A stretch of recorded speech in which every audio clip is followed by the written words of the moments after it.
The story begins with a man standing atop a mountain of corpses. He asked Luo Wei why this had been done to him, remembering they were like brothers who had fought together through life and death. Luo Wei reminded him of the beginning of the calamity. Monsters emerged from strange spatial rifts, sowing chaos everywhere. Over time, these rifts were named dungeons, and those who came into contact with them gained mysterious powers known as classes. For this reason, the class core was formed to conquer the dungeons, and they advanced triumphantly. Luo Wei began to stare intently at the protagonist, revealing that this was precisely why he had to be eliminated. The man had become uncontrollable. Powerful class users could easily disrupt the Empire's order, and he, having surpassed even the triple S rank, was the most dangerous enemy of all. Supreme power had to remain in the hands of the royal family, as only then could the Empire remain stable. With eyes gleaming with rage, the protagonist questioned if this was an excuse to slaughter his family and comrades. With malice in his eyes, Luo Wei clarified that he was doing this for the stability of the Empire. Just before the protagonist could take another breath, Luo Wei triggered a powerful explosion, revealing that he had tampered with his armor long ago.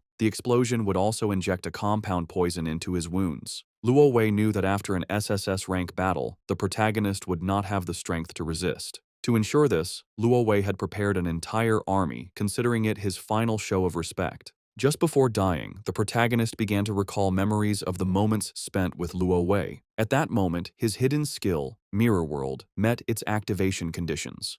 Mirror World, an SSS rank hidden skill, was the ultimate ability that reverted everything. He lost his life, and his soul sank into a lake. Decades later, a pair of boys were torturing another boy, tying him to a tree and submerging his body in the lake. One of them punched him in the stomach and told his friend to dunk him again. As they tortured him, they couldn't help but mock him, deciding to keep him underwater longer to teach him a lesson if he kept pretending. His expression seemed hilarious to them, and they planned to pull him out, only to beat him a few more times. The boy could no longer hold his breath. He didn't know why he always had to be the one suffering.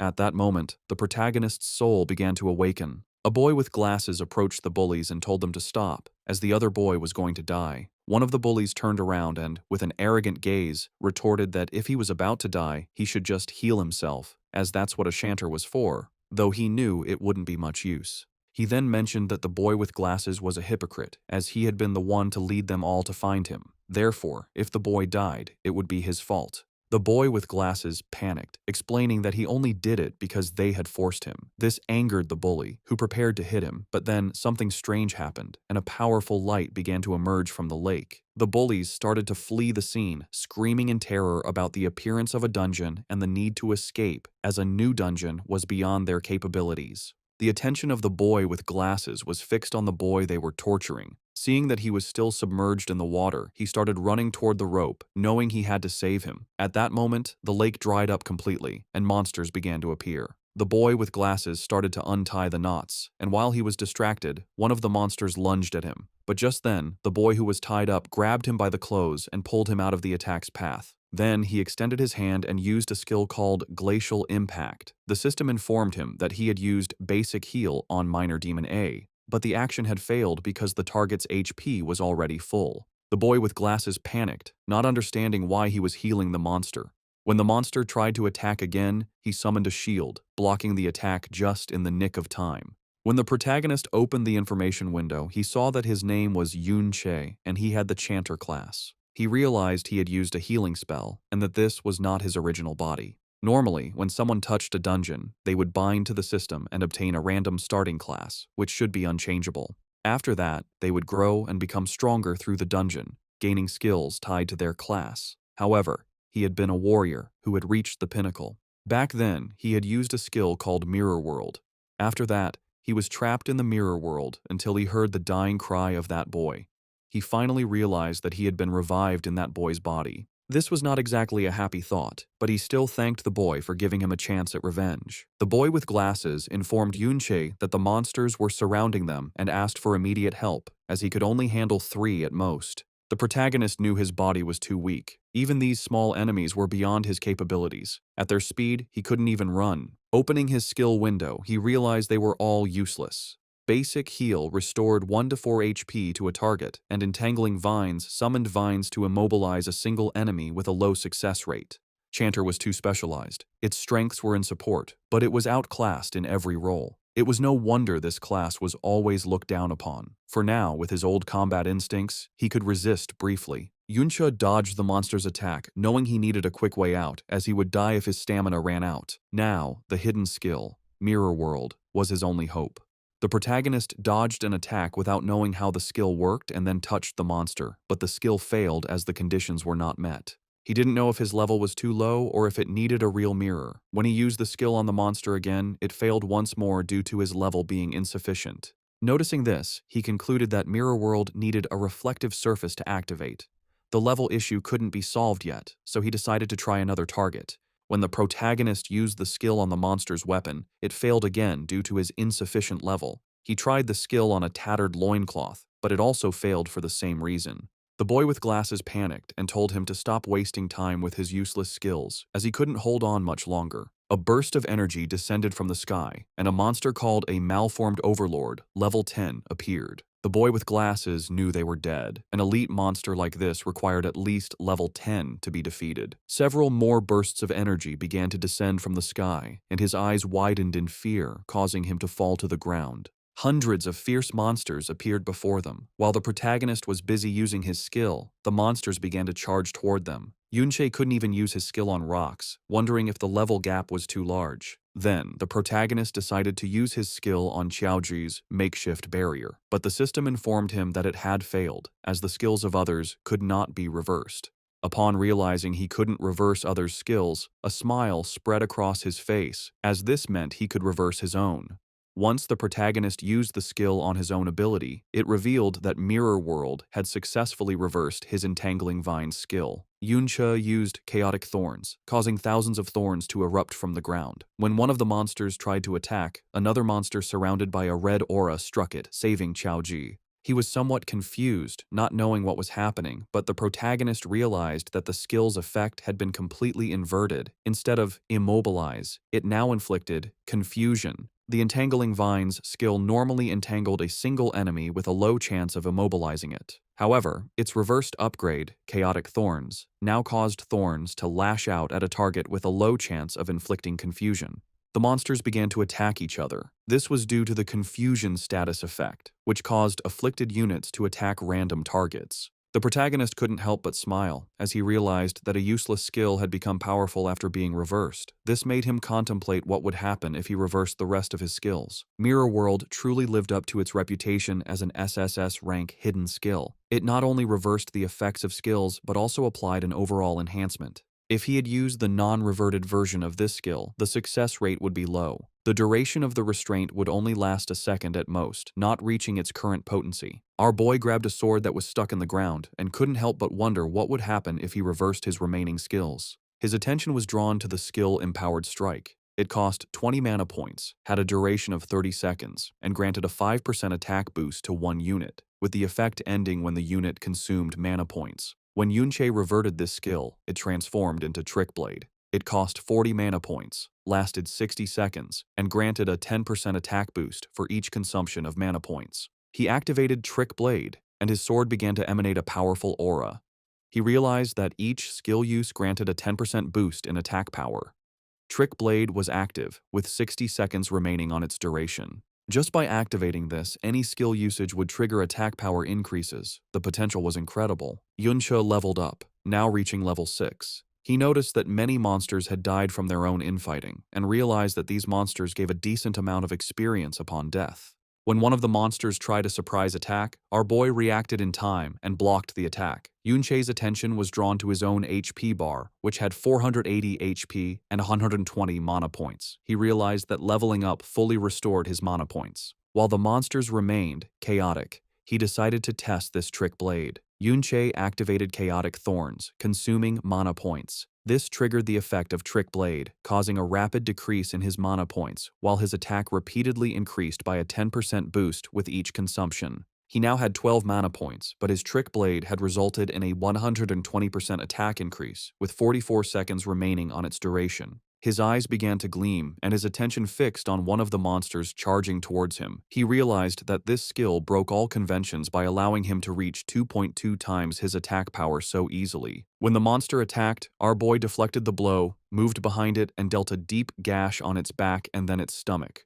Qiaoji was in shock. He couldn't believe this was Yun Che, observing his movements. He wondered how a level 5 chanter could have such capability, and since when did chanters possess such skills? Our boy continued to fight the monsters, killing them one by one. With his level 6 stats, 120 mana points, and 1 mana point regeneration per second, he realized he could theoretically reach 2.3 times his attack power. In an instant, he defeated a level 11 monster and couldn't help but smile. He realized his current strength could barely handle these level 11 elites. At that moment, a hand emerged from the ground. Yun Che's attention was fixed on it as a level 21 monster called Battle Fiend Chimera emerged from the ground and began to roar. It turned and massacred the smaller monsters in a single move. Qiaoji's eyes filled with fear, while on the other hand, our boy felt somewhat surprised to see a hidden level 21 boss in this dungeon. The boss began to charge toward our boy. When he tried to use Chaotic Thorns, the skill failed as the monster was immune to chaos. Just before the monster could attack, Qiaoji stepped in front and summoned his shield. Yuncha felt somewhat surprised, and not long after, he began to see someone familiar.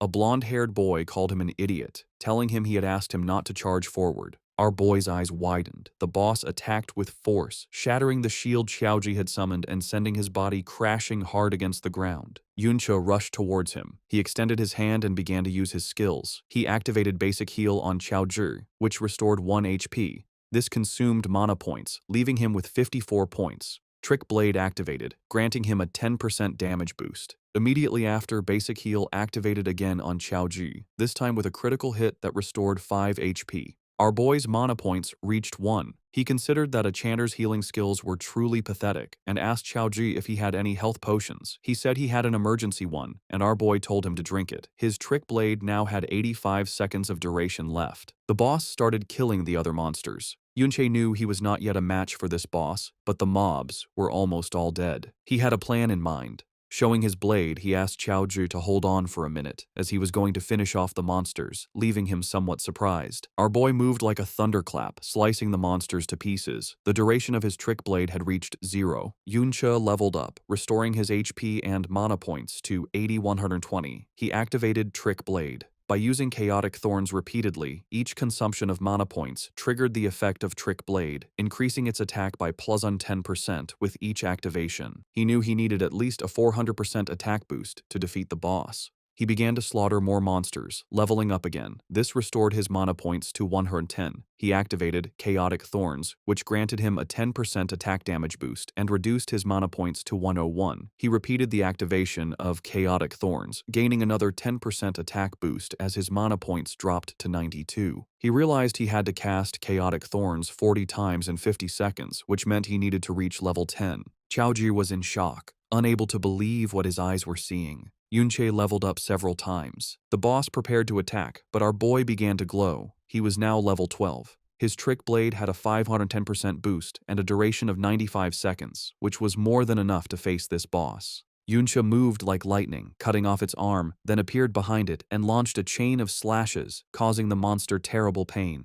Just before it had time to react, our boy sliced its body to pieces. In the blink of an eye, he had defeated a level 21 boss that had over 10,000 HP. After killing this boss, our boy gained 3 levels, now being level 15. Qiaoji was in shock and didn't know if he was dreaming, wondering if a level 5 chanter had just solo cleared an entirely new dungeon. Now that the dungeon lord had been defeated, the dungeon was cleared. He approached and asked Yunche if it was really him. The monsters dropped items, and the system prompted our boy to collect them. He wanted to know how our boy had suddenly become so strong. Our boy began to recall his past, and upon seeing Qiaoji's face, he asked what his relationship was with Qiao Benben. Qiaoji was in shock, as he didn't know how Yunche knew his great-grandfather's nickname. Yunche was somewhat surprised to learn that he was actually the great-grandson of Qiao Benben. He began to remember Qiao Benben, and his eyes filled with sadness as all the people he knew had been killed by Luo Wei. Just before he could ask more about Qiao Benben, Qiaoji averted his gaze and mentioned that it wasn't necessary to talk about him at that moment.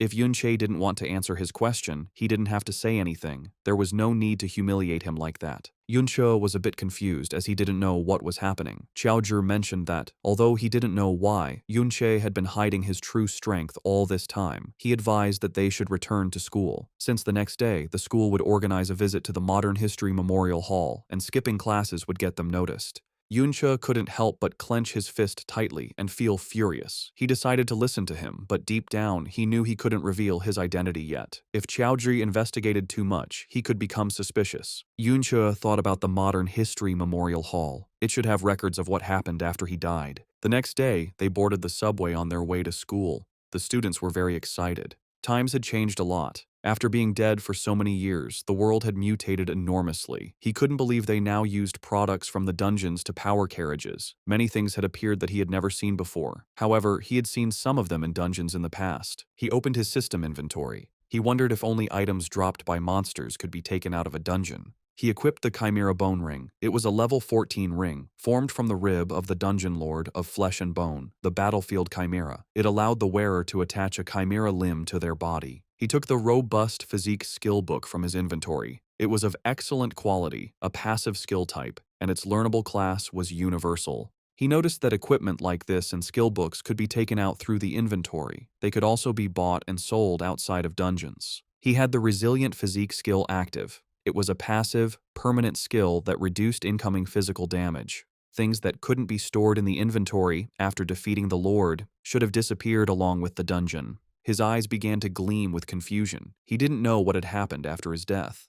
Not long after, he arrived at the Modern History Memorial Hall, and the first thing he saw was the statue of Luo Wei, the supreme ruler of the kingdom, the emperor who had ended the dungeon disasters. The teacher began to guide the students through the Modern History Memorial Hall. He explained that many students knew that this very place, more than 50 years ago, had been the battlefield of that famous rebellion. The teacher explained that back then, they were deeply afflicted by the dungeons. He added that, especially after the most terrifying triple S rank dungeon appeared, everyone lived in fear. King Luo Wei personally led the professional army on an expedition. Despite suffering heavy casualties, he finally conquered this terrifying dungeon. But just at that moment, he encountered a long-planned rebellion. Its mastermind, as everyone knew, was Yunche. Yunche was the same man deeply trusted by the king, but who ultimately became an ungrateful traitor. Yunche couldn't help but feel furious seeing that this was what history had become. They were the ones who cleared the triple S rank dungeon and the ones who were ambushed. The teacher clenched his fist, mentioning that they couldn't imagine the pain of being betrayed under such circumstances. But their king overcame this sorrow and fought with blood and courage. Finally, with the help of the hero Ding Kun, he successfully suppressed the rebellion. Yunche's eyes filled with curiosity upon hearing the name Ding Kun. He wondered if such a person existed. The bullies who had been torturing Yunche in the lake appeared and felt somewhat confused to notice that they were still alive. They wondered how this was possible since he and Qiaozhi had been dragged into the newly formed dungeon. One of the bullies mentioned that the dungeon had been cleared. He thought that for a new dungeon to be cleared so quickly, a master must have been nearby. According to him, they were incredibly lucky to have found that master. Our boy's attention fixed on them, realizing that they were the bastards who had been torturing the owner of his body. Everyone began to approach Ding Shu to find out what he was talking about, reacting with total disbelief. They wondered if he had really encountered a new dungeon and, more shockingly, if he had survived a disaster within it. Ding Shu put his arm around Qiaozhi's shoulder and mentioned that he was quite lucky to have made it out alive. He began to whisper, revealing that they had almost dragged them into that dungeon that day and demanded to know how they planned to settle this debt. Qiaozhi panicked, making it clear that it was Ding Shu's fault. He threatened to report him, accusing him of almost causing his and Yunche's deaths. Ding Shu grabbed Qiaozhi by the head, questioning what was going through his mind and realizing that he didn't seem to have any idea of the situation at all. Ding Shu sked Qiaozhi to look at the statue in front of them and observe his ancestor being trampled upon by the hero. He revealed that he was the traitor, Qiao En, and Qiaozhi was his descendant. Finally, he asked if he really thought anyone would take his side. Ding Shu began to shout, saying that Qiaozhi could insult him, but he could not insult his ancestor, leaving poor Qiaozhi in shock. Everyone started to gather around, knowing that Ding Shu's grandfather was the hero Ding Kun. Upon hearing this, our boy's eyes began to gleam with rage. The students realized that the person next to them was Qiaozhi, the descendant of Qiao En. To them, the descendant of a traitor insulting a hero was a sign of a world turned upside down. They recalled that his ancestor, Qiao En, had slaughtered many people, and if the hero hadn't intervened, who knows how many more would have died. Ding Shu began to feign, making it clear that he didn't care what he said about him behind his back, but he couldn't allow him to insult his ancestor to his face. The teacher approached Qiaozhi, placed a hand on his shoulder, and asked him to apologize. He told him that, as his teacher, he had always been fair and reminded him that the hero had forgiven his family in the past. He concluded that, even if he didn't feel gratitude for this, he had no right to defame him. After saying this, the teacher left. Dingshu placed a hand on his head and revealed that if he gave him a beating in public, people would only cheer him on. No one was going to help a vicious dog that was being beaten, and besides, Chaoji was a particularly despised dog. He grabbed Chaoji by the hair and asked if he really believed that he, the descendant of a hero, could be wrong. He prepared to hit Chaoji, but at that moment, someone kicked him in the face, sending him to the ground. Chaoji's eyes widened in surprise. It was Yunche, his eyes glowing with rage. He questioned if the hero's family didn't have time to discipline their brats. The students started recording, wondering if it was really Yunche. They commented that he seemed like a completely different person and couldn't believe he had dared to strike Dingshu. According to them, he was crazy, and some remembered he was only level 5, the weakest in his class, so they wondered what had happened to him to make him dare to hit Dingshu. He had no parents and had always been too gloomy to have friends, so they thought he had lost his mind. Dingshu wiped his cheek, making it clear that Yunche was just a punching bag who should be grateful that Dingshu wasn't coming after him. He couldn't believe he had still dared to attack him while he wasn't paying attention. He and his friends started charging towards our boy. Yunche moved like thunder, dodging their attacks and striking them before they could react. Dingshu fell to his knees on the ground and started spitting blood. The students began to murmur among themselves. Dingshu was in shock, as he couldn't believe how fast Yunche was. The students were somewhat confused as they didn't know what had happened. They questioned how he had been taken down again so easily and if Dingshu was, in fact, a weakling. Dingshu exploded with rage, unable to believe how a trash-tier level 5 support could suddenly be stronger than him. Immediately, he used the skill Hell, which increased his attack power by 25%. He equipped the Fire-Forged Hammer, which granted him 314 points of attack power. He thought Yunche had just gotten lucky and, without wasting another second, he lunged at him. Our boy moved quickly and, taking advantage of the opening, punched him in the jaw. He was using the skill Blade of Trickery, which increased his attack power by 80%. Dingshu was in shock. Our boy kicked him, sending him crashing hard to the ground. The guard arrived and, seeing Yunche stepping on Dingshu, asked if there was a healer. The students were in shock seeing how fast Yunche was. They remembered he was only level 5. Even the blonde girl and her friend were in shock. The guard made it clear that fighting was forbidden inside the hall due to the risk of damaging something, and then asked the teacher why he couldn't control his students. The teacher started walking towards Yunche. He had not only insulted a hero, but had now also dared to assault his descendant. According to him, Yunche was shameless. The teacher unsheathed his sword, and Yunche's attention fixed on him. Our boy used the ring, and when the teacher tried to attack, his sword shattered into pieces, leaving everyone in shock. Yunche mentioned that they should set aside the discussion of who was shameless for a moment. He pointed out to the teacher that, although he claimed to be fair, he seemed to have only listened to Dingshu's side of the story, and he questioned him directly, asking if he was trying to curry favor with his family. The teacher told him to stop talking nonsense, and then his gaze fixed on our boy's ring. He wondered what kind of equipment it was, since, although he hadn't used his full strength, it had managed to block his attack. As a powerful aura emanated from his body, Yunche clarified that it was just a casual comment and added that he didn't believe the teacher was that type of person. The students were in shock as they couldn't believe Yunche had even been able to block the teacher's attack. The teacher promised that he would thoroughly investigate the cause of this conflict.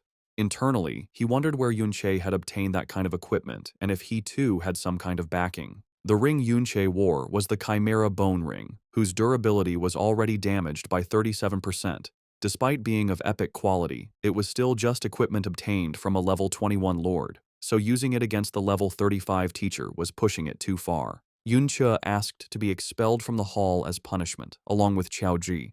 Chaoji stood up and began to follow our boy with a confused gaze. The students couldn't believe that Yunche had been able to block the teacher's attack and wondered if this was something a student could do. The teacher asked his students to use a healing spell on Dingshu, and in the meantime, our boy and Chaoji left the hall. He was sad, as he couldn't believe that in the end, no one had survived, and Ben had been killed long ago by that so-called hero. His gaze fixed on Chaoji, and he thought that if he asked him anything now, he would answer without thinking. He coughed and mentioned that his knowledge of history wasn't very good, so he asked him to recount the specific deeds of that hero, Ding Kun. Chaoji became nervous, mentioning that, although he wasn't sure if he remembered correctly, It seemed the hero Ding-kun had discovered the great villain Yunche's conspiracy beforehand. He recounted that he had prepared an ambush near the Triple S rank dungeon to provide support, and that was how the entire rebellion crisis was resolved. Yunche felt somewhat surprised. He began to remember his past life and how they had been ambushed. Chaozhi explained that the hero Ding-kun aspired to solve the dungeon crisis since he was young and always trained hard for it. After being promoted by the king, he fought across the country for years, saving various places from crises, like the very famous Great Cataclysm of Winterfell City. Yunche began to gaze at the ground and ponder. The image of his past self standing on a mountain of corpses came to his mind. With a sad expression, Yunche asked about the sword held by the hero's statue. Chaozhi explained that it was the Flowing Cloud sword, and added that, as the story went, it was the sword the hero had used to execute the traitor Yunche. It was a top-tier piece of equipment. Yunche's eyes began to glow with rage, as they had not only stolen his glory and achievements, but had even taken his sword. Then he decided that he would kill Ding-kun first. Outside the Ding family compound, several high-level warriors were patrolling. Suddenly, the eyes of one of them began to glow as his attention was drawn to something. Not far away, he saw Yunche and Chaozhi slip into an alley. He decided not to pay much attention, thinking they were just passing through the area. Noticing how alert the man was, Yunche wondered if he was a wanderer with a scout skill. Chaozhi suggested to Yunche that they should just leave. He argued that there were too many guards and that even if they managed to sneak in, the moment Ding Shu returned, they would be done for. Although he wanted to go and directly kill that hero, Ding-kun, he knew it wasn't possible. According to Chaozhi, Ding-kun spent all his time in a high-level dungeon. Unlike in his past life, one could not freely enter and exit dungeons now. The high-level ones were all guarded by the military, and a special pass was needed to enter. However, he was sure that Ding-kun's family must have such a pass in their home. Our boy asked if it was necessary for their family to keep so many guards, considering they were just one of dozens of branches descended from Ding-kun. Chaozhi revealed that, after all, they were descendants of a hero, and that they also had a dungeon within their property. Our boy's eyes widened in surprise to learn that they had a dungeon at home. Chaozhi mentioned that low-level dungeons had long been bought and sold privately, but this was not something that people without power and influence could even dream of. Ding Shu had guards with him all the time, so he could farm monsters and level up whenever he wanted. In contrast, ordinary students like them could only do so during the school's dungeon practicals, where they even had to fight over the monsters. Yunche realized that this era had changed a lot and questioned if this didn't mean that the richer and more powerful one was, the higher their level would be. Chaozhi nodded, revealing that an ordinary person usually graduates from school between level 15 and 20, and since many no longer have access to dungeons after that, they remain stuck at that level. If one got a job related to dungeons, like a miner or a ranger in a national dungeon, they might reach a level close to 30 by middle age. In contrast, guards like those at Ding Shu's house could take advantage of their family's dungeon, allowing them to be around level 30. To reach a higher level, one generally had to be recruited by the army or enter an official organization, such as a guild or a military academy, through school assessments. Only then could one access higher-level dungeons and reach higher levels. Our boy knew that if he wanted to become stronger, that pass was essential. Chaozhi suggested they just leave, arguing that the level gap was too large and that no matter how skilled he would be no match for those guards. Yunche was aware that his current strength was far from enough to kill that hero, let alone the Supreme King Luo Wei, who was under layers of protection. However, he knew that the scouting skills one could learn around level 30 were generally small area skills like Eagle Eye, Enhanced Hearing, or Krat Spirit Summoning. These were not enough to cover the entire mansion compound 24 hours a day. Besides, this wasn't a life-or-death dungeon, and most of the guards were very complacent. He concluded that it was more than enough for him to get in. Chaozhi panicked. Yunche, however, took a leap and got onto the wall, thinking that compared to the almost flawless scouting in the high-level dungeons of his past life, this was much more relaxed. Chaozhi made it clear that even if they managed to get inside a private dungeon like this, they could be killed without any consequences. Our boy grabbed Chaozhi by the shirt and asked if he didn't want to change his life. Chaozhi admitted that he did, but he had planned to do it after joining a guild. Yunche then asked if he really believed that a guild could change things for him, Chaozhi, the great-grandson of the traitor Chao En. Chaozhi's eyes filled with sadness. Our boy pulled him up onto the wall and made it clear that a person's destiny can only be changed in the present, not by betting on a what-if that even he himself wasn't sure of. Yunche was not going to pass up the dungeon right in front of him. He decided to let him decide for himself if he wanted to follow. Qiao Zhu began to sweat, and our boy pondered, wondering if the descendant would make the same choice as his ancestor. Qiaoji stood up, as he simply couldn't let him go to his death. Yunche told him not to make a sound, explaining that there were no traces of a summoning-type scouting skill in this area. Therefore, as long as they kept their voices down, avoided their line of sight, and seized the right moment, they could easily get in. Yunche grabbed Qiaoji and, following his plan, they managed to enter the Ding family compound. Qiaoji's attention was fixed on a dungeon that unfolded underground. They entered the dungeon and saw two monsters, one level 6 and the other level 8. Our boy noted that the level was slightly higher than in the previous dungeon, but the number of monsters was not as high, probably because Ding Shu's family killed them regularly. Our boy mentioned that there were only two small mobs and asked him to go and give it a try. Qiaoji couldn't help but feel scared and refused, stating that there was no way he could beat them. Our boy forced him to fight. The monsters attacked, and he summoned his shield to defend himself, still unable to believe that Yunche trusted him to win. Qiaoji grew nervous and thought he shouldn't have come. Now he wanted to go home. Yunche suggested he try fighting back, but Qiaoji asked how he was supposed to find an opportunity to fight back. Yunche assured him that he was watching and nothing bad would happen.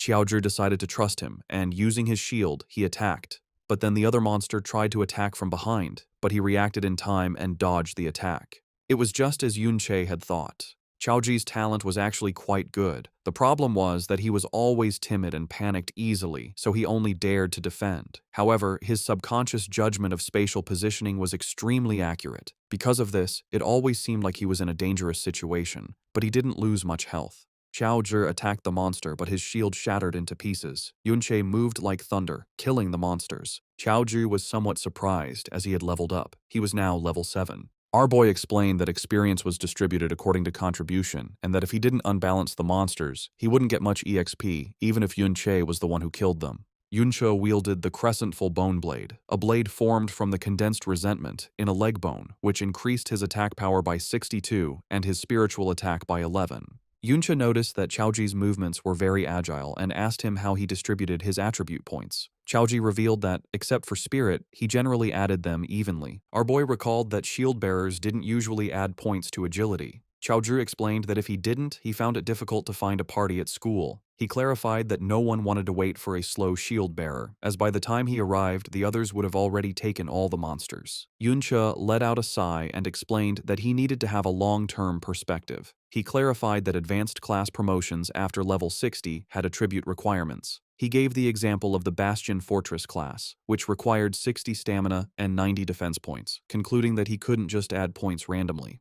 Qiaoji mentioned that the highest an ordinary person would ever reach in their life was level 40-something and wondered how he could even think about level 60, as that was S rank. Our boy placed a hand on his shoulder and, with a smile, told him that from that moment on, he could start thinking about S rank, or things far beyond S rank. That said, he also needed to start planning his own class advancement. He reflected that his support class had only been revived thanks to the hidden skill Mirror World, and that, if nothing unexpected happened, he would probably change to another class. He was in shock as he realized something stunning. His Mirror World skill could be leveled up. In the Ding family's private dungeon, Yunche fought monsters with surprising speed. His Trick Blade skill boosted his attacks, but it ended just as he hit a level 17 zombie greed demon. The monster, still alive, showed Trick Blade's power, but also its limits in long fights. Yunche's mana and stamina were low. The monster died, confirming his body couldn't handle extended battles. The fight yielded huge rewards. Yunche gained 2 levels, reaching level 17, and his health, mana, and attribute points increased rapidly. He also got 2 Shadow Creatures' souls from elite zombies, which gave his SSS rank Mirror World skill 2,000 experience points, confirming he could level it up. After the battle, Yunche collected items, pleased with the levels and Mirror World experience. Suddenly, sensing danger, he moved higher and saw Ding family guards patrolling more often. Below, Qiao Zhi, level 8, with new gear, nervously suggested they stop. He noted fewer monsters and high guard alert, making it too risky, wondering if they were found. Yunche agreed. Fighting now would be too hard, requiring constant guard watching and careful Trick Blade use. With his current power and increased security, the risk was too high. Yunche looked at a new skill book, Brick Spell, which created mana bricks. When reversed by Mirror World, it became Void Technique, making small objects intangible. He realized not all reversed skills were for combat. Some had subtle non-fighting uses. Yuncha checked his Mirror World skill. It needed 30% more experience to level up. Standing on the cliff, he thought about the amazing power its reversal gave him, even at its basic level. He felt more determined, imagining how much stronger he'd become when it leveled up. With glowing eyes, Yunche made a new plan.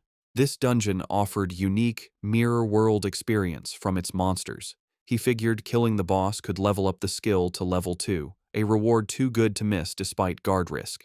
They moved quietly through the cave, hiding behind rocks, as guards used detection skills more often, making their position risky. Yuncha cautiously peered ahead and saw their target, a massive, shadowed figure on a throne, bound by thick, glowing purple chains at the top of stairs. Many guards protected it.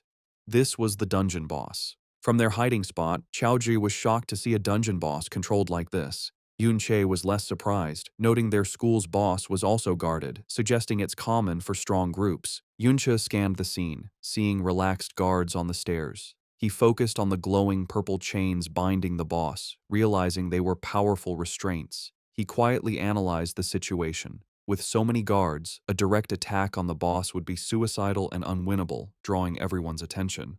Yunche knew he couldn't kill the boss with all the guards, but he saw an opportunity. A guard wandered off alone. He decided to take them out one by one. Covering his face, he used Trick Blade, 150% attack boost, and ambushed the guard. The ambush worked perfectly. The guard was instantly crippled and fell as Chaoji watched. Yunche stood over him with a dark presence, telling him to talk, to get information. Terrified, the guard begged for his life, offering any information, admitting the Ding family didn't pay him enough to die for them.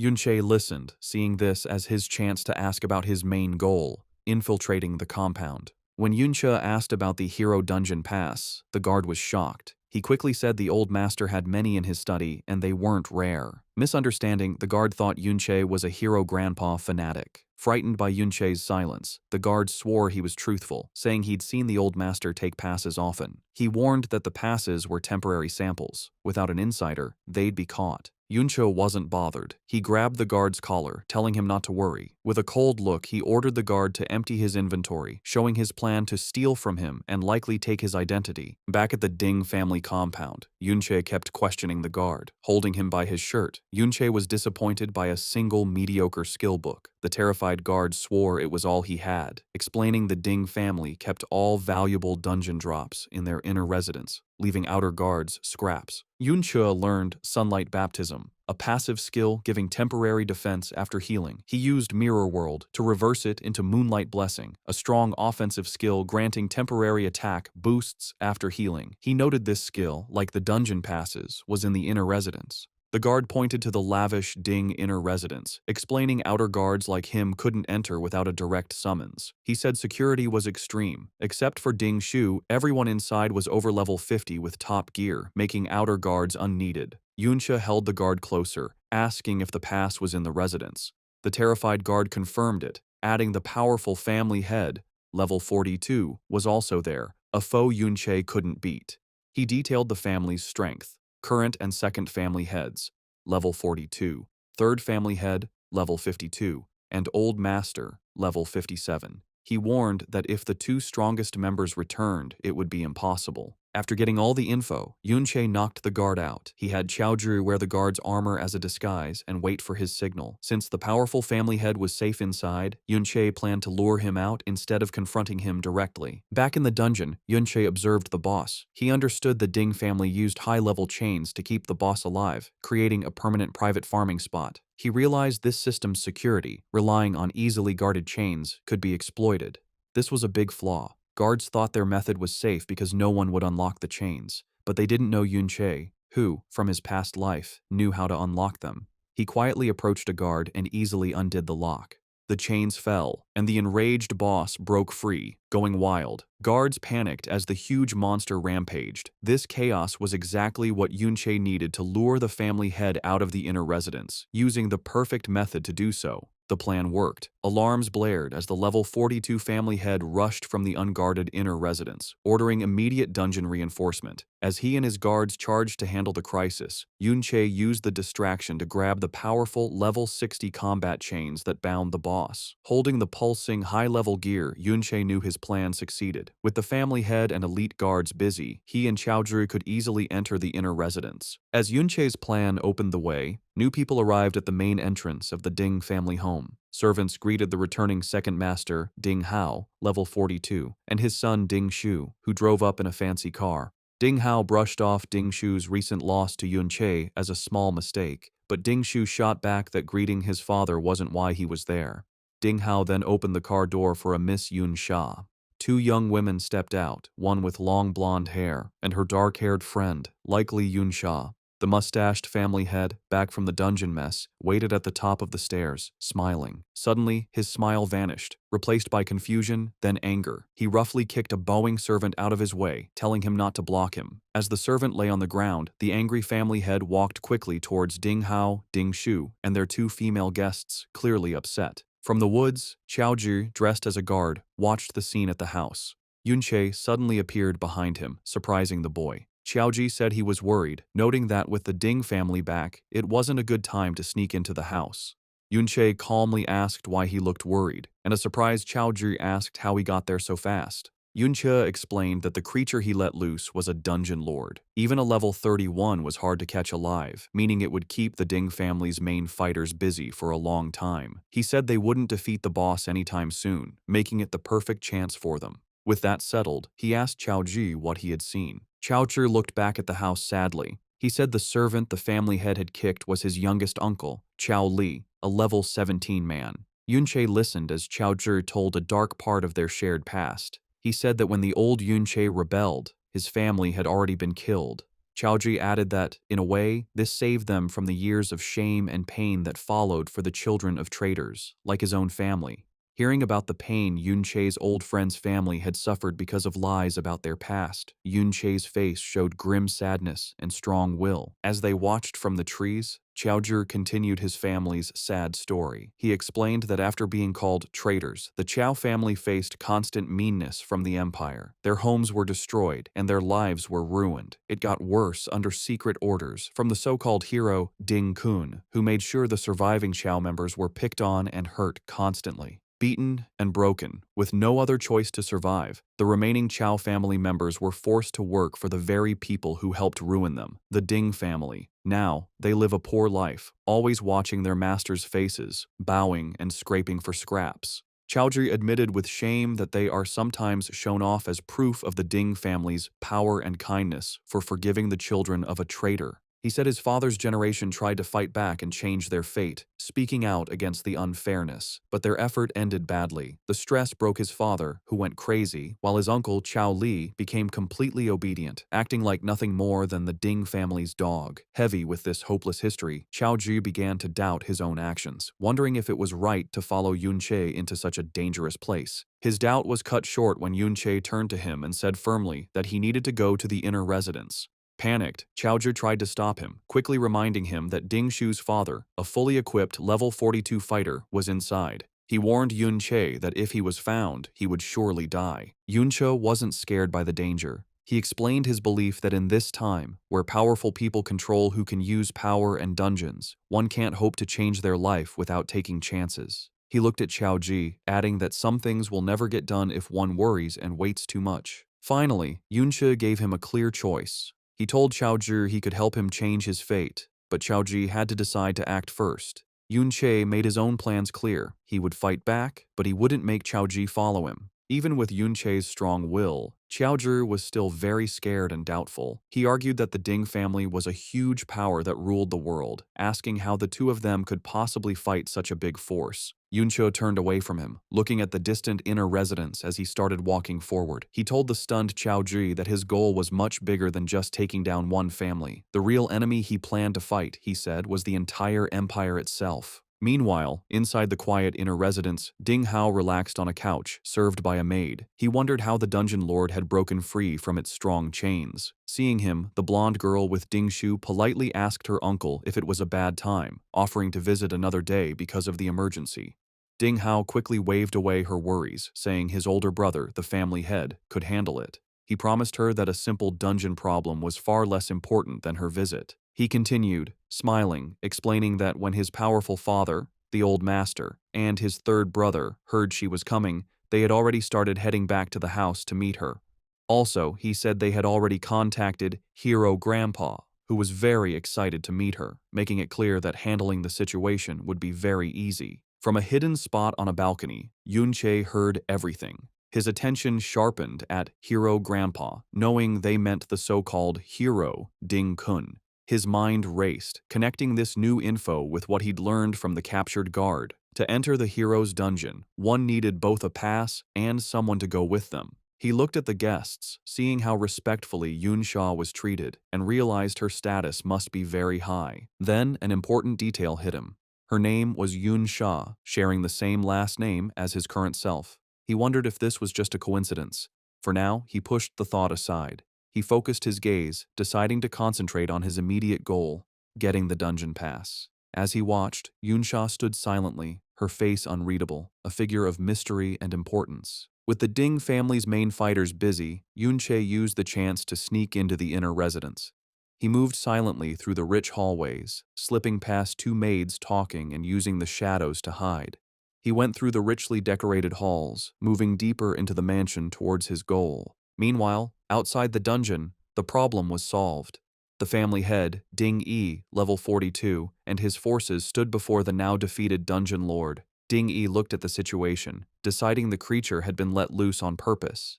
He was bothered, though, because they couldn't find who did it. He figured that taking such a big risk couldn't have been just for one piece of good equipment like the chains. Determined to protect his home, he ordered his guards to surround the inner residence first. His main concern was his important guest. He couldn't let anything scare the young lady. Inside the study, Yunche started his search. He went to the desk the guard had told him about, but was at first annoyed to find the drawers empty. Remembering his new non-fighting skill, he used phasing, the reverse of brick spell. This let his hand go through the solid wood of the desk, showing a hidden spot inside. He found a drawer full of books and journals. He pulled out the items, his eyes first landing on what looked like a diary. Pushing it aside, he found the real prize, a collection of high-quality, fancy skill books. One was for a strong support skill, slowing aura, which could slow all enemies in a wide area. He had found the family's secret stash. The entrance to the Ding family's inner residence was now full of guards. Hiding in the nearby woods, Qiaoji watched in terror, wondering why all the guards had come and fearing they had been found. His panic grew as more guards arrived, and he realized the situation was too risky. He worried that if Yunche didn't get out right away, he would be caught. The fear of being caught brought back painful memories of his father going mad and his family's constant suffering. His first thought was to run, to sneak away, and save himself. As another guard came near his hiding spot, he was frozen by not knowing what to do. But at that key moment, Yunche's words came to his mind. He could be helped to change, but he had to make the choice himself first. Having made up his mind, Qiaoji let out a loud shout, purposely getting the guards' attention. He then burst from his hiding spot and started running, leading them away from the mansion. He had made his choice. He would act as a distraction to make sure Yunche wasn't found. From inside the mansion, Yunche saw Qiaoji's brave act. With the guards distracted, he broke a window and jumped out. He felt proud, realizing that his friend had finally overcome his fear and chosen to fight against his fate. To help Qiaoji escape, Yunche created an even bigger distraction. He landed among the guards, taunting them by saying he had stolen the chains and skill books, daring them to come and get them. Angry, the guards immediately left their positions and chased him. As he ran, Yunche used the slowing aura skill he had just stolen. However, thanks to Mirror World, the skill was reversed, becoming accelerating aura, which sped up himself and any friends nearby. The family head, Ding Yi, saw them running, but noticed something strange. Instead of running away from the house, they were heading back towards the dungeon. Realizing the danger, he ordered two of his squads to stop chasing and go back to protect the dungeon lord. Qiaoji, now running beside Yunqi, was totally confused. He asked why Yunqi was leading everyone in the wrong direction, back towards danger. Yunqi explained his big plan. He knew that with so many guards drawn out to chase them, the remaining forces must have already defeated the wild dungeon lord. To control the powerful boss, they would have had a huge fight. This meant the lord's health was now at its very lowest point, making it weak. Yunche checked the status of his ultimate skill, Mirror World, seeing how close it was to getting stronger. With his eyes glowing purple, he knew what he had to do. Killing the weakened dungeon lord now would give him the final push he needed to make his most powerful ability stronger. A tense quiet settled in the Ding family's lavish sitting room. The blonde girl sipping tea politely told Ding Hao, her host, he could attend to the outdoor commotion. Smiling confidently, Ding Hao, the second patriarch, dismissed it as a small thief, assuring his guest, his brother, Ding Yi, would handle it easily. But it was far from easy. In the dungeon, Grand Patriarch Ding Yi furiously tried to regain control. He yelled at a guard for being slow and ordered him to go directly after the rampaging overlord. Seeing Yunche zip past, Ding Yi commanded his fastest units, rogues and archers, to abandon the boss and pursue the intruder at all costs. Their efforts failed. Yunche moved with incredible speed, leaving them behind. He knew his advantage. He'd put half his attribute points into agility. Combined with his reversed acceleration skills, he was so fast that only specialized level 30 rogues or archers stood any chance of keeping up. He easily reached the main chamber where the skeletal overlord was surrounded. The beast was heavily wounded and crippled, with guards struggling to cast a sealing spell. Yunche saw his plan worked perfectly. The boss was now at its weakest. With a surge of purple energy, he prepared to deliver one decisive blow to finish the weakened dungeon lord. As Yunche neared, guards around the overlord spotted him. They shouted in alarm, scrambling to block his path. Before they could defend properly, Yunche unleashed chaotic thorns. Purple, thorny vines erupted from the ground, lashing out at them. The guards were bewildered, having never seen this skill. The thorns tried to inflict a status ailment. Humans usually resist such effects, but Yunche's skill was unnaturally potent, and several guards failed to resist it. The horrifying result: afflicted guards got confusion. One mage blasted a fellow guard with a powerful spell, throwing their ranks into chaos. The other guards watched in shock, stunned by the skill's impossibly high success rate. With enemies fighting each other, Yunche seized his chance. He blurred easily through the disorganized guards. His path was clear to his prize, the low HP overlord, ripe for the taking. The guards' defense crumbled as Yunche slipped through. They panicked, yelling why their shields and crowd control failed, accidentally hitting allies. Yunche noted their poor coordination, recognizing them as a motley crew with no real team battle experience. He mused that long peace had made them soft, leading to their downfall. A guard captain tried to rally his men, insisting that if they could pin down the intruder, he'd be dead. Just then, First Patriarch Ding Yi arrived, commanding his men to hold Yunche. The level 42 warrior, in fiery gear, declared he'd deal with the intruder personally. With his blazing weapon, he leaped, preparing a devastating attack on Yunche. Yunche watched the Patriarch's approach, readying himself. With a dismissive sound, he decided to face the attack head-on. He pulled out the level 60 combat chains he'd stolen. Though too low-level to fully equip, he knew their immense durability remained. As Ding Yi's fiery attack descended, Yunche used the chains as a makeshift shield, successfully blocking the powerful blast's full force. Yunche cleverly turned Ding Yi's powerful attack to his advantage. Instead of just blocking the fiery blast, he used its immense impact to propel himself backwards like a cannonball, shattering the magical seal guards tried to maintain around their boss. He landed perfectly before the crippled dungeon lord. With a final taunt, he cheekily thanked the enraged patriarch for the ride. Before guards reacted, Yunche declared he'd steal the overlord's experience. He unleashed a powerful finishing blow, striking the weakened beast and ending its life. The payoff was immediate and huge. Yunche gained a staggering 3 levels instantly, jumping to level 20 and receiving 9 new attribute points. Most importantly, the Dungeon Lord's massive experience maxed out his hidden skill, Mirror World. A system notification confirmed the skill was upgraded, finally reaching the coveted level 2. Seething with rage after his kill was stolen, First Patriarch Ding Yi screamed in fury and charged Yunche with his fiery axe. Following his lead, the remaining guards rushed forward, determined to capture the audacious intruder who stood calmly before the massive dungeon lord corpse. But Yunche was unafraid. He focused on his spoils, the new power his ultimate skill gained at level 2. As Ding Yi's powerful attack was about to connect, it passed harmlessly through a shimmering image of Yunche, who then vanished. The guards stopped, confused by his sudden disappearance. Yunche found himself in a completely new place. The world had transformed into a silent, crystal, blue-green version of the dungeon. He activated a new ability of his hidden skill, Mirror World. In this strange dimension, he saw ghostly, clear versions of Ding Yi and other guards, unaware of his presence. A timer showed his mirror walk, would last almost 30 minutes. He realized with excitement that he could now enter the very world inside the mirror. Inside the strange blue-green world, Yunche started to use his new power. He saw that everything was a perfect mirror image of the real world, flipped left to right. At first, he thought the ghostly shapes of the guards were just tricks, as his hand went right through one. But when he touched the crystal-like ground, he found it was solid, realizing this place was more than just a trick. His exploration led to an amazing find. He picked up a solid crystal piece from the ground, and a message told him he had a mirror shard that, importantly, could be taken out of this world and into the real one.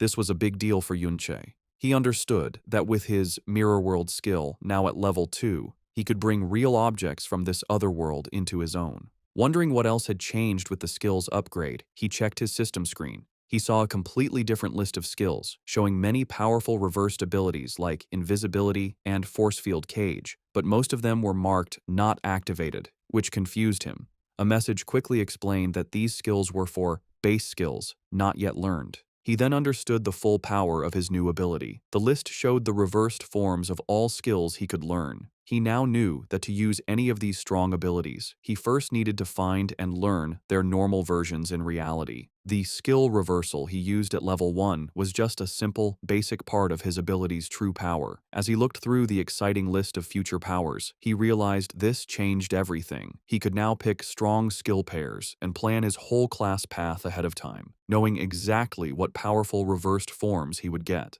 As Yunche was thinking about his new skill's full potential, he suddenly felt something behind him. Turning, he saw a faint, blue-green human shape floating aimlessly in the crystal air. He wondered if it was a soul, like how he was stuck before he came back to life. The idea interested him, and he asked if other souls were also in this strange world. Without warning, the calm soul flashed with green energy, turning into a screaming, bone-like undead creature that lunged at him. Surprised, Yunche pulled out his glowing blade and got ready to fight. He met the creature's attack, and with one swing, easily smashed the undead being, noting it didn't seem very strong. Just as he finished the creature, a new message popped up, getting his attention. The system offered him an undead contract. It explained he could make a deal with the soul he had just beaten, letting it leave the mirror world and fight for him in the real world.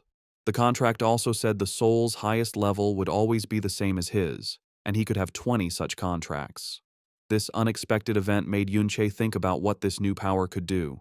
Yunche thought about what his new power meant. He now understood that after beating an undead creature in the mirror world, he could make a deal with its soul and bring it out into reality as a powerful fighter. Holding the mirror shard he had made real, he knew his ability wasn't just for things like stones. The level 2 upgrade to mirror world was a real game changer, letting him bring not only items, but also an army of undead from the mirror world into the real one. Looking at the huge crystal landscape full of possibilities, he found the idea interesting. Back in the real world, things were messy. With its lord defeated, the private dungeon had vanished, leaving a stunned and confused army of guards. They couldn't understand where the intruder had gone. One captain frantically asked how he just vanished, wondering if it was a high-level rogue's stealth skill.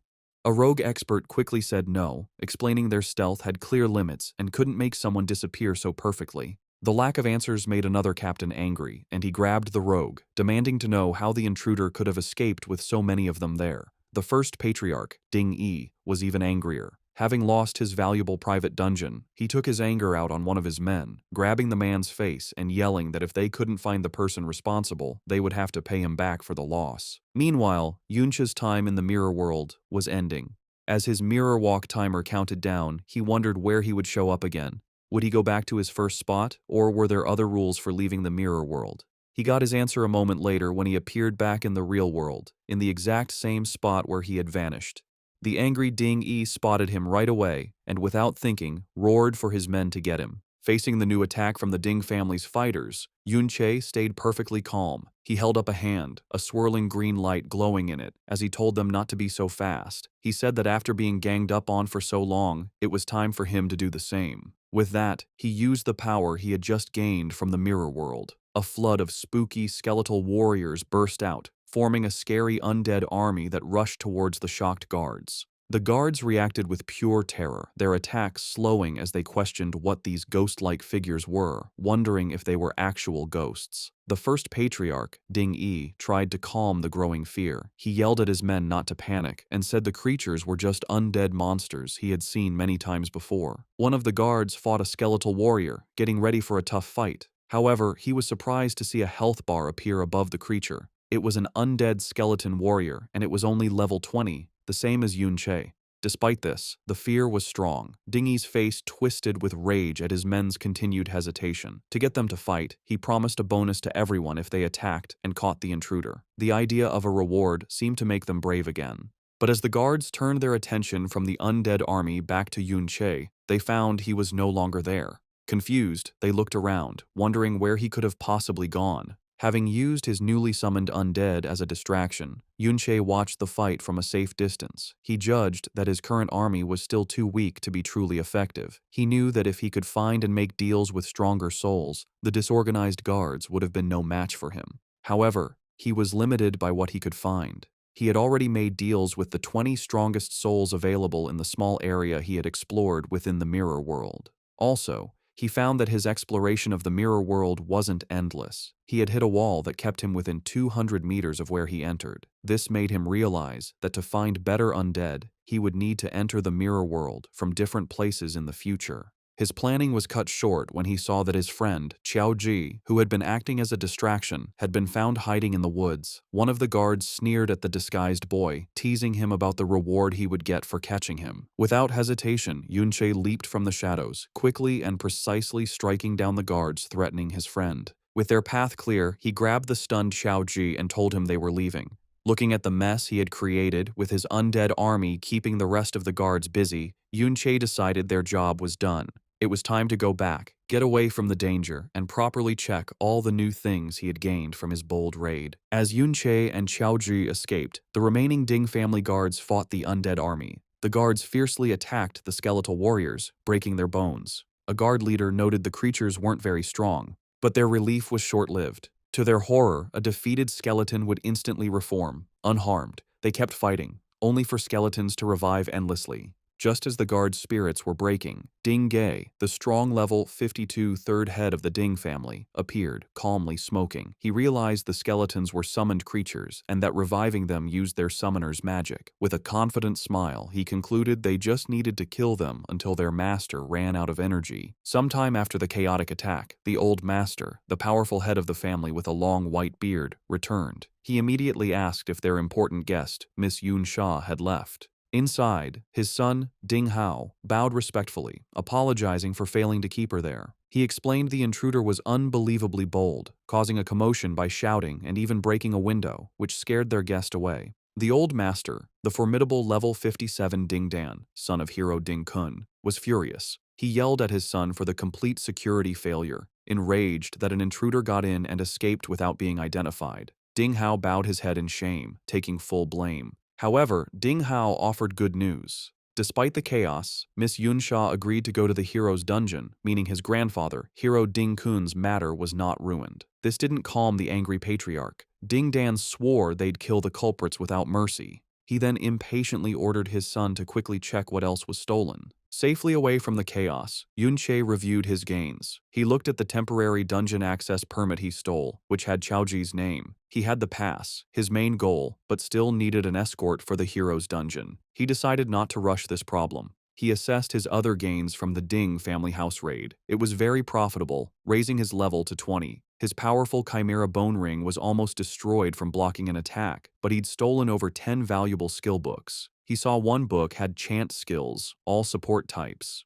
He learned Battle Song Chant, which boosted critical hit rate and damage but lowered defense. He immediately considered its reversed form, Shield Song Chant, which would do the opposite. He excitedly realized by learning and reversing these support skills, he could greatly boost his stats. With these boosts and a new passive skill that increased his strength, he knew he could crush any same-level opponent with pure stats. Besides skill books, the Dungeon Lord dropped a rare level 30 item, Corrupted Knight's Armor, which would be useful later. But most importantly, above all the levels, skills, and equipment, he had finally leveled up his hidden skill, Mirror World, to level 2. Thinking about his new abilities, Yunche admitted his necromantic summons greatly increased his combat power. But he knew it wasn't enough. Recalling the hero Ding Kun's statue, he judged his enemy was at least an S-rank berserker. To have any chance of killing him, Yunche figured he'd need to reach level 50 or higher and, more importantly, find and contract an S-rank necromantic spirit. Later, safe from the Ding compound, a still-shaken Chaoji nervously asked Yunche if they wouldn't be followed. Yunche calmly said they'd lost their pursuers and were safe since their faces weren't seen. Still, Chaoji was uneasy, and Yunche noted how hard the experience must have been for him. Seeing his current undead army was too weak, Yunche decided his next step. He asked Chaoji if there were any nearby dungeons where a powerful person had died. When Chaoji looked confused, Yunche explained he needed a higher-level dungeon to level up faster, adding the powerful person was for something he'd find out later. After a moment, Chaoji confirmed there was such a place. However, he hesitated, worried. He revealed it was the school's private dungeon, and they couldn't sneak in. The information made Yunche pause, thinking about a controlled, heavily guarded dungeon. But he didn't waver. He simply decided if normal entry was impossible, he'd use special methods to get what he wanted. As part of his special methods to enter the school's private dungeon, Yunche met his class teacher. He gave the teacher a valuable, rare, purple-quality skill book for his wanderer class, stolen from the Ding family. The bribe worked. The teacher, now believing Yunche had powerful backing, became more helpful. He admitted dungeon access was usually fixed, and he couldn't easily change things. However, he explained a loophole. The dungeon was open for graduating students. While Yunche wasn't normally qualified, a teacher could recommend an outstanding student. Convinced of Yunche's outstanding potential, he promised to get him a spot. The plan succeeded. Yunche joined students entering the school's valiant dungeon. Other students were determined or flattering. One grimly noted it might be his last chance to level up, while another thanked the hero. As Yunche walked past the glowing portal, he felt a strange unease, sensing something was wrong with this dungeon. The teacher enthusiastically explained it was where the hero once fought, and traces of his power might remain inside. Nearby, Chaoji listened grimly. He horrifyingly realized the valiant dungeon was where, according to the Empire's fake history, hero Ding Kun valiantly killed his great-grandfather, traitor Chao En. Knowing the dark truth, Chaoji hesitated. He struggled, wondering if he should tell Yunche what he knew about the dungeon's true history. As students gathered at the dungeon entrance, the teacher gave a final warning. It was a high-level dungeon, and they must be careful within their limits. He then singled out a red-haired student in armor, Little Z, telling him to look after Yunche and Chaoji.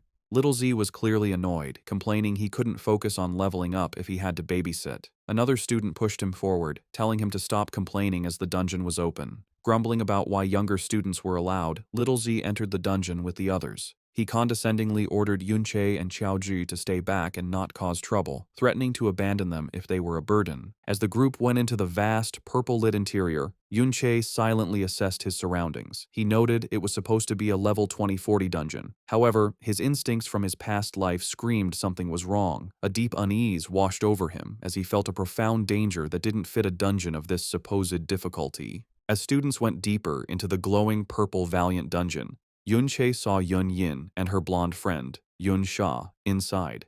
He wondered how they, as younger students, were allowed. Little Z, assigned to watch Yunche, also saw the girls and pointed them out to another armored student. This student immediately dreamed of escorting the attractive girls. His fantasy was cut short by a taller, serious student in a helmet who smacked him, telling him to stop dreaming. This student revealed Yun Yin and Yun Sha were much stronger, both over level 30. He scoffed that they should be asking the girls for help, and the daydreaming student wasn't good enough for them. Embarrassed, the student muttered he was just talking. As the older students talked, the daydreaming boy watched Yun Sha and Yun Yin. To his and his friend's surprise, the two high-level younger students ignored them and walked directly towards Yunche and Chaoji. Yunche watched them approach, confused. He recognized Yunsha as the high-status guest from the Ding family's house. Her direct approach made him suspicious. He wondered if she knew the original owner of his body, or if she was confronting him for Ding Shu, whom he'd publicly embarrassed. Yunsha's approach was direct and friendly. Smiling confidently, she told Yunche she saw him at the memorial hall and complimented his fighting skills, adding his voice was unique. Yunche wasn't sure what she wanted, thinking she was just making small talk. However, Yunsha's eyes glowed gold as she leaned closer, revealing she recognized his voice from the shattering glass during his escape from the Ding family residence. This stunned Yunche. He realized, alarmed, that this powerful girl had identified him as the intruder just from 2 sentences he shouted. Having made her point, Yunsha's clothes changed to white, mage-like combat gear. Yun Yin did the same, putting on a dark, green energy outfit. Yunsha then told a still surprised Yunche they'd explore the dungeon first, then walked away with her friend. As they walked off, Yunche processed the encounter carefully. He understood she recognized him as the intruder, but chose not to expose him publicly, subtly delivering the message. This made him wonder if it was a warning. He considered the dangerous possibility that Ding Shu also recognized his voice from their earlier fight. However, Yunche decided not to worry for now. He was confident that as long as the Ding family didn't act immediately, his fast leveling speed would soon make him strong enough for any threat they posed. Seeing her act as friendly, he decided to offer a warning back. He called out, advising them to be careful, as his instincts told him the dungeon felt strangely dangerous. Yunsha stopped and seemed to agree, telling her friend the place felt odd. She reflected that given her high level, the dungeon shouldn't feel so unsettling. With a final knowing smile at Yunche, she thanked him for the warning before she and Yunyin continued. The brief friendly talk between Yunche and the high-level girls didn't go unnoticed. The other older students watched in disbelief, gossiping about why the usually cold Yunsha was so familiar with him. Driven by jealousy, they surrounded Yunche, asking about his relationship with her and demanding an introduction. Not interested, Yunche cut off their questions, announcing he and Xiaozhi were leaving the group to explore alone. The older students were shocked by his overconfidence, warning him that as younger students, the level 20 monsters would surely kill them. To their surprise, their supervisor, Little Z, told them to let the two go. He reasoned that for Yunche to be friendly with someone as powerful as Yun Yin, his own level must be high. When others protested, reminding him of their teacher's orders, Little Zai's true motive was revealed in his thoughts. He aggressively reminded his friends of their real reason, to find precious crystals. He didn't want to share the loot, so letting them wander off was perfect. He finalized his decision by callously telling the group to ignore them, reasoning they had distress signal guns if needed. As Yunche and Xiaozhi walked away, he watched them with anger and jealousy. He couldn't understand why a plain kid got Yunsha's attention. His envy grew into dark malice. He concluded if Yunche was so overconfident, he deserved to die. Sometime after Yunche and others entered the dungeon, an angry Ding Shu arrived at the entrance. A male staff member and a woman asked him what he was doing. Filled with rage, Ding Shu grabbed the man's shirt, asking if a team had just gone inside. The staff member demanded to know what he planned to do. This fight came after a frustrating meeting Ding Shu had with his family elders. When he tried to tell them Yunche and Xiaozhi were the intruders who raided their home, his father, Ding Hao, dismissed him. He coldly told him not to blame them for his public humiliation, as he had no time for such small matters. Ding Shu strongly insisted he recognized their voices from the raid. However, Ding Ge was doubtful, pointing out the intruders were too skilled to be mere students, easily escaping many guards. Ding Ge said unless Ding Shu could prove their strength was greater than the guards, he couldn't support his claim. The family head, Ding Dan, coldly told him to leave them to their important matters. Dismissed by his family, Ding Shu had no choice but to act himself. Back at the dungeon entrance, he again confronted the staff member, declaring with crazy determination that since Yunche and Xiaozhi were inside, he had to go after them. Inside the dungeon, Yunche was fighting a tough level 20 greed demon crystal giant. The creature, made of sharp blue crystals, attacked fiercely. As Yunche dodged its hits, an even stronger enemy appeared, a level 30 greed demon crystal eye. It shot a powerful beam of purple energy right at him. Seeing the new monster's immense power, Yunche got ready for the hit.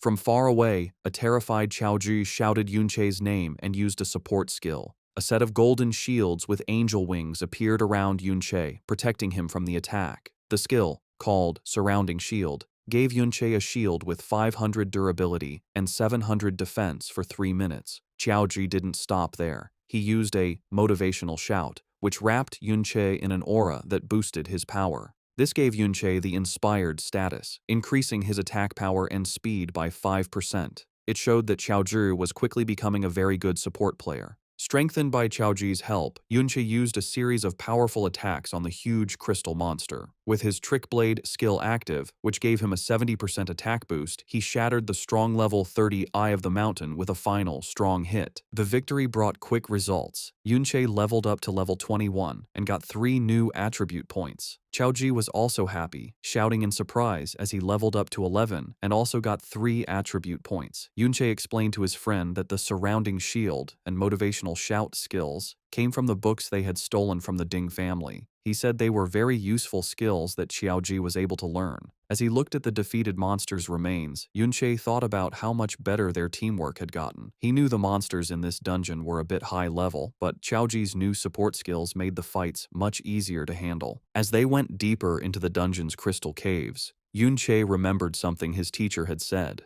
The teacher had mentioned a rare monster in this dungeon called the Obsidian Beast. He had said that killing it gave a chance to get a rare support skill book for gravitational pull. This was a big chance for Yunche because he had already seen the skill's reversed form, Force Field Zone, on his Mirror World skill list and knew it was a key skill for his future plans. But hunting the beast wasn't his only goal. He looked out at the huge, spooky landscape, knowing that this dungeon was also said to be where many powerful adventurers had died. He believed their souls might still be where they fell, giving him a chance to find and contract powerful undead spirits for his army. He hoped he could find some of these souls in the area. Suddenly he felt danger and his eyes widened in alarm. In the canyon below, a huge creature made of dark, glowing purple rock appeared. It was not alone. A whole group of these elite-level obsidian beasts was on the move, marching together through the Crystal Pillar Canyon. From a high cliff, Yunche and Xiaozhi watched the strange sight. Yunche saw that the elite beasts were moving in a large group and had also traveled at least a kilometer, much farther than they normally would. This very unusual organized behavior led him to a serious conclusion as he mumbled the words, "Wanderer type, huh?" He recognized the signs of a much bigger and smarter threat. The way the obsidian beasts were acting reminded Yunche of something, and he explained what a wanderer-type monster is. These are rare creatures that don't have a fixed spawn location and wander freely all over a dungeon map.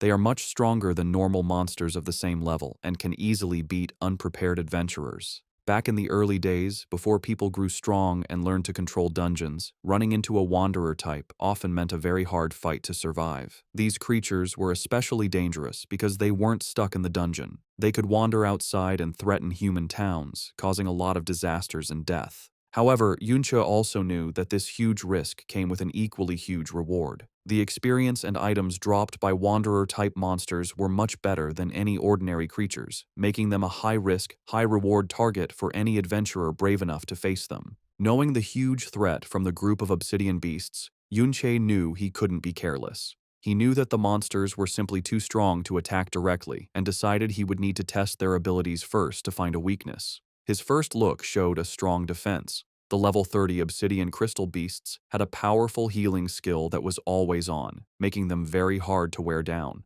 Before he could think of a new plan, the beasts attacked back, shooting a coordinated blast of powerful energy beams called mana rays. Yunche used his high speed to weave through the thick web of attacks, helped by the winged shields Xiaoji had summoned for him. But the monster's attacks were too many and too frequent.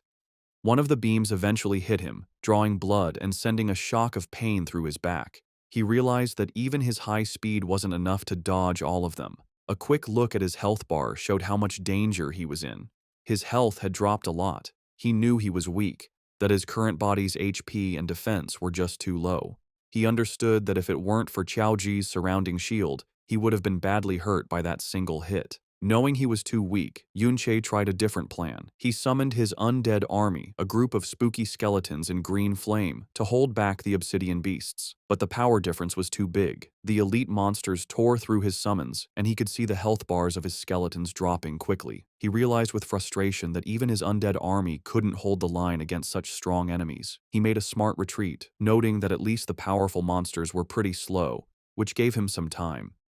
He knew his own low health and defense were weaknesses that couldn't be fixed quickly. He decided that the only real way to beat these creatures was to rely on Xiaoji's defensive skills. To make that possible, however, his friend needed to level up. Yunche turned to Xiaoji and explained the new plan. They would go fight regular, weaker monsters first to get stronger. They moved to an area with weaker monsters, where Yunche pointed out a group of enemies he had seen earlier, saying they were perfect for helping Qiaoji level up. In group fights, the shield bearer is the main defense. Other classes count on the shield bearer to take damage, letting them attack safely from a distance. Following Yunche's earlier advice to aim for S rank, Qiaoji had been carefully putting all his new stat points into his defense. This special build, plus the armor they had stolen from the Ding family guards, was now showing how good it was. Qiaoji had built up the main defenses of a real shield bearer, and he could now easily block attacks from level 20 monsters, taking only a little damage. Under Yunche's experienced teaching, Qiaoji began to train hard to master his role as a shield bearer.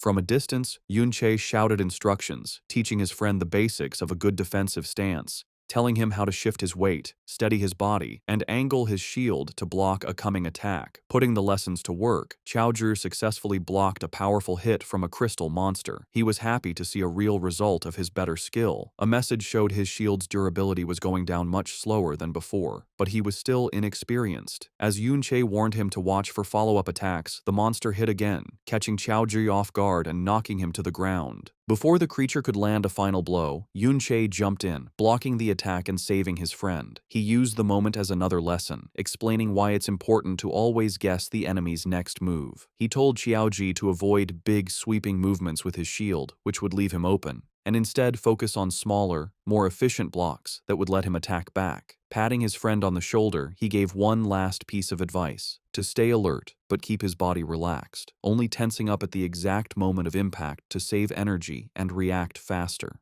The training continued without stopping. With a final encouraging pat on Qiaoji's armor, Yunche told him to keep up the good work. He stood behind his friend, always giving support and teaching him another key lesson for a shield bearer: to always keep an eye on the teammates behind them. Hearing this, a look of quiet determination appeared on Qiaoji's face. They put their training to use, fighting side by side against the dungeon's monsters. Yunche reminded his friend of a main rule of fighting: when stats are close, it is better skill that decides who wins. Their teamwork paid off. After beating another monster, Yunche leveled up once more, reaching level 22. He was happy with their progress. Now that Qiaoji could face enemies with confidence, it meant they could fight more efficiently, letting Yunche gain experience at a much faster rate too. The biggest growth, however, was for Qiaoji, who excitedly announced that he had finally reached the important level of 15. Reaching this level was a key moment. Qiaoji could now learn a new, powerful skill from one of the books they had stolen. He held up the glowing, rare skill book for shield armor, a skill that would add an outer layer of armor to his shield. This would give it huge amounts of durability and defense that grew with his own stats, making him an even stronger tank. With his level high enough, Qiaoji learned the shield armor skill, which was the last skill book he could use from the Ding family's collection. The new ability appeared as a layer of glowing green armor over his summoned shield, greatly improving its defensive power. Yunche also noted that the skill's defensive boost would be a huge help when they faced the obsidian beasts again. Meanwhile, in another part of the Crystal Pillar Canyon, a group of 3 men from the school's teaching team were watching the same group of elite obsidian beasts that Yunche and Qiaoji had seen earlier. The teachers were confused by the huge number of elite-level wanderer types gathered in one place. They decided that the monsters were far too dangerous for the students and that they needed to be killed. However, they knew how hard the job would be.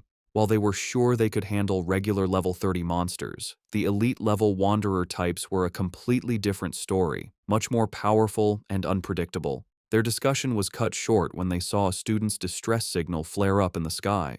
Forced to change their plans, the teachers decided to stop their hunt and rescue the students first. As they got ready to leave, however, they showed their deep worry about the group of wanderers. They knew the monsters were a major threat, and that any student who stumbled upon them without knowing would be in serious danger. As the teaching team got ready to leave for the rescue, one of them, Pang Zheng, agreed that it was dangerous and offered to stay behind just in case. The team leader, Lei Li, was about to agree when they were interrupted by Yunche and Qiaoji suddenly appearing. Yunche shared his own worry, suggesting that he and Qiaoji could keep watch on the group of wanderers instead. He reasoned that if the rescue party ran into another group of powerful monsters, 2 teachers alone might not be enough to handle the situation. He walked up to the surprised teachers and calmly explained his idea. He told them that the wanderer types were not very fast, and more importantly, had not noticed their presence yet.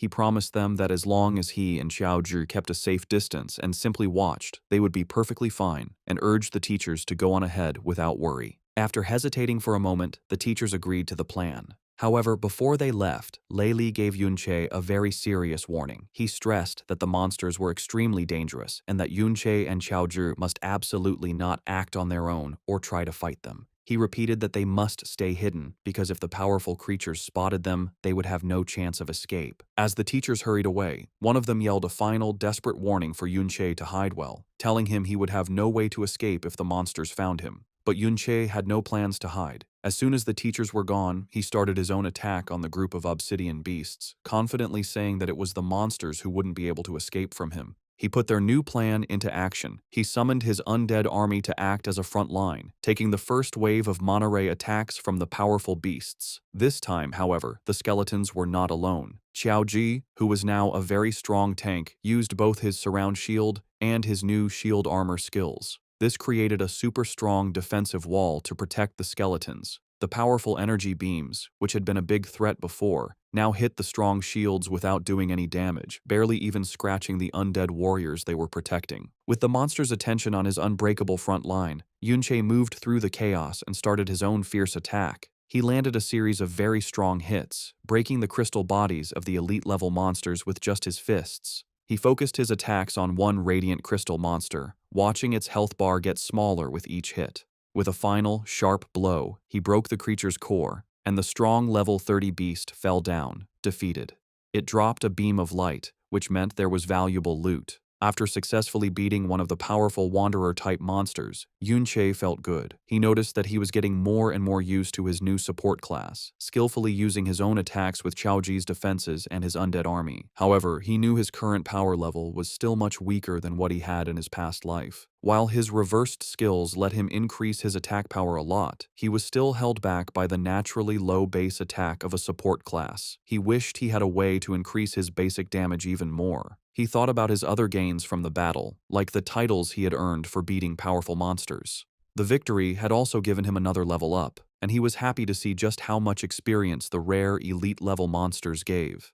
As he walked up to the monster's body to pick up the dropped items, a message confirmed he had successfully gotten the valuable rewards. As Yunche looked at the loot from the defeated monster, his eyes widened in surprise. He had gotten a powerful weapon with high attack, a huge, glowing pink crystal longsword that gave him a massive plus 552 bonus to his attack power. A slow smile appeared on his face as he realized this was the perfect answer to his problem. This one weapon would be more than enough to make up for his class's naturally low base attack power. He equipped the sword, and it changed in his hands, becoming a larger, more threatening blade that crackled with dark purple energy. With this new power, he was sure that future fights would be much easier. However, his luck wasn't perfect. He looked at the other item that dropped, a skill book, but was disappointed to see it wasn't the specific gravitational pull skill he had been hoping to find. He guessed that the chance of that particular skill dropping must not be very high. As he stood on the cliff edge, wishing for better luck and a chance to hunt more of the high-reward Wanderer monsters, his thoughts were cut short.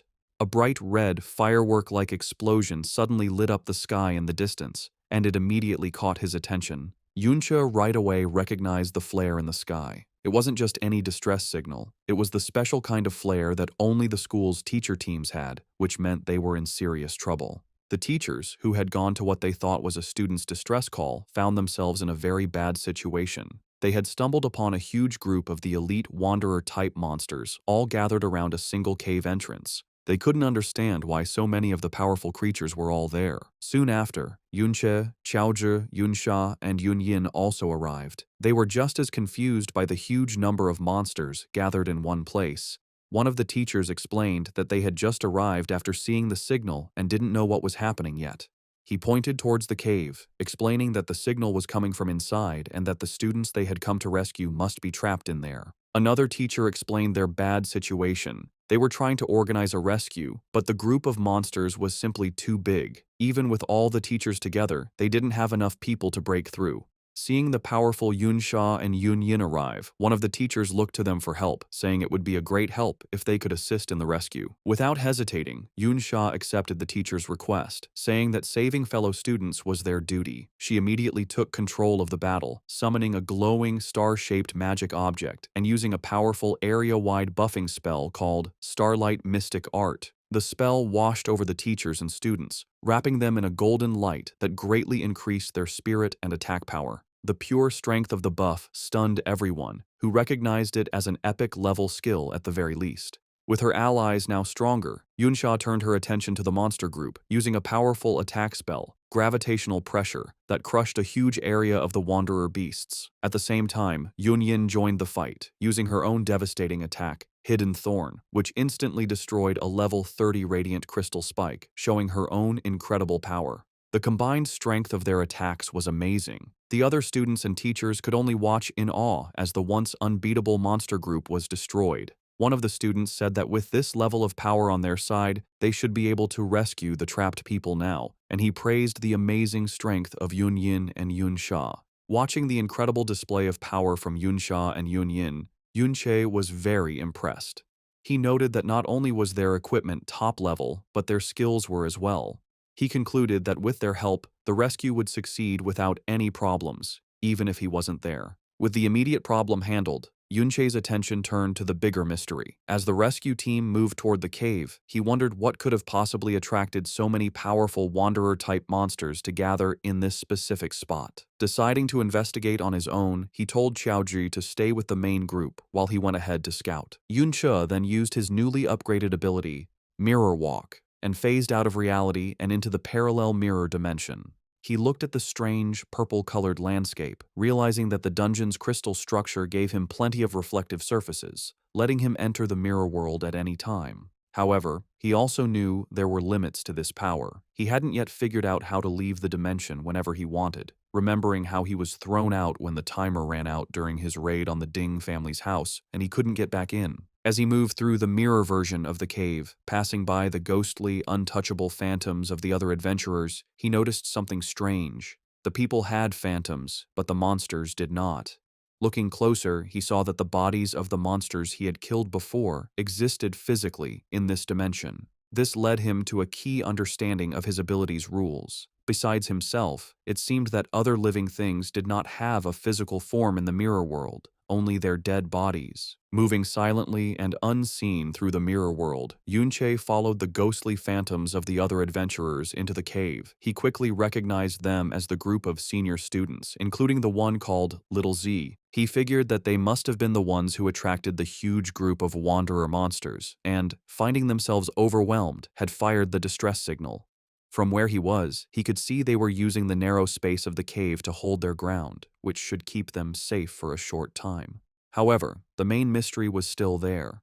What could possibly be inside the cave that would attract so many of these powerful creatures? He kept going, moving deeper into the mirror version of the cave to investigate. The confusing crystal landscape made it hard to find his way, with the endless reflections making it difficult to judge things. Suddenly, he froze, his eyes widening in shock and disbelief. He had found something completely unexpected, something that shouldn't be in a place like this at all. As he went deeper into the cave in the mirror world, Yunche's eyes widened. He had found the dungeon's true treasure, a huge vein of special, glowing green crystal ore. Now he understood why Little Z and his group had risked so much to come here. Dungeons often have special resources that don't exist in the real world, which are used to make powerful and unique equipment. The green ores were one such resource, worth far more than gold. As he looked at a green crystal, a message popped up, calling it a mirror image crystal ore. The message confirmed he could loot it and take it out of the mirror world, but more importantly, it asked him, "Return to the real world from here?"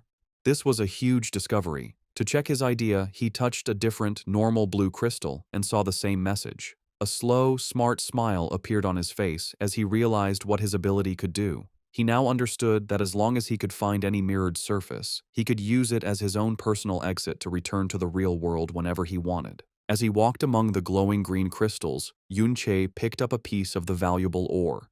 He thought about his newly upgraded skill, knowing there was still much more to learn about its full power and that he would need to find a good chance to study it. For now, however, he decided to focus on exploring the huge crystal vein he had found. As he went deeper, he was shocked by how much treasure there was. The amount of ore was huge, a massive deposit that would be enough to make any normal person who mined it a billionaire. This amazing sight finally solved the mystery that had been bothering him. He now understood why so many powerful wanderer-type monsters had gathered at the entrance to this cave. They were drawn to, and probably guarding, this incredibly valuable resource. Back in the real world, the rescue was happening.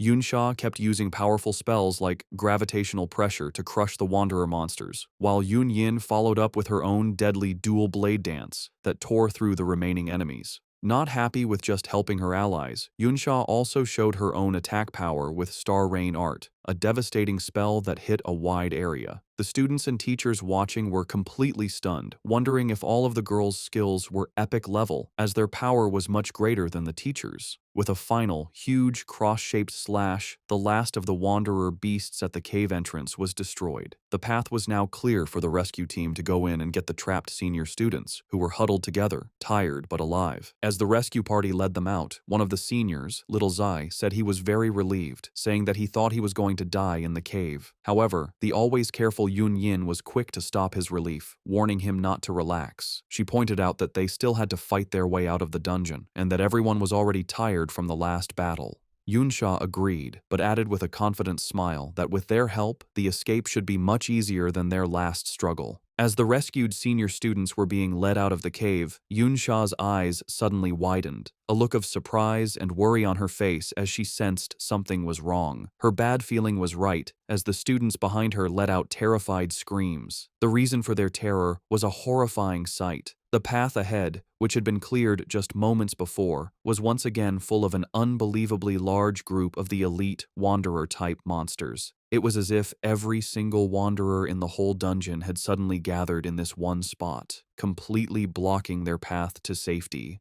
While the rescue team was being swamped by the sudden return of the Wanderer group in the real world, Yun Che was continuing his solo exploration of the other mirror world. He moved through the confusing, maze-like paths of the crystal cave, his way lit by the strange green glow of the special ore veins. Suddenly, he stopped, his eyes widening in complete disbelief at what was in front of him. He had stumbled upon an amazing sight, a huge, tree-like crystal formation that reached the top of the cave, and at its very top, a brightly glowing, star-shaped crystal core pulsed with immense energy. He immediately knew what it was, the dungeon's legendary secret treasure. As he got closer to the core, he remembered the stories about such items. If the different crystal ores were the dungeon's special products, then this crystal core was the ultimate prize, the dungeon's one and only secret treasure. These treasures are the condensed form of all the special products in a dungeon, taking a very long and unknown amount of time to form. They are so rare that a normal person might never see one in their whole life. Most importantly, every secret treasure, without fail, has a unique and powerful special effect. As Yun Che reached out to touch the glowing object, he knew he had found the true heart of the Valiant Dungeon. With a happy smile, Yun Che reached out to the glowing green crystal core he had found. A system window appeared, naming the item as the Mirror Image Crystal Core. It was a unique quality secret treasure that, when used, would permanently give a plus 110 boost to stamina, a plus 0.5 increase to mana recovery speed, and a 20% reduction in damage from light and electric type attacks. The description also said that it was a copy of the true secret treasure. Yun Che was thrilled with the discovery. He understood that the increase in stamina would greatly boost his maximum health, while the faster mana recovery meant he could use his powerful Trick Blade skill more often, increasing his damage. With a smart grin, he focused on what he thought was the most important effect, the 20% damage reduction for light and electric types. He knew that percentage-based damage reduction was an incredibly rare and valuable effect, even among the very best equipment. To make it even better, as a consumable secret treasure, it wouldn't even take up one of his valuable equipment slots. However, as he held the treasure, a strange thought came to him.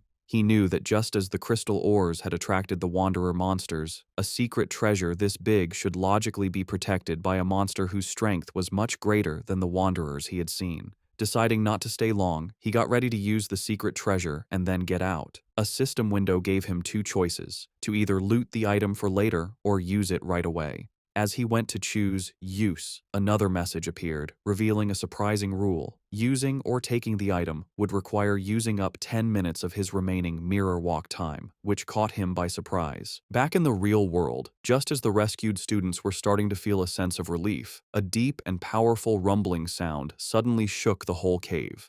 The teachers and students looked up in terror, and even the very powerful Yunsha and Yunyin were frozen with looks of shock and alarm. From behind the huge crystal formations, a new, huge threat appeared. It was a giant monster, a much larger and more threatening version of the wanderer beasts they had just fought, crackling with dark purple energy and making everything else in the cave look small. The group immediately understood the horrifying truth of their situation. They had stumbled upon the Lord of the Wanderer species, a powerful, hidden boss of the dungeon. The teachers and students knew how bad their situation was. They were facing a wandering lord, a rare hidden boss that was separate from the dungeon's main boss. A creature like this is much stronger than a normal boss, and this one, with its huge army of elite followers, was a threat they couldn't hope to fight against. Panic started to spread.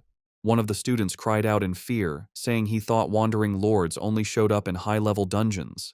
The fear was spreading, and the others began to lose hope, believing they were all going to die. Just as they were about to fall apart, Yunsha's calm, strong voice cut through the chaos. She told everyone to calm down, reminding them that the most important thing was to work together to escape. Taking control, she pointed to a narrow canyon, saying it was their only way out of the basin they were trapped in. She explained a clear plan. As long as they could break through the line of monsters and get out of the basin, their faster speed would let them get away easily.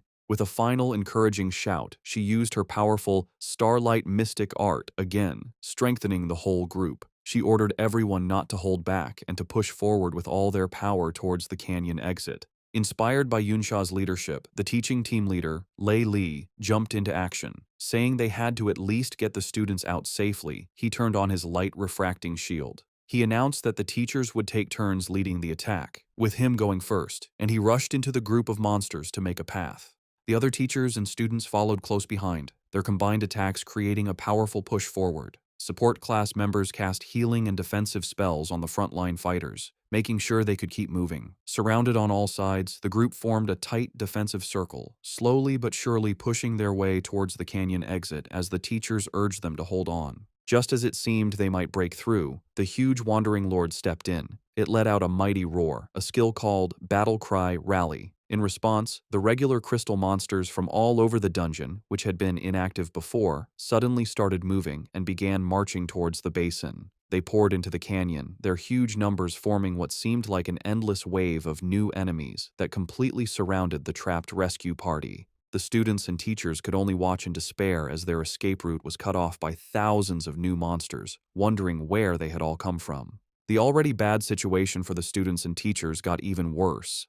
The huge wandering lord used a new ability called Crystal Aura. A massive red aura surrounded all the nearby monsters, strengthening them with a huge 20% increase to their health, attack power, and defense. The students on the front line were immediately beaten, crying out in shock at how much the monster's attack power had suddenly increased. The stronger group quickly got its first victim. A teacher was pierced by several energy beams, screaming that the damage was too high to be healed before he was completely beaten by the attacks and killed. A nearby student shouted in horror, announcing that a teacher was dead. As panic threatened to break them apart, Yunsha took control once more.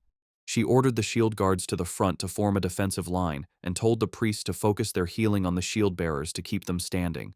Even with her strong commands, Yunsha knew their situation was very bad. She thought that everyone was already tired and they were now just barely holding on. Most terrifying of all, she realized that the wandering lord itself had not yet really started to fight, and they were already being pushed to their limit by its strengthened followers alone. Even with their best efforts, the combined forces of the students and teachers were no match for the strengthened, endless group of monsters. One of the teachers, his face serious, said that their efforts were useless and that they couldn't possibly break through at this rate. Seeing that a group defense was pointless, one of the more cowardly teachers decided to leave the group. He turned on a stealth skill, saying that it was every man for himself now. He tried to run, attempting to sneak past the monsters and escape on his own. The teacher, Lei Li, shouted after him, warning him that his stealth skill wouldn't last long enough for him to get away. His warning turned out to be tragically true. The running teacher was immediately spotted by a smaller, turtle-like crystal monster that came out of the ground, blocking his path. As the teacher froze in terror, the huge wandering lord, which had been watching the battle until now, finally made its move. It shot a devastating beam of pure energy that hit the ground where the lone teacher stood. The teacher was instantly destroyed, blasted directly into ashes by the overwhelming power of the lord's attack. The blast was so powerful that it not only killed the teacher, but also brought down the entire canyon, completely sealing the only escape route with a massive rock slide. The remaining students and teachers could only stare in horror at the unbelievable, terrifying display of power. One of them, his face a mask of despair, stuttered that they could no longer escape. Having sealed their only escape route, the huge wandering lord turned its attention to the trapped adventurers, its crystal eyes glowing as it charged another devastating energy beam.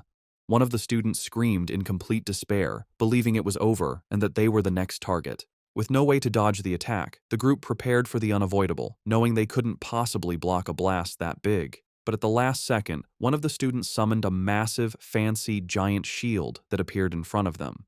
The shield, an epic quality, level 70 piece of equipment called the Rock Mountain Shield, had a huge amount of defense and resistance. The Lord's energy beam slammed into the giant shield with incredible force, pushing it back and threatening to break it. The teachers and stronger students rushed forward to hold the shield, knowing that if it fell, they would all be finished. Yunsha, her face strained with effort, explained their desperate plan. The shield was a level 70 piece of equipment, so its durability was sure to be high. However, because its level requirement was so high, no one in the group was actually strong enough to properly equip it and get its stat bonuses. This meant they had to physically hold the massive, hard-to-move object in place with their own strength. She knew this was only a temporary solution, a desperate move that could only buy them a little bit of time. As the students and teachers desperately held the line against the Wandering Lord's attack, their spirits began to break. One of the rescued seniors questioned why a monster of this power was even in the school's dungeon. Another student, his face a mask of terror and anger, turned on the teachers, blaming them for their situation and questioning why they had been brought there in the first place. One of the teachers, his face serious, wondered if their long struggle to save the trapped students had all been for nothing. The teacher, Lei Li, looked on with a pained expression, his only comfort being that at least the two younger students, Yun Che and Xiao Zhi, were safe and wouldn't run into this danger. His thought was immediately proven wrong. To his complete shock, Xiao Zhi suddenly appeared at his side, pushing him out of the way of an incoming attack. Lei Li couldn't understand how the boy, who was supposed to be waiting by the valley, had gotten there so quickly. As another monster attacked, Lei Li shouted a warning. Xiao Zhi reacted instantly, shouting the name of his skill, "Surround Shield," to protect the teacher. However, the monster's attack was too powerful, shattering Xiao Zhi's defenses and breaking the group's perimeter. With their formation broken and their main tank hurt, the group was left completely open. There was no one left who could stop the advance of the Wanderer group. With their defensive line shattered, the group was left completely open, with no one left to stop the advance of the Wanderer monsters. In a desperate act of bravery, Xiao Zhi single-handedly charged the monsters, successfully blocking several powerful attacks and protecting the injured teacher, Lei Li. The teacher could only stare in amazement, wondering how the younger student he had dismissed as useless had such incredible strength. But Xiao Zhi's solo effort was not enough. The other shield guards' defenses were completely broken, and their entire defensive line was gone. Xiao Zhi himself was finally beaten, his armor breaking as he was sent flying by a powerful blow. He lay on the ground, bleeding and defeated, as the monsters prepared to deliver the final blow. Seeing their last line of defense fall, one of the teachers, his face a mask of sweat and terror, said that their situation was now truly hopeless. Just as the monsters were about to overrun the defenseless group, a blur of motion cut through the chaos. To the amazement of the teacher, Yun Che appeared, standing on top of the body of a defeated monster. He held his massive, glowing crystal longsword, his eyes showing a cold, deadly calm. He looked down at his beaten and bleeding friend, Xiao Zhi, and praised him for his bravery. He then turned his attention to the monster group, his voice filled with strong confidence, and said, "Leave the rest to me." A short time ago, back in the mirror world, Yun Che stood before the crystal core. He realized that since he had found the replica, the original, real-world version must still exist. This meant that with his mirror world ability, he could effectively double his harvest of any valuable resource. However, he knew there were limits. He had gathered 75 pieces of the valuable crystal ore, but bringing them all out would require 750 minutes of mirror walk time, far more than he had. He understood that, like the crystal core, each piece of ore cost 10 minutes of his time to bring out. Faced with this limit, he made a choice. He would loot the real-world crystal core, but for now, he would use the replica he found in the mirror world to get its powerful buffs right away. A system notification confirmed that he had used both the real and mirrored versions of the core, which doubled the stat increases and gave him a powerful 40% immunity to light and electric type damage. After using the core, as he stood on top of the massive crystal formation in the real world, he suddenly felt a powerful vibration shake the whole cave. His eyes widened in alarm as he sensed the new disturbance. Wondering what had happened, he jumped into action, diving off the crystal formation to find the source of the noise. As he leaped from the crystal formation, Yunche decided to test his new ability to exit the mirror world whenever he wanted. He phased through the crystal walls, entering the parallel dimension once more, and noted that he still had almost 13 minutes of his mirror walk time left. With a confident smirk, he confirmed another key part of his power. As long as he had time left on his mirror walk, he could enter and exit the dimension at any time. The ability would only go on cooldown once the entire time was used up. He immediately tested this, phasing back through the crystal walls and successfully returning to reality. When he returned, however, he saw a shocking sight. The number of monsters had grown hugely, far more than the crystal ore alone could explain. Towering over them all was the giant Wandering Lord, and Yunche finally understood that this creature was the true source of the dangerous feeling he had felt from the very beginning. Realizing the huge danger, his first thought was for his friend. He knew that Xiaoji and the others were in great danger, but with his new control over the mirror world, a new plan began to form in his mind. Knowing he could now enter and exit the dimension at any time, he saw a chance to turn the tables on the seemingly unbeatable boss. With his new control over his ultimate skill, Yunche came up with a new strategy. He began to phase in and out of the mirror world, using the other dimension to instantly move around, easily dodging the monster's attacks before reappearing in the real world to strike. This hit-and-run tactic was very effective. After taking down several more of the elite monsters, he reached level 24. He took a moment to check his new power, calculating that with his increased mana and the doubled mana recovery from the crystal cores, he could now stack his Blade of Trickery skill to get a huge 330% increase in his attack power. However, Yunche stayed realistic. He knew that while his current power was crazy, it was still not enough to face the giant Wandering Lord, a creature even stronger than a normal dungeon boss. He decided that he would need to reach at least level 30 to have a real chance of winning, and he knew he was still a long way from his goal. The story then returns to the desperate moment in the real world, with the students and teachers about to be killed.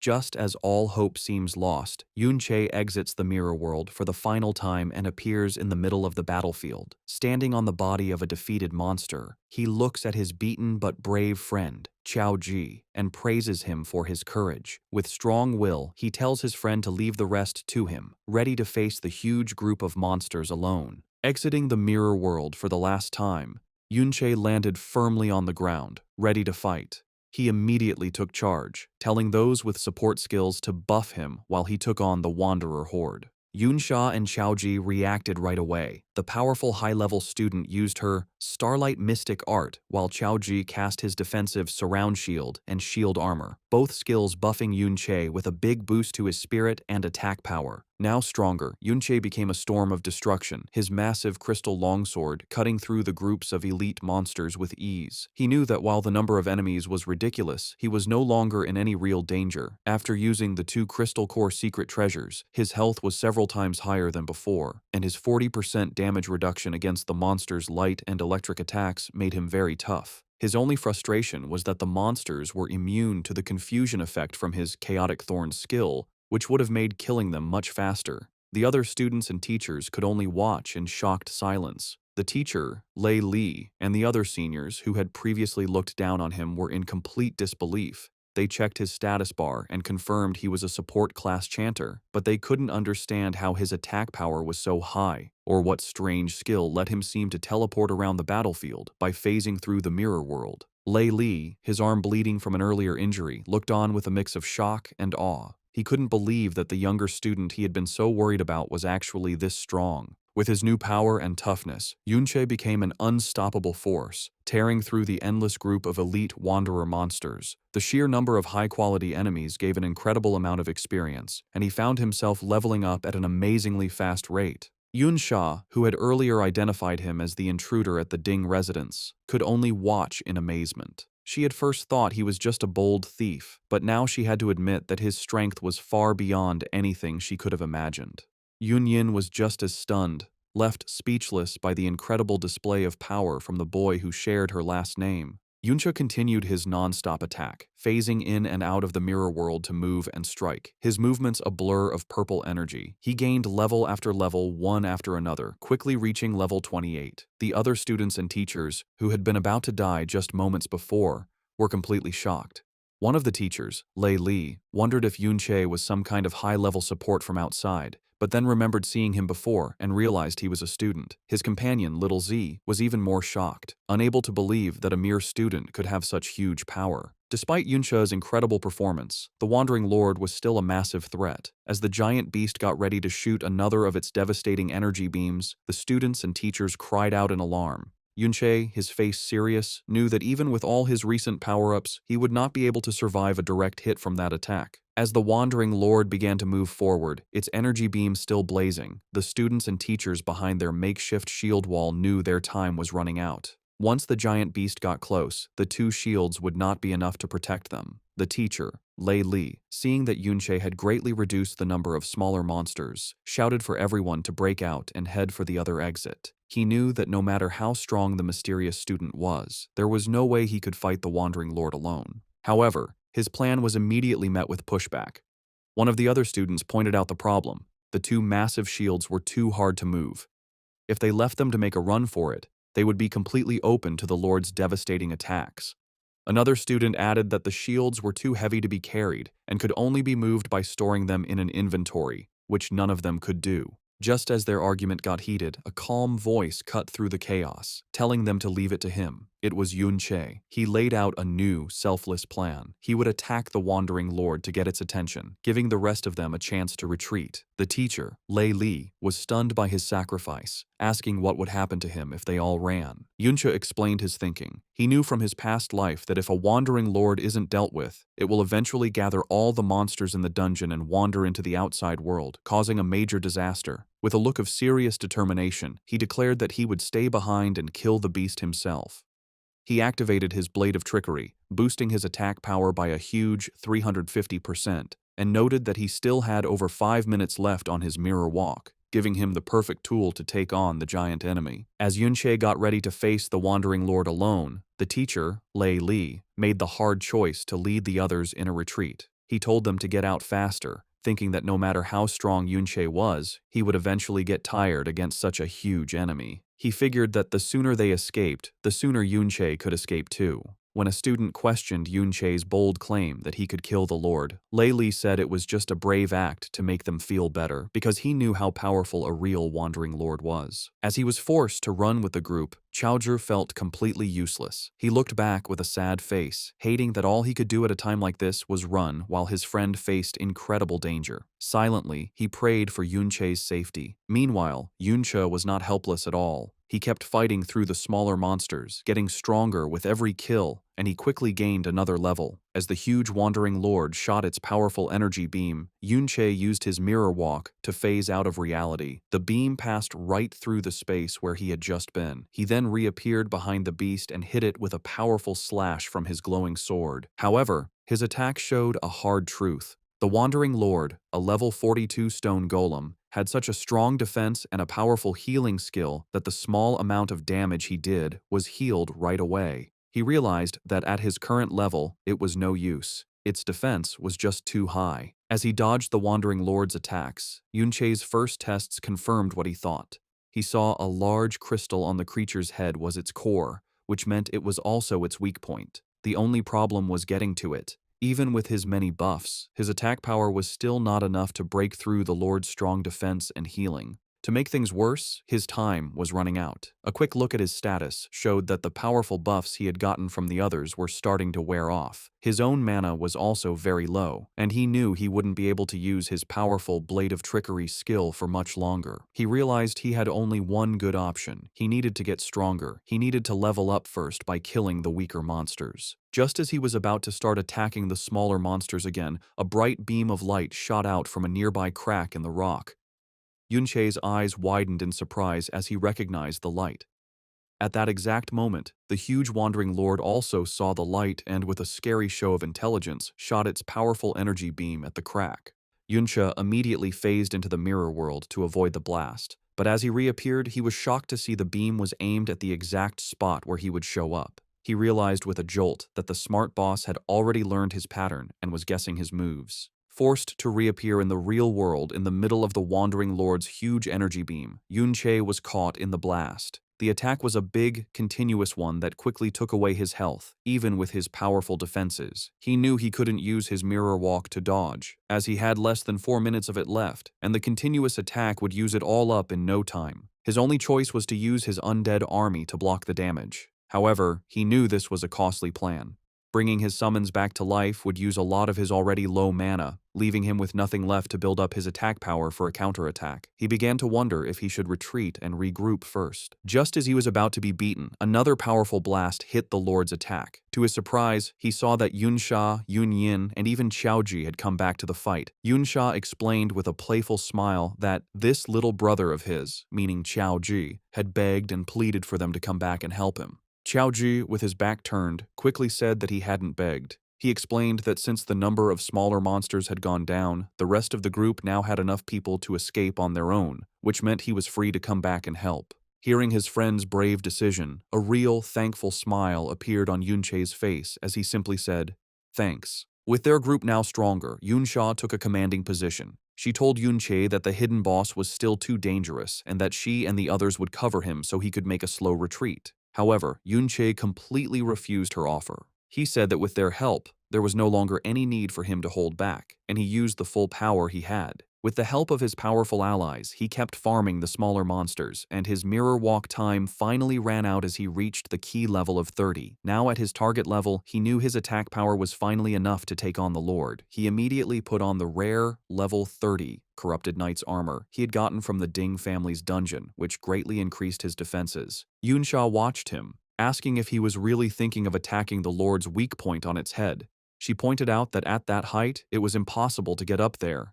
But Yunche was one step ahead. He revealed that he had already gotten the tool he had always wanted, the Gravitational Pull skill book, which he had looted from one of the Wanderer monsters. The skill let its user pull a target object towards them. More importantly, its reversed form, gravitational traction, did the opposite, pulling the user towards the target, with the pull getting stronger the lower the user's strength. With this new movement ability, the Lord's weak point was no longer out of reach. He activated his Blade of Trickery, quickly building up his attack power, and with a confident smile, he promised the others that everything was under control. With his plan set and his power fully built up, Yunche reached out a hand covered in purple energy, aiming for the huge Wandering Lord's head. He then used his new skill, Gravitational Traction, and a powerful force grabbed him, pulling him forward with incredible speed. He shot through the air like a rocket, breaking the rocky ground as he flew right towards the giant monster. In an amazing show of skill and power, he landed perfectly on the Wandering Lord's head, putting himself right next to its glowing crystal core, his powerful sword crackling with energy and ready to strike.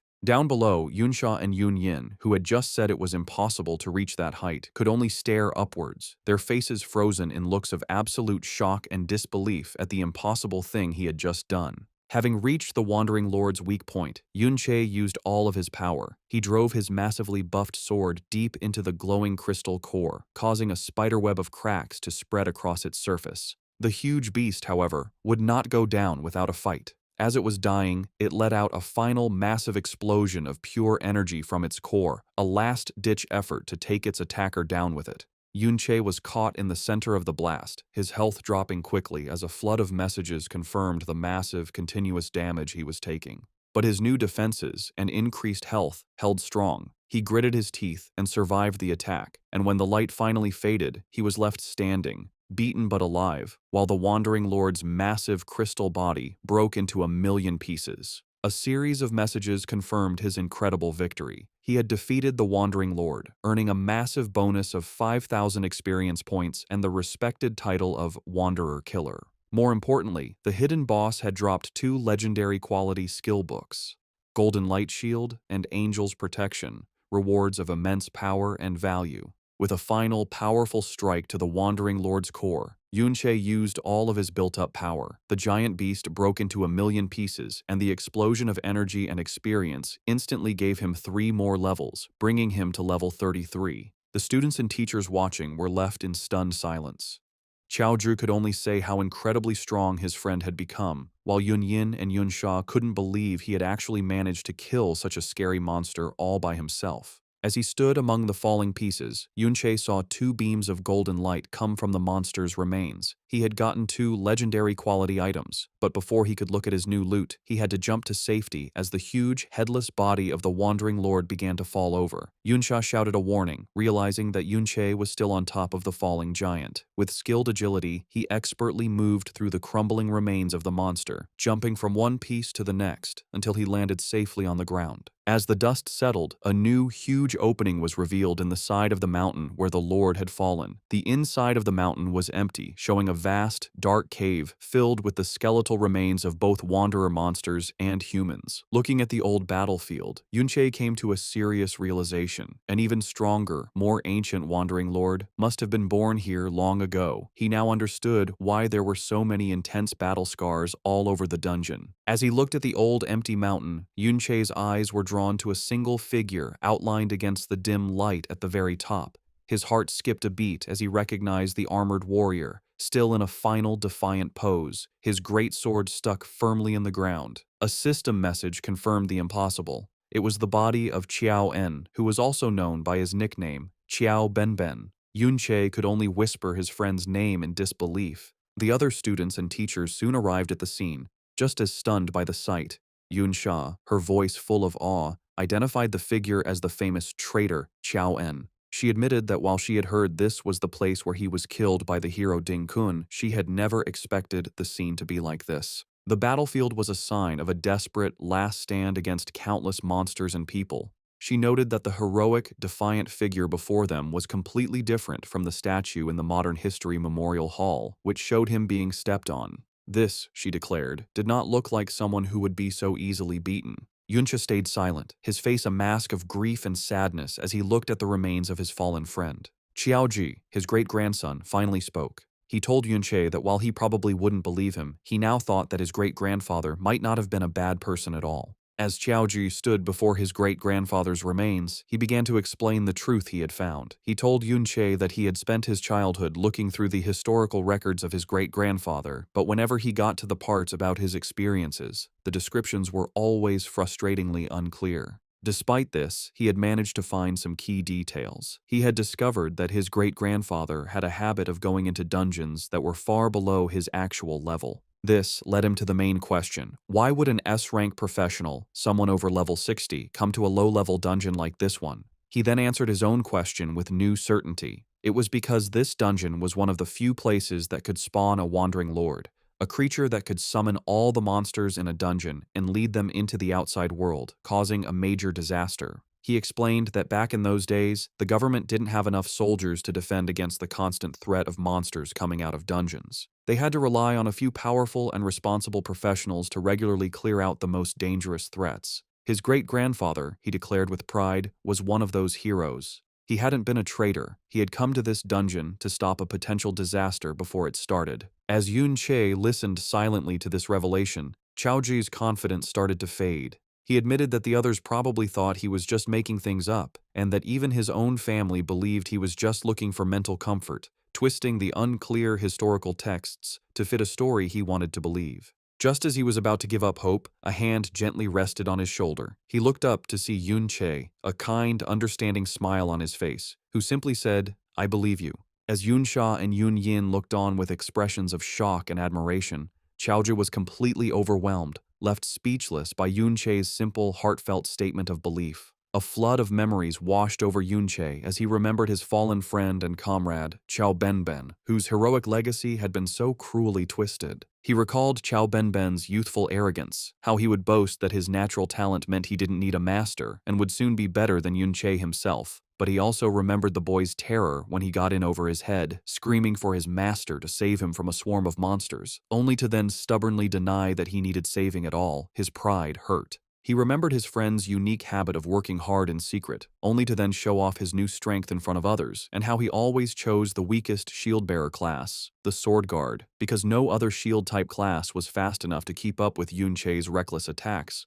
He remembered how he always seemed to find Chao Benben, even when he tried to sneak off on his own to grind levels, and how his friend would always make excuses, claiming he just couldn't resist a good fight, insisting that saving people was just something he did on the way. Filled with a new sense of purpose and a burning desire for revenge, Yunche looked at the remains of his friend. He declared that, for Chao Benben's sake, he would settle the score with the Ding family, the ones who caused his friend's suffering after his death. Back at the Ding family residence, Ding Shu is telling the story of the dungeon expedition to his unbelieving father and uncle. He insists that what he is saying is true, that Yunche is just that amazing, and that they can ask the teacher in charge if they don't believe him.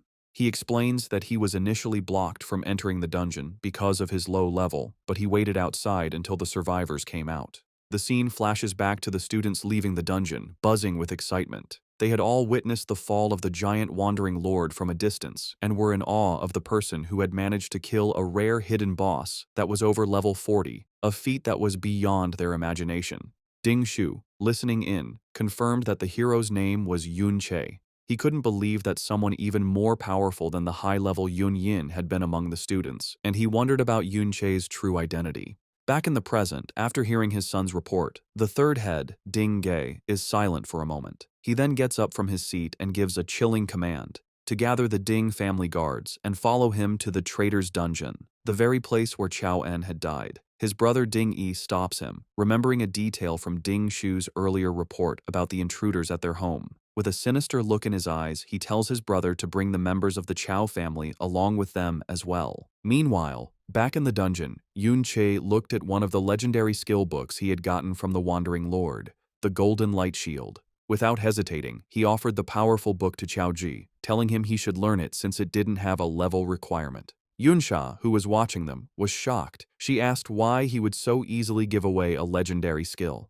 Yunsha calmly explained that the skill was only for shield bearers, so it was useless for him. He then added an important detail, suggesting that Chao Ji's great-grandfather, Chao En, probably used this very skill in his time. Moved by this, Chao Ji accepted the book.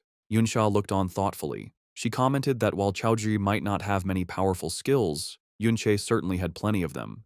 She admitted that even though her own skills were considered high level, she felt she was far behind him, mentioning his ability to seemingly teleport and his power to summon a large number of undead creatures. Her mention of the undead made Yunche's expression turn serious as his eyes glowed. He suddenly remembered a key detail about his power. His undead summons were created from souls he found in the mirror world. This led him to a deep realization. If other souls also went to the mirror world after they died, then it was possible that his old friend Chao En's soul was waiting there as well. After his sudden realization, a look of nervous excitement crossed Yunche's face. A system message confirmed that his mirror walk ability was ready again, giving him a full 30 minutes to explore the mirror world. He immediately wondered if he could use this chance to find his old friend's soul. With a determined look, he activated the skill, his body covered in a familiar purple light as he stepped into the other dimension. Inside the strange blue-green landscape of the mirror world, he found what he was looking for, a powerful, ghostly figure in full armor, with a calm but strong presence.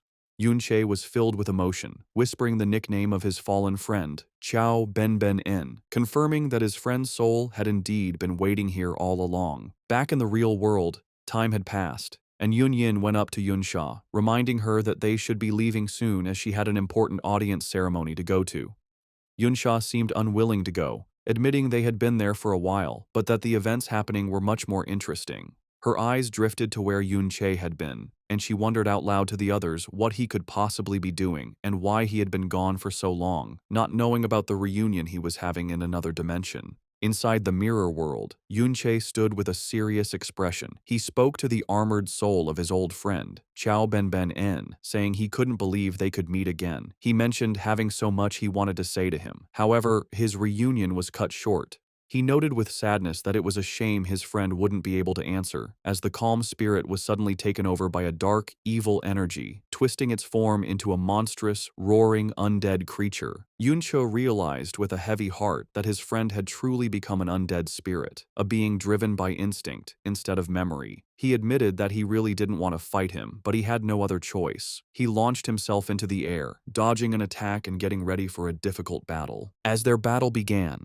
Yunche's eyes glowed with purple energy as he focused on his opponent. As they fought, something strange happened. Yunche found himself surrounded by floating crystal pieces, each one showing a different scene. He recognized them as moments from Ben's life and experiences. One piece in particular caught his attention, showing a clear memory of Ben's final battle against the man known as the hero, Ding Kun. As he watched the memory of the fight, Yunche noticed something odd about Ding Kun's posture and fighting style, finding it strangely familiar. Suddenly, the entire mirrored landscape around them shattered like glass. When the pieces settled, Yunche saw that the monstrous undead form had vanished, leaving only the calm, armored soul of Chao En standing before him once more. He was left completely confused, wondering what had just happened. Still trapped in the mirror world, Yunche hesitantly called out his friend's name again, only for the calm soul of Chao En to once more burst into a monstrous, roaring undead creature, swinging a shadowy purple energy blade. Yunche blocked the fierce attack, his expression serious as he realized the truth. The two then started a frantic battle, their purple energy-filled strikes clashing with immense force. Yunche understood that his friend was truly gone, with only his raw fighting instincts left in this evil form. Seeing no point in fighting the shell of his friend, he decided to retreat first. However, when he tried to leave, a system message appeared, telling him that he could not exit the mirror world from his current location. A wave of frustration washed over him. With no other choice, he accepted that he would have to fight. Meanwhile, back in the real world, Chaoji stood alone, a look of shocked determination on his face as he clenched his fist.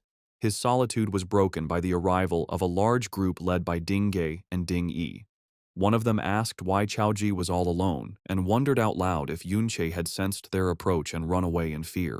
Ding Ge looked down on the boy with a smug grin, saying that this was only half the fun. Chaoji, trying to act like he didn't know what was going on, asked Ding Shu why he had come and if he was also there to level up. Ding Ge scoffed at the act, telling the little brat from the Chao family to stop pretending. He directly accused Chaoji of being the one who helped Yunche sneak into his house and steal their property. When Chaoji tried to deny it, Ding Shu leaned in threateningly, asking if he thought he wouldn't recognize the sound of his screams. The threat sent a chill down Chaoji's spine, his face turning pale with fear. Brushing the matter aside with a cruel wave of his hand, Ding Ge announced with a sinister smile that none of that was important now, as he had brought Chaoji a little gift. Chaoji's face showed pure terror as Ding Ge repeated his sinister offer, revealing his little gift. As Chaoji's eyes widened in horror, a group of tired-looking people were brought forward by the Ding family guards. It was his own family. He recognized them in disbelief, whispering the names of his grand-uncles, grand-aunts, and finally, his own mother, who looked back at him with a tired, defeated expression. Before he could understand the situation, one of his elderly relatives, his second grand-uncle, exploded with rage.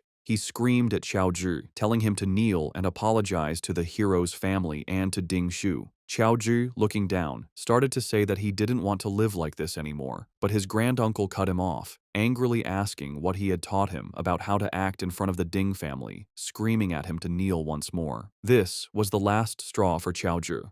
He snapped, his voice filled with years of held-back anger and shame as he shouted back, asking if the Chao family was meant to be the Ding family's dogs for generations. His defiance shocked his family members, who looked on in horror. However, another one of his relatives, Qiao Li, stepped forward and strongly agreed with the old man, shouting that for the descendants of a terrible traitor, being dogs was more than good enough. The pressure on Chaoji grew as another female relative tearfully asked if he was trying to get their whole family killed, begging him to think of his father. She reminded him of how hard his mother had worked to support the family ever since his father had gone mad, trying to make him feel guilty and give in. After a moment of silence, Chaoji's attitude changed completely.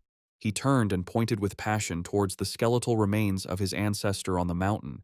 He declared to everyone that the truth was that his great-grandfather had come to this very dungeon to stop a cataclysm before it could happen. He insisted that his ancestor was only defeated because so many people had ambushed him, causing his heroic sacrifice. He explained that he had been collecting information about his great-grandfather for a long time, but had always been missing the final, clear evidence. Now, with the scene of that final battle right before their eyes, he had the proof he needed. With fire in his eyes, he proclaimed that his ancestor was no traitor, and that the official history was just propaganda. He turned to his stunned family, telling them that if they made this truth public, they could finally clear their ancestor's name and escape their life of servitude. His voice rose with righteous anger as he declared that the Ding family had no right to treat them this way, and that their other relatives should never have died for such a lie. His passionate speech was met not with denial, but with a burst of condescending laughter from Ding Ge, who found it childishly amusing. He then calmly walked forward, a smug look on his face, and confirmed that everything Qiao Ji had just said was, in fact, correct. He admitted that Qiao En was indeed killed in an ambush and was not an evil man.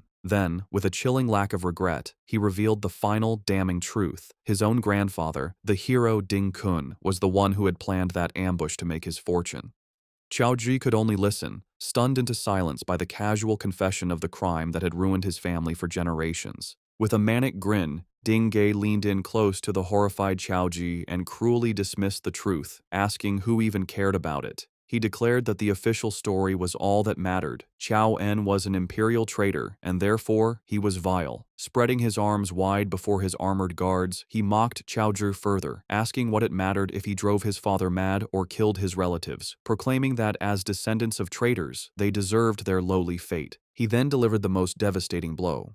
Pointing a finger at the terrified Qiao family, he revealed that they had known the truth all along. He asked Qiao Zhi how else he thought the relatives he'd mentioned had died, implying they were silenced for knowing too much. With the mental torment complete, Ding Yi adjusted his tie with a smug smile and gave a simple, chilling command for them to kneel. Immediately, and without a word of protest, the entire Qiao family, including the elderly, fell to their knees in submission. Qiao Ji's mother, now kneeling on the cold ground, pleaded with her son, whom she called Ah Ji. She begged him to admit he was wrong and stop resisting, telling him it was useless. With tears streaming down her face, she confessed her deepest fear. After his father went mad, she couldn't bear to lose her son as well. Hearing his mother's heartbreaking plea, Qiao Ji stood frozen, his body filled with despair and conflict. Just as his spirit was about to break, a new, gentle voice cut through the tension. A woman with long brown hair reached out a hand towards him, telling him not to listen to them. She looked at him with a kind smile and told him that he was the best.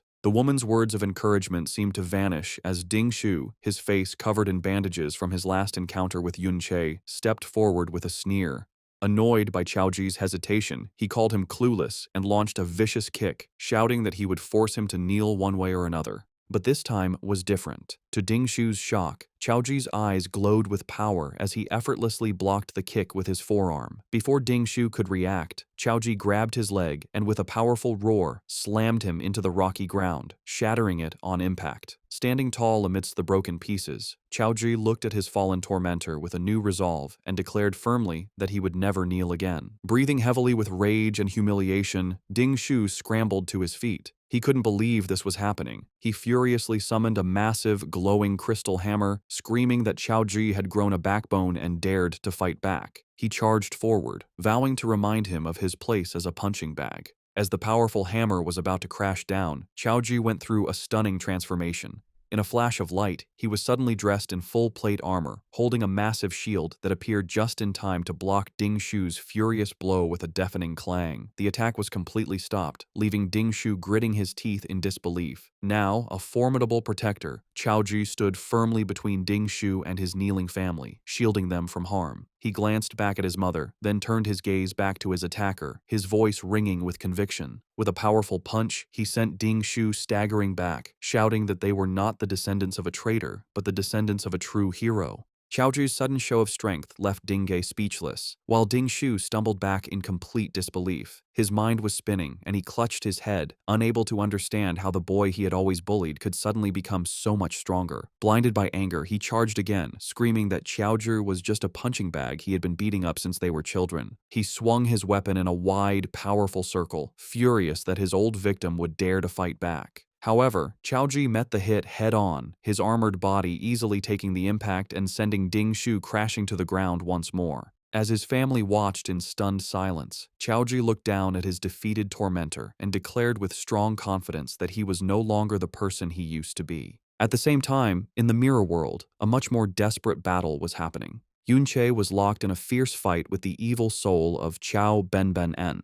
He knew that he was facing his friend in his prime, a warrior of incredible power. The difference between their current strengths was huge. Yunche knew that if it weren't for the fact that Benben was a defensive class and was currently mindless, he would have been beaten in an instant. However, Yunche had one very important advantage. He was the one who had taught Benben all of his fighting moves. He knew his friend's weaknesses like the back of his hand, which allowed him to guess and counter his moves. But even with this knowledge, the fight was incredibly difficult.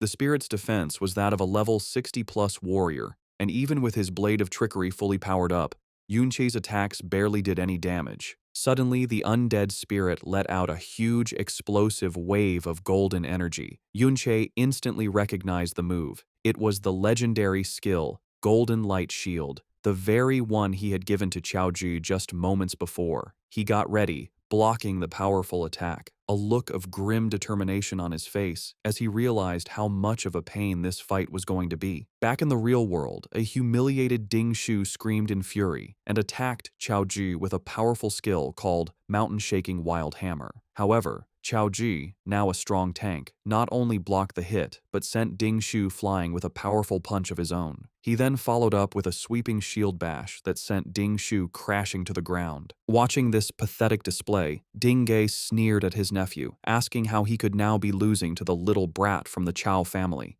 Deciding to take matters into his own hands, he announced that he would take out Ding Shu's anger for him and lunged at Xiaozhu with a powerful, energy-filled strike. As his fist was about to hit, he was met with a blinding flash of golden light. He looked on in disbelief as he realized Xiaozhi had summoned a huge, crackling energy barrier, the legendary Golden Light Shield. With his new power, Xiaozhi taunted his attackers, calling the so-called hero family nothing but cowards who didn't even dare to fight one-on-one. At the same time, in the mirror world, Yunche was facing the very same legendary skill. The undead spirit of his friend was protected by the same bright golden shield, and Yunche was letting out a relentless series of purple energy slashes against it. He knew exactly how the skill worked. As a legendary ability, the Golden Light Shield's defensive power was not just based on the user's stats. As long as it wasn't hit by a single attack that was more than double its endurance limit, it could take at least 10 direct hits. However, it had a critical weakness. It was a consumable skill. Even the smallest amount of damage would drain its energy, and Yunche was using this flaw, chipping away at its power with each strike. Back in the real world, the Golden Light Shield, protecting Xiaozhi, finally broke under the relentless attack from the Ding family members.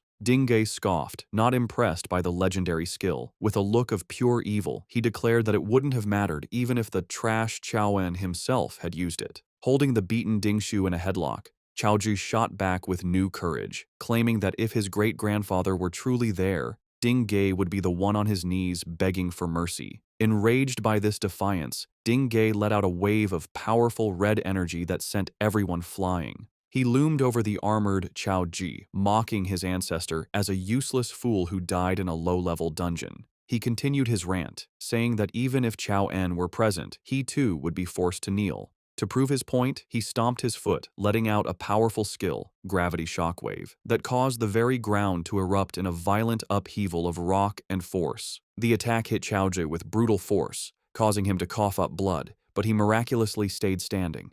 Ding Ge looked on with a surprised smirk, commenting on how tough the boy was. He then summoned a huge glowing crystal axe, his expression turning sadistic as he wondered out loud how Xiaozhi would stand after he chopped off his legs. As he raised the axe to strike, Xiaozhi's mother threw herself in front of her son, desperately pleading with the third master to spare him, claiming he was just young and foolish. She fell to her knees, offering herself in his place, begging Ding Ge to do whatever he wanted to her instead.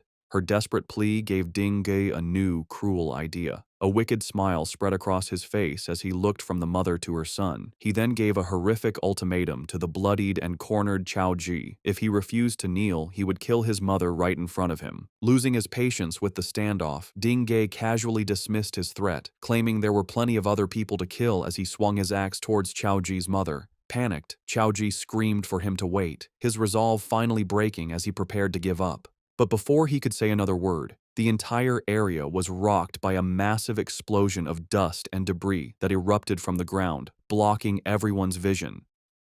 When the dust finally began to settle, the Ding family guards and the Chow family were left staring in stunned silence at what had appeared. Before them stood a towering, ghostly figure in full dark armor, radiating an intimidating blue aura.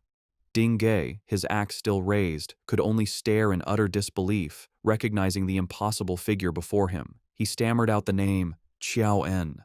The revelation sent shockwaves through the crowd. Qiao Zhi's mother looked on, whispering, "Grandfather?" in a mix of awe and terror, while the Ding family guards erupted in panicked confusion, questioning how a dead person could possibly be resurrected. One of the Chow family elders, however, recognized the ghostly form for what it was, identifying it as an undead. At that moment, another figure emerged from the dust cloud, standing calmly beside the formidable undead warrior. It was Yun Che. He looked at the stunned crowd with a cold, accusing glare, reminding them of how they had all looked down on Xiao En just moments before. With a smirk of grim satisfaction, he declared that it was only natural for Qiao En to crawl back from the depths of hell to settle the score with them all. The tall, ghostly form of the undead Qiao En stood as a silent protector before the stunned crowd. After his initial shock, Ding Ge scoffed at what he thought was just a trick and angrily ordered his guards to attack. A squad of armored warriors rushed forward with their weapons raised. However, they were met with a display of skill they couldn't understand. The undead hero moved smoothly, its sword and shield a blur as it effortlessly blocked all their attacks at once. The Chow family elders watched in awe, one whispering in disbelief, asking if that incredible warrior was really Qiao En. Chao Zhi was also amazed, seeing the mastery in the parry and how it stopped so many skilled guards at once. From a distance, Ding Ge saw the undead was one of Yun Che's summons, like the small fry he summoned during the raid on their home. Seeing the spirit was only level 33, he sneered. He declared that even as the spirit of Qiao En, it was still weak and charged forward with his flaming axe to finish it himself. As Ding Ge's powerful blow came down, the undead warrior's weapon was coated in a strange, thick energy. To Ding Ge's complete surprise, his attack was perfectly parried with enough force to send him stumbling back. Angry and embarrassed, a red aura exploded around him as he called the parry a mere trick, shouting that skill was useless against pure power. He then unleashed a powerful charging skill, Boulder Bash, planning to crush the undead warrior completely. But just as the huge attack was about to hit, the undead Qiao En again summoned the bright, golden light shield. The powerful charge slammed into the strong golden barrier, and Ding Ge could only roar in frustration as he was stopped by the legendary skill again. From a safe distance, Yun Che smirked as he watched the standoff. He taunted the struggling Ding Ge, explaining that even as an undead, Ben was still an S-class spirit, and the legendary Golden Light Shield alone was more than enough to keep him busy for a long time. Pushed back by the shield's great power, a furious Ding Ge realized its weakness. He ordered all his men to attack at once, hoping to overwhelm the shield and drain its energy with numbers. However, their attack was stopped by a new wave of summons. A group of skeletal warriors glowing with a scary green aura erupted from the ground, fighting the rest of the Ding family guards and stopping them from helping their master. Annoyed by this new delay, Ding Ge changed his plan. Calling the summons a small problem, he activated his own power, putting on a full set of strong glowing red armor. With his power now boosted by a skill called Blazing Fury, he declared the summons didn't matter. He realized the real target was the summoner himself. With a roar, he unleashed a powerful skill, Accumulated Pressure Punch, directly at Yun Che, knowing that if he could kill him, all the summoned creatures would disappear. With his eyes glowing with evil intent, Ding Ge charged forward, bragging about the high-level gear his grandfather gave him. He was sure Yun Che had no chance, but just as his attack was about to land, it was met with a flash of purple light. A single, clean slice cut right through his attack. Dingo was shocked, unable to understand how Yunche was unharmed. Before he could figure out what happened, Yunche unleashed a rush of red energy slashes, a skill called Tearing Claw, that completely erased Dinge's attack. Dinge could only stare in disbelief as his powerful skill vanished. In that moment of confusion, Yunche appeared behind him in a flash and stabbed him with his sword. As Dinge stumbled from the surprise attack, Yunche saw his opening and called to his ghostly ally. The undead Xiao En responded right away, its sword crackling with bright blue energy. In a perfectly timed move, Yunche leaped high into the air, using the undead hero's outstretched sword as a launch pad to launch himself forward with great force. He shot towards the wounded Dinge and delivered a powerful spinning slash that sent the third master of the Ding family flying, bleeding and cursing in pure anger. With his eyes glowing with cold focus, Yunche continued his non-stop attack. He unleashed a powerful rush of purple energy slashes that completely overpowered Dinge. Yunche moved in with lightning speed, his blade cleanly cutting off Dinge's arm. Dinge screamed in pain, holding the bleeding stump and desperately calling for a priest to heal him. In his panic, Yunche appeared right behind him. Dinge reacted by instinct, slamming his fist into the ground to unleash a powerful gravity impact shockwave, trying to push his attacker away. However, Yunche just vanished and reappeared a short distance away, unharmed. With a superior smirk, he asked the terrified third master what was wrong, taunting him by asking if he was scared. Sweat appeared on Dinge's forehead as he frantically looked around, screaming again for a priest who wasn't there. He then saw why they were gone. His elite guards were being killed one by Yunche's army of ghostly skeletons, which now glowed with a scary green aura of new power. Yunche stood calmly among his ghostly army, a coldly confident look on his face. He mocked Dinge, asking if he really believed his undead were still as weak as they were during the raid on his home. A system window showed the source of their new strength. A reversed skill that gave all his summons a huge 30% boost to both attack and defense, and a damaging aura that always harmed nearby enemies. Yunche explained that with the power of this legendary level skill, his army was now too strong for the Ding family guards to handle, his face a look of pure terror. Dinge finally realized how hopeless his situation was. With his guards beaten and his own power useless, he made a desperate choice. Cursing quietly, he turned and ran. However, his escape was immediately cut short. The ground behind him burst open as the undead Xiao En stuck its huge sword into the ground, making the ground shake hard. From the broken ground, a prison of huge, ghostly swords rose up, completely surrounding the terrified Dinge and trapping him in a cage of blue energy he couldn't escape. Standing outside the barrier was Yunche, his hair now a bright white and his aura glowing with a huge, calm power. He named the technique for the trapped man. It was the Sword Shield Absolute Array, a special skill of the Sword Guard class. He then added a chilling final word, explaining that no one below S-class had ever escaped it, before taunting the trapped man to try his luck. In a final desperate act, Dinge raised his remaining gauntlet, which began to glow with a wild red energy. He screamed for Yunche to stay back, showing that he held a void bomb, a powerful S-class item from his grandfather. He threatened to set it off, bragging that the explosion would be more than enough to kill everyone there, given their current levels and health. Yunche, however, remained completely unmoved. His expression was calm, almost bored, as he looked at the desperate man. With a single, chilling word, he called Dinge's bluff, telling him to go ahead and set it off. The command caught Dinge completely by surprise. He hesitated, screaming that Yunche must want to die. He then tried to get his confidence back, claiming that with his own high health, he would survive the blast even if everyone else died. But Yunche had one final powerful counterbluff. He calmly stated that it didn't matter because even if the bomb managed to kill the undead Xiao En, he could simply bring him back to life again. As Dinge sweated in the trap he was in, Yunche appeared behind him like a ghost, his voice cutting through the quiet.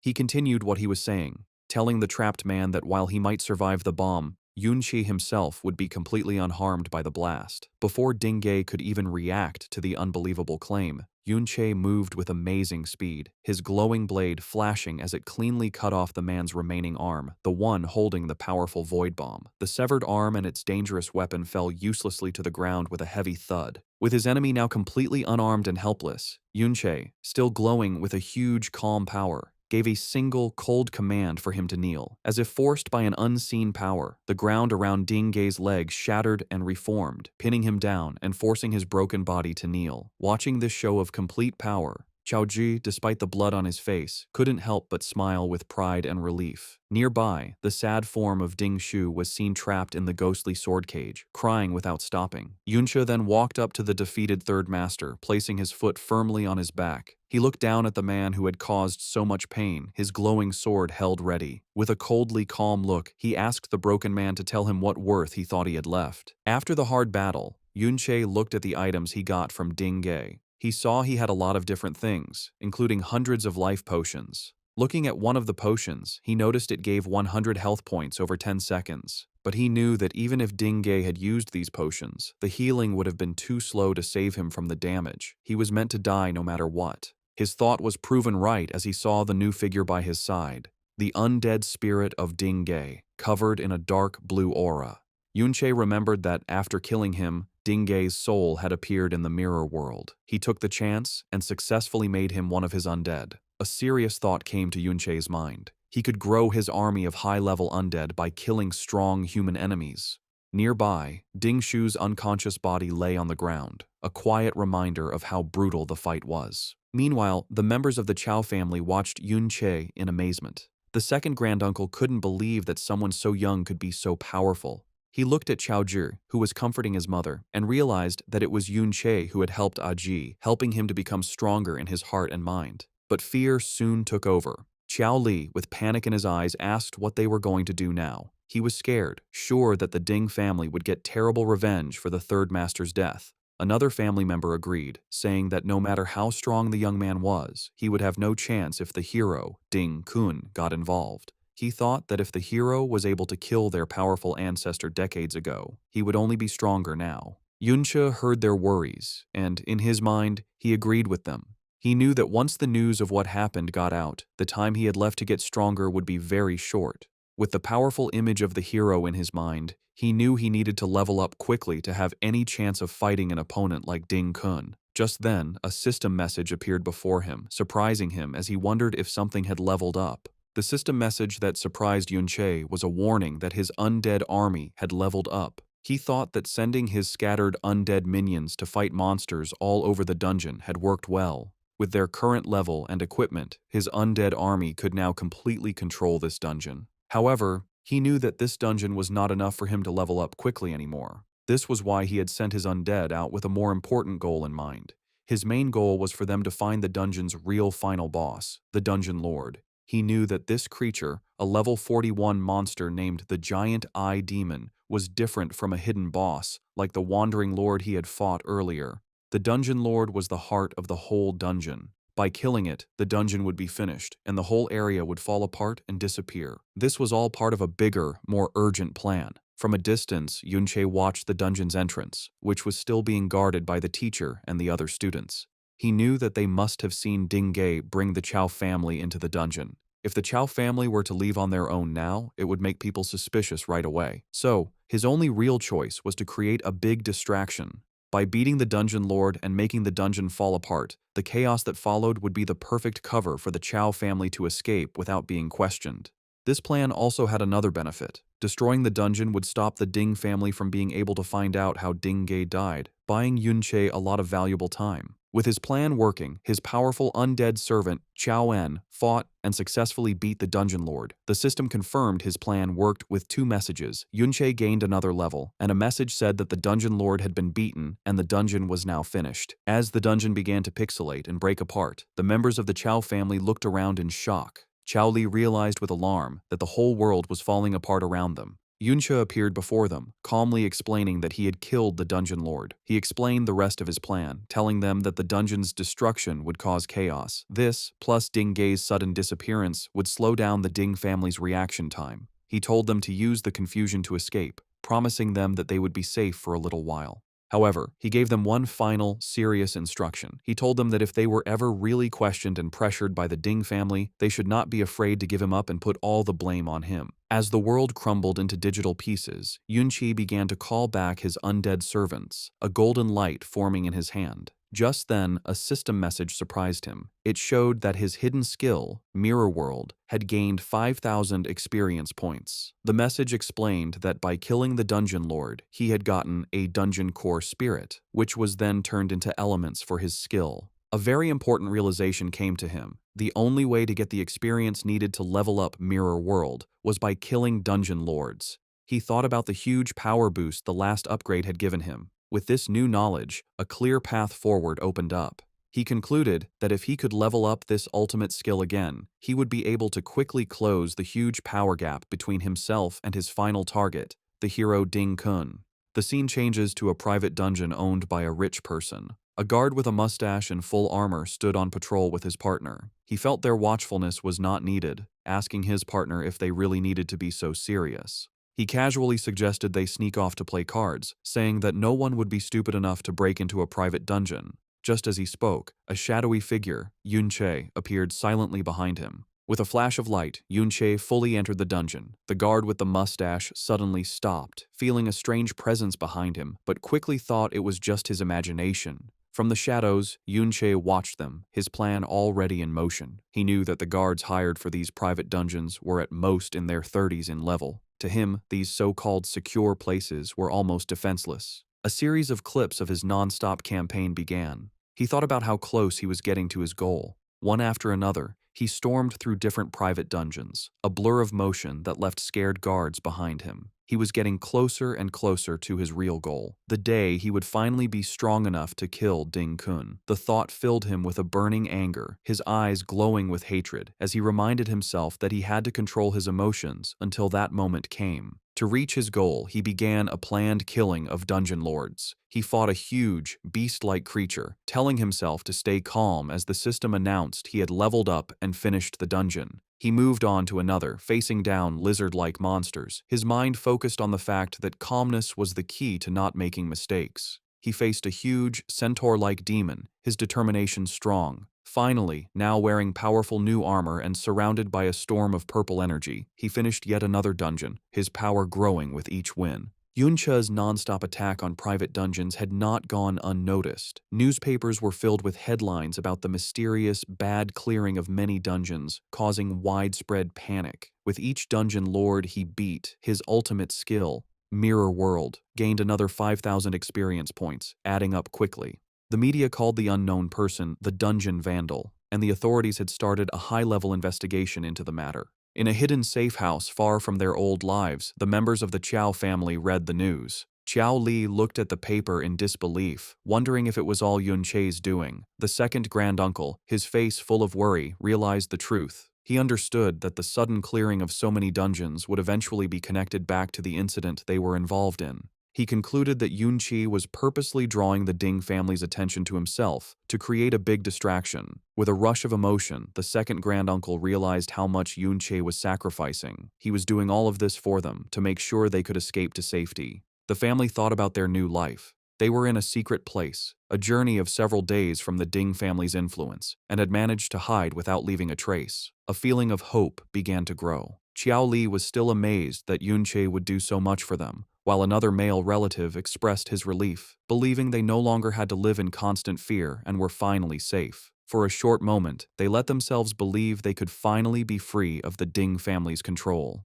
Their hope was violently destroyed. A huge explosion shook their safe place, the ground shaking beneath them. As the dust and smoke cleared, a scary silhouette appeared in the rubble, his voice full of condescension as he asked if they really thought they could get away from them. The intruder stepped into the light, revealing himself to be Ding Hao, the level 42 second head of the Ding family. He sneered at the terrified family, questioning if they believed the Ding family would be stupid enough to chase after the criminal. He declared that even if they weren't directly connected to the vandal, the simple act of daring to escape the Ding family was a crime in itself, and he had come to deliver a greeting. His face twisted with anger, his eyes glowing red with evil intent. He mocked them, asking if they had really underestimated the power and reach of the hero's family. A huge armored boot slammed down near the scared family members. Ding Hao called them delusional traitors. He then gave his final, devastating news. They had already tracked down the so-called criminal. The scene cut to a huge, heavily guarded complex, the Hero's Dungeon,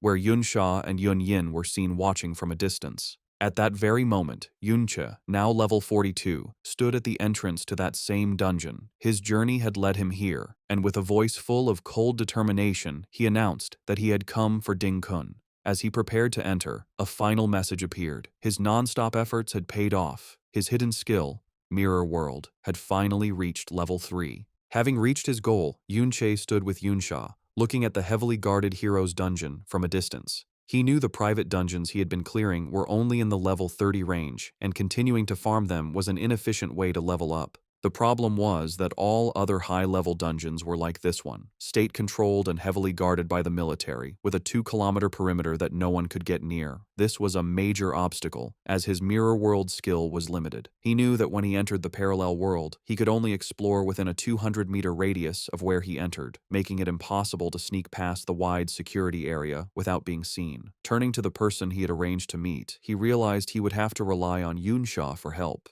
Yunsha, with a playful and knowing smirk, correctly guessed what he wanted. She asked if he had invited her all the way out here just to get her to take him inside the dungeon, before cheekily telling him it was impossible. She explained that no matter what he knew about her, even she couldn't simply walk in without a proper pass. At that moment, Yunche showed her 2 temporary access permits, the same ones he had stolen from the Ding family. He had come prepared. Seeing this, Yunsha took the passes. However, she pointed out a key detail. A temporary pass needed an official escort to avoid being investigated.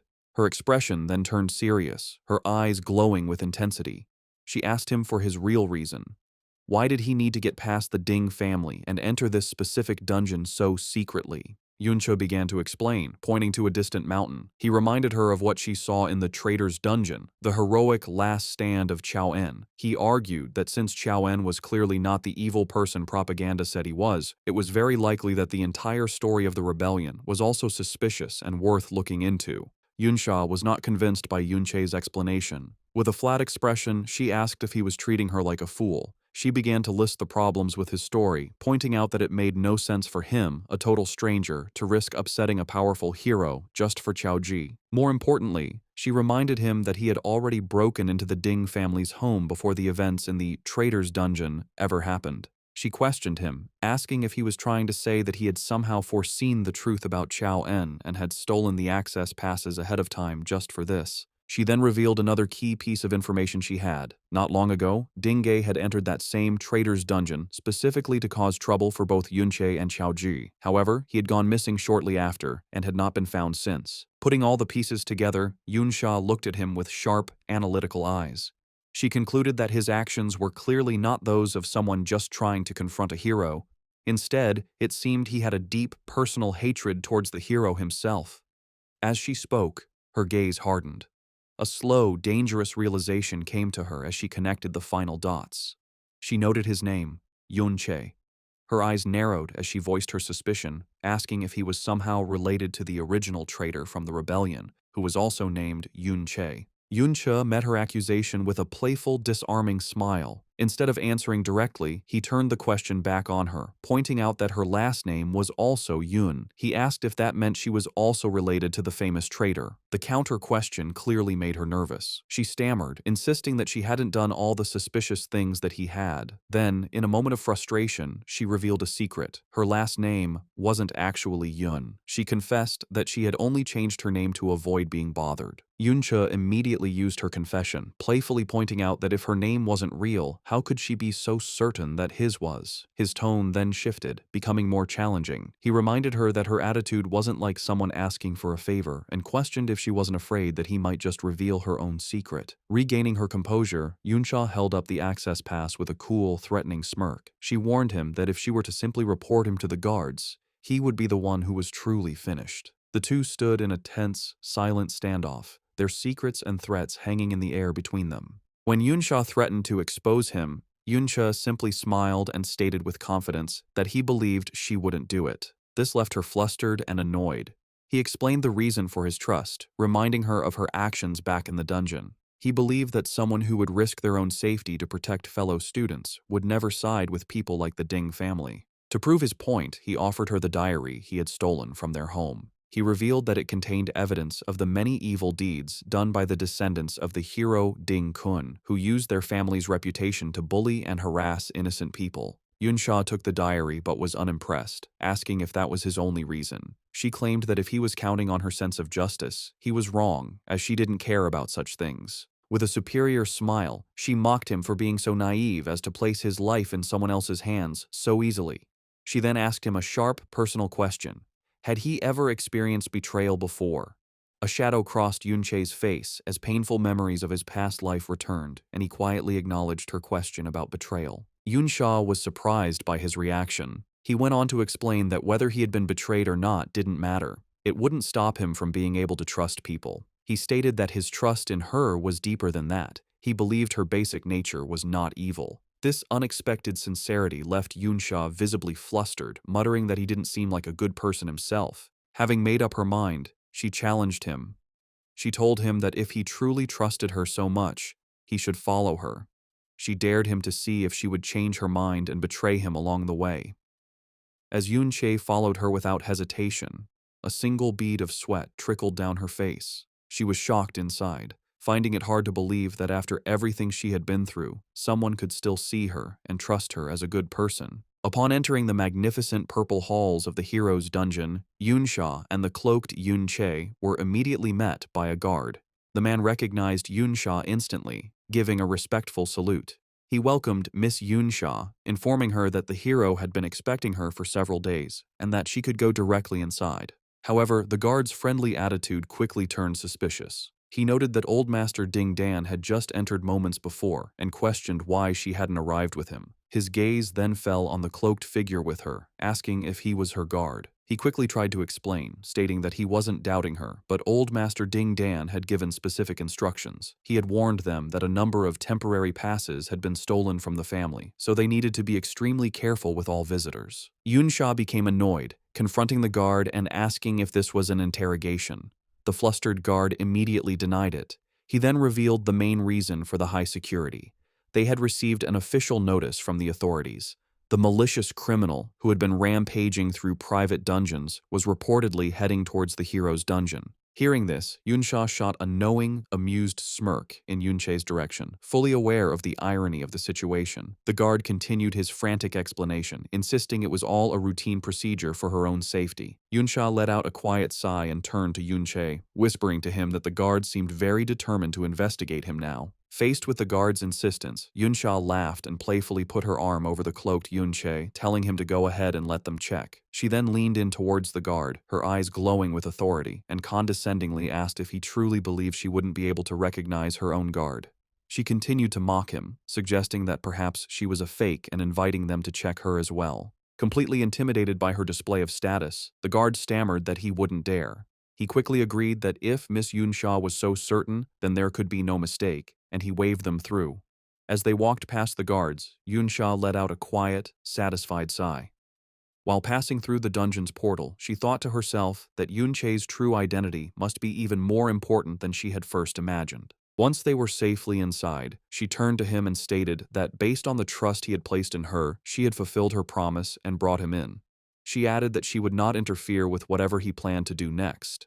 However, she made it clear that her help ended there. Yunche simply thanked her. He then summoned a cloaked, skeletal undead minion and told her to take it and leave. He explained that by doing this, anything he did from that point on would not be connected to her, protecting her cover. Yunche then vanished. Yunsha seemed slightly impressed by his thinking, remarking that he had some conscience after all. After she left, Yunche immediately entered the mirror world, the familiar blue-tinted landscape appearing around him.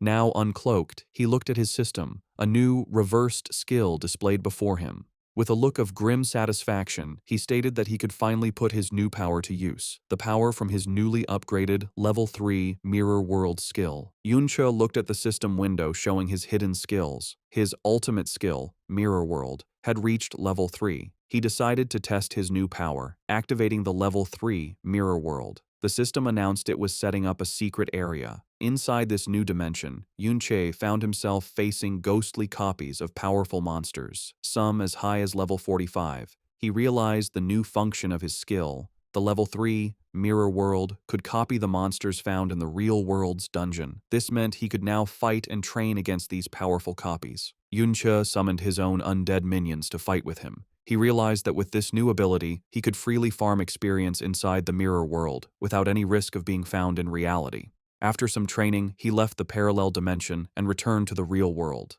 A lot of notifications appeared, showing that he was still gaining experience. He understood another key benefit of the upgrade. His undead army could stay inside the mirror world to continuously kill monsters and gain experience for him, even while he was back in the real world. With his undead army now leveling up for him automatically, Yunche turned his attention to his surroundings. Alongside the spirit of Chaoen, he stood on a cliff, looking over a vast, grand castle city built within the dungeon itself. He was surprised to find such a city in a secret area and decided it was the perfect time to investigate. As they walked through the woods, Yunche remembered the information he got from the Ding family's diary. He figured this city must be where his target, Ding Kun, lived. He thought about how little he really knew about the so-called hero. He thought that all he knew was that Ding Kun reached S-class many decades ago and hadn't shown his true strength in public since.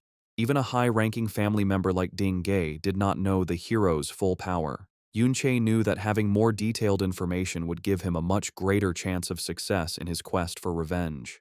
He found it strange, remembering that in his past life he knew of every person who had reached S-class rank. Yet Ding Kun seemed to have appeared out of nowhere. Hoping for a clue, he turned to the undead spirit of his old friend.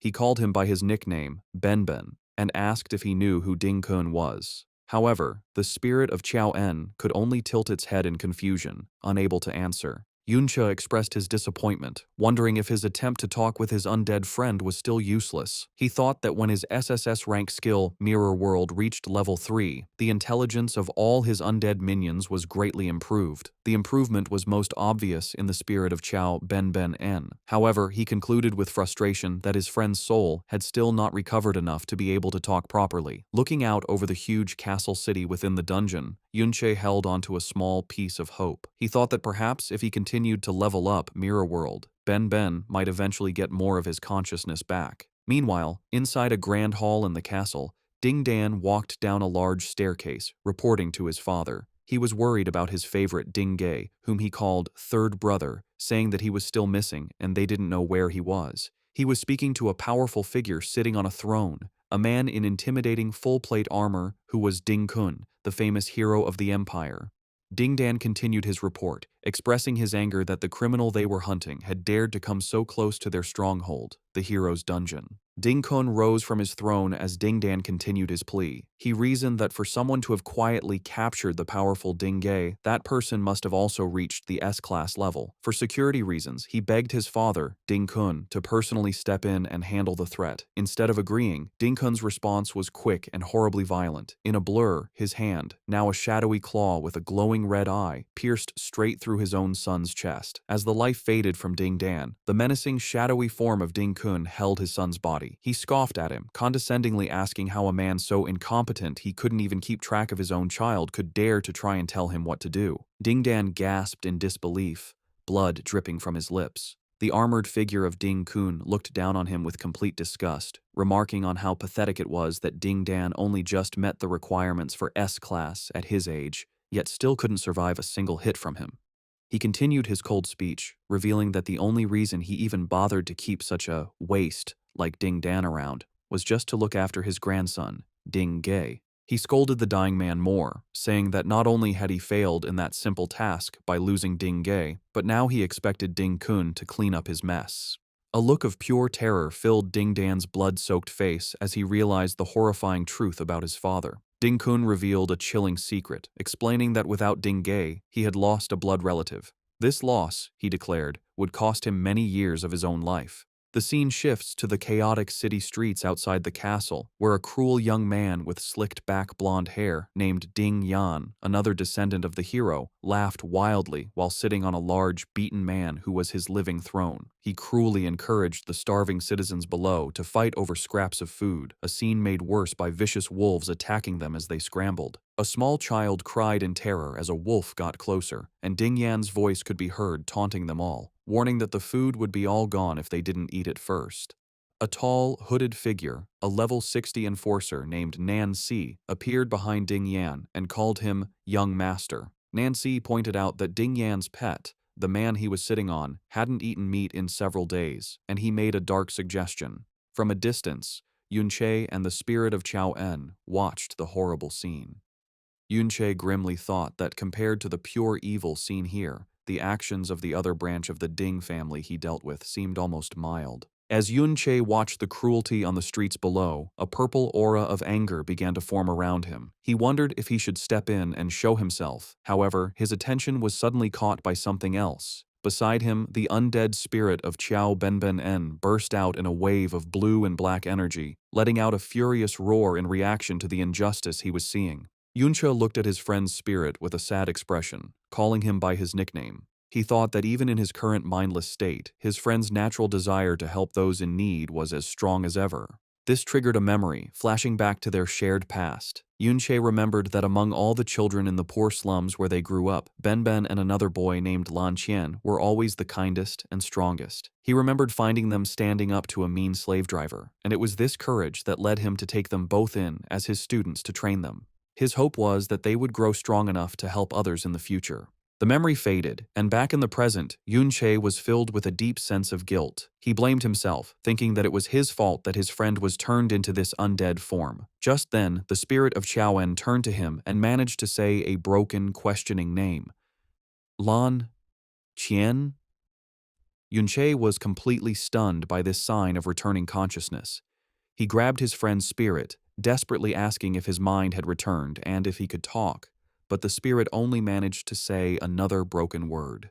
Ding. Suddenly, the spirit of Qiaoen exploded with a huge surge of blue energy. It struggled, but finally put together a horrifying truth, declaring that Lan Qian is Ding Kun. The truth hit Yunche with the force of a physical blow, his eyes widening in absolute shock and understanding. The scene cuts back to the throne room, where the armored figure of Ding Kun stood over the body of his son, Ding Dan. After wiping the blood from his gauntlet, he spoke the name Yun-che.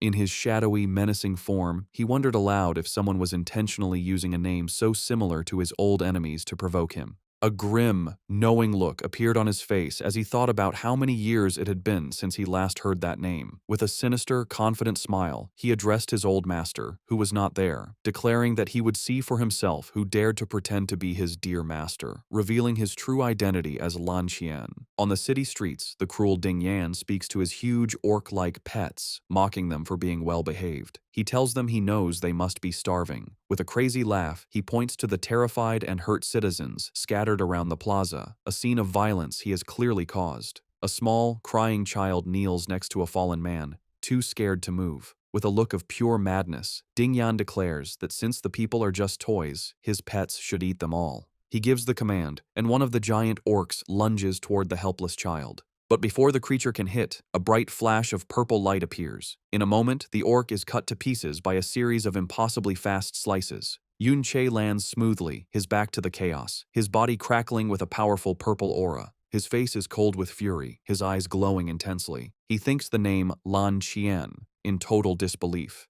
He cannot understand how his former student can be the same person as Ding Kun, the monster who causes this horrible scene. His arrival does not go unnoticed. The enforcer, Nan Si, steps forward, demanding to know who he is, while Ding Yan looks on in shock. Nan Si laughs, calling Yun-che a fool for daring to enter the hero's territory to die. But Yun-che is lost in his own angry thoughts, his eyes burning with purple fire. He silently screams, wondering how the Lan Qian he knew could possibly raise such a disgusting person like Ding Yan. This brought back another memory, a flashback to a simpler time. A younger Yun-che stood before his two young students, Lan Qian and Qiao Benben-en. He explained to them that because of the great power of class users, the old era of knights was over. However, he told them that as a knight's son himself, there were still values he wanted to teach them. He promised them that with his help, their strength would grow far beyond that of normal class users. As he spoke, the young Lan Qian looked up at him with bright, admiring eyes, clearly inspired by his master's words. The story flashes back again to a younger Yun-che teaching his two students, the bright-eyed Lan Qian and Qiao Benben-en. He explains that if they want to keep learning from him, they must remember a few key things. The first, he says, is humility. The lesson is shown next to a memory of the two boys harvesting a field, with Lan Qian playfully bragging that he was faster than Benben. Yuncha reminds them to remember that they are no different from others and must treat everyone with kindness and respect. This is followed by a scene where the boys are being paid by an old man for their work. Ben complains that the pay is too low, accusing the man of cheating them. The calmer Lan Qian quickly tries to stop him, telling him not to make their master angry, but Yunche silences Ben with a sharp command. After the lesson in humility, the younger Yunche gives his students a book, explaining it is an extra reward. He tells them to remember this feeling of being rewarded for their work, and to never let themselves become arrogant. The scene changes back to the present-day battle. Yunche attacks with a furious storm of purple energy slashes. The attack is so strong that it completely breaks Nancy's arcane shield skill, leaving the enforcer wounded and in total shock at his opponent's attack power. Yunche looks on with cold focus. Nancy is enraged, shouting that his equipment was legendary grade level 30 gear and that his protective necklace was also destroyed. Behind him, Ding Yan, filled with anger, points at Yunche, calling him a filthy commoner and promising to show him the true power of someone from a higher class. Unfazed, Yunche charges forward to meet the challenge. This brings back another flashback to his second principle: compassion. The memory shows him and the two boys in a ruined city, giving food and help to a starving, helpless man. Yunche explains that they must be kind to the weak and always use a good heart to fight against violence. This is followed by a scene of the two boys bravely fighting off a large man, defending the weak. The final memory focuses on Lan Qian. Yunche stands behind him as they look down at a captured criminal. He tells Lan Qian that since he himself was rescued from the same slaver group, he should understand the helplessness of the weak and should make a fair judgment. As Yunche charges, he swings his glowing purple sword in a wide, powerful slice aimed at Ding Yan and his enforcer. However, the attack passes through them as if they were ghosts. They turn into black smoke, and the real Ding Yan and Nancy reappear a short distance away, surrounded by the terrified citizens. Ding Yan mockingly comments on how pleased Yunche must be to have slashed one of their illusions. The plaza then fills with dozens of identical copies of Ding Yan and Nancy, surrounding Yunche. The real Ding Yan leans on his enforcer's shoulder and cruelly offers to let Yunche slash more of them if he enjoys it so much. Yunche remains completely calm. Ding Yan continues his taunts, noting Yunche's always angry expression. He cruelly guesses if the anger is for the helpless citizens, and then wonders with sick joy if a family member is among them. He gives a twisted challenge, telling Yunche to try and slash them again. He wonders what Yunche's expression will be when he finds out that in his rage to cut down the illusions, he had actually killed the innocent people instead. As this cruel mind game plays out, Yunche begins to power up his blade of trickery, his sword crackling with purple energy as his attack power increases. A split-screen view shows Yunche's advantage. Through his mirror world skill, he can see both the real world and the parallel one at the same time. He sees the real, terrified citizens and the true location of his enemies, separate from the many fakes in the plaza. With his improved senses, Yunche ignores the bait. He rushes forward, his eyes glowing with purple light. His glowing sword swings in a wide, powerful arc that goes past the fakes and hits the real Ding Yan and Nancy. They are left completely stunned, unable to understand how he saw through their illusion. The story flashes back to Yunche's third and final principle for his students: courage. The memory shows a young Lan Qian and a young Chao Ben standing bravely against a large group of monsters. Yunche explains that one must be fearless. He taught them that in the battle against the dangers of dungeons, there is no room for fear. One must fight for what is right. The memory shows the two boys fighting hard, wounded, but refusing to give up. After the battle, the younger Yunche finally appears. An angry Ben confronts him, shouting that they were almost killed, while Lan Qian expresses his relief that it's over. The younger Yunche smiles, telling his students not to worry, as he was always nearby, watching over them. Faced with Yunche's amazing power, Ding Yan immediately panics. He admits that his opponent is strong and, in a show of pure cowardice, orders his enforcer, Nancy, to stop using illusions and act as a human shield to buy him time to escape. As he runs, he screams a threat over his shoulder, warning Nancy that if anything happens to him, his grandfather will surely kill him. Left to face Yunche alone, a terrified Nancy desperately tries to cast a powerful spell, summoning a human delusion swamp. He complains that as a caster, he is at a big disadvantage without his illusion magic. Just as he is about to cast, Yunche vanishes from sight. Nancy looks around in a panic, wondering where he went, but it's too late. Yunche instantly reappears directly behind him and, with a single clean swing of his sword, cuts him down. The defeated enforcer desperately begs for his life, claiming he isn't a member of the Ding family and is just a hired mercenary. He pleads with Yunche to go after the escaping Ding Yan instead. Yunche ignores his pleas and delivers the final blow without a word. Meanwhile, Ding Yan's escape is stopped by the ghostly large figure of the undead Qiao En, who blocks his path. Terrified, Ding Yan immediately tries to use his family name as a shield, asking what this thing is and reminding it that he is the grandson of a hero. He threatens the spirit, promising to make its entire family suffer a terrible death if it dares to touch him. Before the spirit can act, Yunche appears, summoning a huge, shadowy creature that stands over the terrified Ding Yan. As Ding Yan screams in terror, a system window appears before him, showing a list of all his equipped items, his robe, skill books, potions, and belt, being forcefully taken from his inventory. He can only watch in horror, asking what Yunche has done to him. The scene is shown next to the final principles Yunche taught his students, a strong contrast to the evil he now faces. The fifth principle was honesty. The sixth was justice.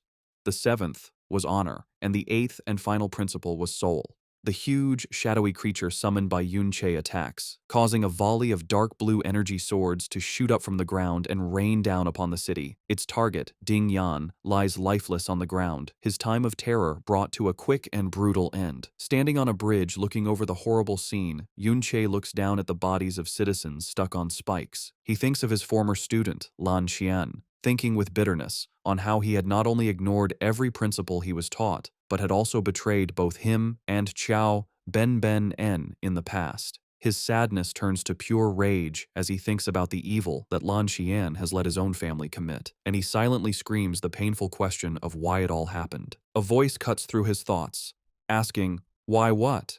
The shadowy, armored figure of Ding Kun, who is Lan Qian, suddenly appears behind him. Before Yunche can react, Ding Kun delivers a powerful punch to his back, mockingly commenting on how much fun he seems to be having in his secret place. The force of the punch sends Yunche crashing into the castle walls, causing a huge explosion of rock and dust. Buried in the rubble, Yunche immediately begins to heal himself, casting a series of basic heal spells as he checks his new powerful equipment. He is now wearing the spider pearl necklace, the distant roar robe, the nether serpent's pants, the nether cave belt, and the nether cave pottery boots, all while his blade of trickery continues to power up his attack. Bloodied but determined, he pulls himself from the wreckage, his mind still filled with the question for his old student. Lan Qian. Why? The shadowy figure of his former student, now fully identified by the system as the level 71 S-class berserker, Lan Qian, also known as Ding Kun, walks towards him through the destruction. Instead of facing him directly, Yunche uses a new plan, throwing a volley of shiny mirror-like shards toward his enemy. Ding Kun easily blocks the objects, confused by what they are and asking if they are mirrors. The shards are a distraction, and Yunche uses them as portals, appearing instantly behind his former student. With his enemy caught off guard, Yunche brings his glowing purple sword down in a powerful strike, his voice filled with the pain and rage of a decades-old betrayal as he screams the question that has been bothering him.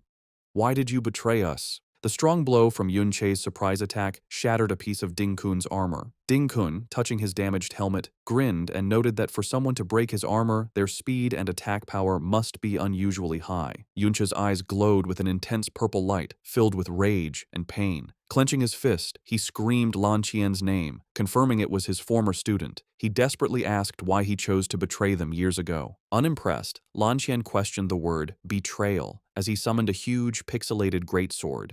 He thought to himself that this intruder knew his old name and was also using the name Yunche. He wrongly assumed Yunche was an assassin sent by an old enemy. With a wild grin, Lan Qian charged forward, unleashing a powerful swing with his sword that sent a wave of red energy across the area. After Yunche dodged the attack, Lan Qian appeared behind him, mockingly asking if he was trying to impersonate his old master, calling it a bad joke. Ignoring the taunt, Yunche struck again, screaming his question about the betrayal once more, but Lan Qian easily blocked the attack. With a look of pure disgust, Lan Qian dismissed him, saying he was just a tool and that talking was useless. He immediately countered with a powerful swing of his own. The The force of their weapons clashing shattered the ground, creating a large crater and forcing both fighters to jump back. As the dust settled, the undead spirit of Qiaoen appeared at Yunche's side. With a grim look, Yunche challenged his old student, asking what he planned to do about their other friend. Filled with rage, the ghost of Qiaoen charged forward, roaring Lan Qian's name. Lan Qian looked on in shock at the ghostly form of his old friend. In a flash, he appeared before Qiaoen's spirit, grabbing him by the neck. With a furious roar, he smashed the spirit's head into the ground, demanding to know how he was still alive. As Lan Qian raised his fist to strike again, Qiaoen's spirit summoned a golden barrier to protect itself, but Lan Qian shattered it with a single, powerful punch. As the barrier broke, Lan Qian realized the truth. He understood his former friend was now an undead spirit. He noted that while Qiaoen was revived, he didn't seem to have much intelligence. As he was distracted, Yunche swung his sword at him from behind, but Lan Qian managed to block the attack. Suddenly, 3 new figures appeared on the castle walls above. A man called out to Lan Qian, calling him father and asking why he had come out. The 3 men, all level 60, said they could have easily handled the intruder themselves. Annoyed, Lan Qian told them to get lost. Yunche summoned his own help, calling the undead spirits of Nanxi and Dingge to fight with Qiaoen, ordering them to keep the 3 men busy. Lan Qian's eyes widened in shock as he recognized one of the new spirits, asking if it was his 3rd nephew. He looked closely at the undead Dingge and confirmed that his nephew was indeed dead. He muttered, "My blood relative," a moment of sadness on his face. However, his sadness quickly turned into a sinister, evil grin. Looking at Yunche with new interest, he said that he was starting to find him interesting. He charged forward again, noting Yunche's ability to revive another person as an undead. As Yunche barely dodged a swipe from his former student's claws, Lan Qian stood over him, his form growing more monstrous and his eyes glowing with a mad light. He called Yunche master, desperately pleading with him to prove that he was who he said he was. With a look of pure insanity, he screamed that Yunche must be his beloved master. Bloodied but determined, Yunche looked at him with cold fury. He thought back to the person Lan Qian used to be, someone who would help others even when he was a suffering prisoner. As his blade of trickery continued to drain his magic to increase its power, Yunche swung his glowing purple sword, screaming in frustration, wondering how his student could have become so crazy and twisted. Lan Qian managed to block the powerful blow. Lan Qian responded with a crazed shout, blaming everything on his dear master. Angered by this, Yunche grabbed him, firing back with furious questions. He demanded to know what nonsense he was talking, reminding him that Yunche had saved him from slavery and gave him power. He asked if Lan Qian had forgotten everything he was taught, but was met with only hysterical laughter. Suddenly, Lan Qian's laughter turned to pure rage as he screamed the real reason for his anger, questioning why Yunche took so long to rescue him in the first place as they clashed again. His twisted thinking was revealed in a painful flashback to his past, where he lay beaten by a slaver. He questioned why he had to suffer so much before being rescued. He then ranted about his life after, questioning why, as the student of a mere knight's son, he was expected to live a comfortable life where everyone was polite. A memory showed townspeople greeting the younger Yunche with respect. Lan Qian bitterly asked why Chao Ben,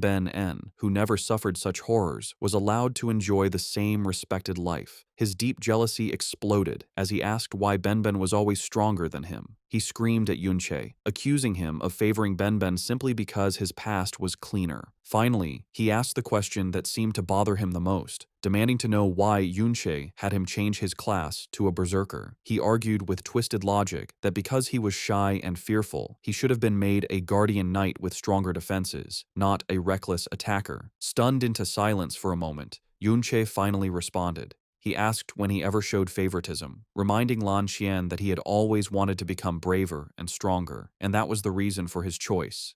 Lan Qian furiously rejected this, screaming that it was all because Yunche preferred people like Ben.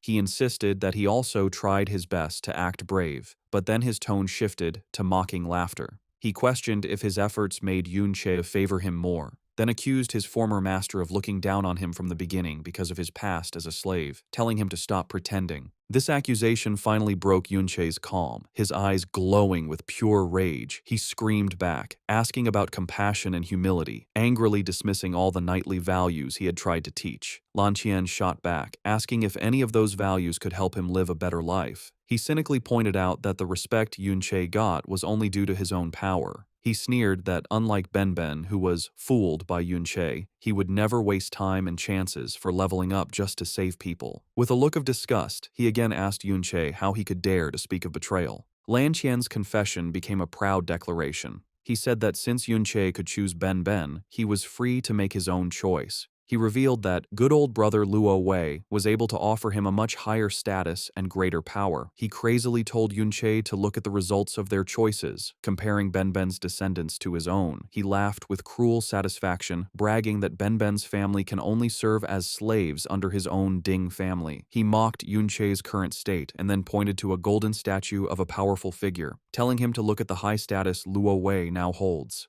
As Yunche stood silently, his body crackling with a huge purple aura, Lan Qian delivered his final, taunting question, asking him who he thinks made the right choice in the end. The immense purple energy around Yunche surged violently. His blood-streaked face twisted into a mask of pure fury as he finally snapped, screaming at Lan Qian and calling him a heartless, ungrateful bastard. Fueled by his rage, Yunche leaped into the air and threw a volley of glowing mirror shards at his former student. He then unleashed a blindingly fast and complex attack, teleporting between the shards to strike from multiple angles at once. A storm of purple energy slashes overwhelmed Lan Qian, who desperately tried to fight off the attack. The force was too much, and Lan Qian's strong armor began to crack and shatter under the continuous blows, breaking apart completely. After the devastating attack, Yunche landed, looking down at his hand. He spoke with cold, final judgment, agreeing with his former student on one thing: he truly cannot compare to Qiao Ben. With a look of complete disgust, he delivered his final, crushing insult, declaring that Lan Qian isn't even worthy of being compared to one of Ben's toes. Lying defeated on the ground in his shattered armor,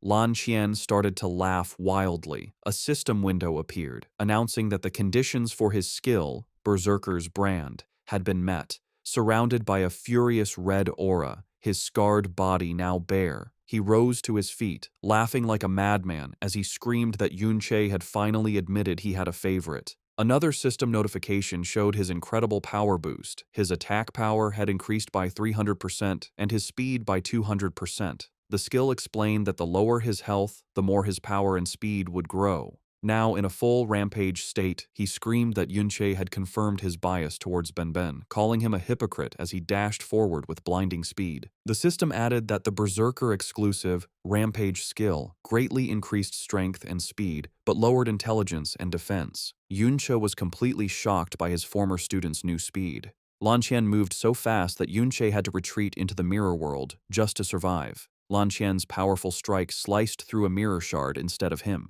The force of the missed attack was so great that it cut a massive trench through the battlefield, slicing the castle itself in half. As Yunche reappeared from another shard in the rubble, Lan Qian correctly figured out that he was using the mirrors to teleport and dodge his attacks. To counter this, he activated another Berserker skill, Furious Blood Rain, mocking Yunche for being helpless without his tricks. A storm of sharp, blood-red projectiles rained down from the sky, shattering the ground. Lan Qian challenged him to a direct fight, sarcastically reminding him that knights were supposed to be brave. Caught in the downpour, Yunche began to take constant damage. Meanwhile, Lan Qian walked through his own damaging aura. While he also took small amounts of damage, each hit activated his Berserker's brand, continuously increasing his attack power and speed even more. Convinced he was right, he sneered that Yunche only preached about virtue when he was safe, calling him a spoiled noble who had never truly suffered and therefore understood nothing. He charged forward once more, screaming that someone who had never felt his pain had no right to talk about compassion.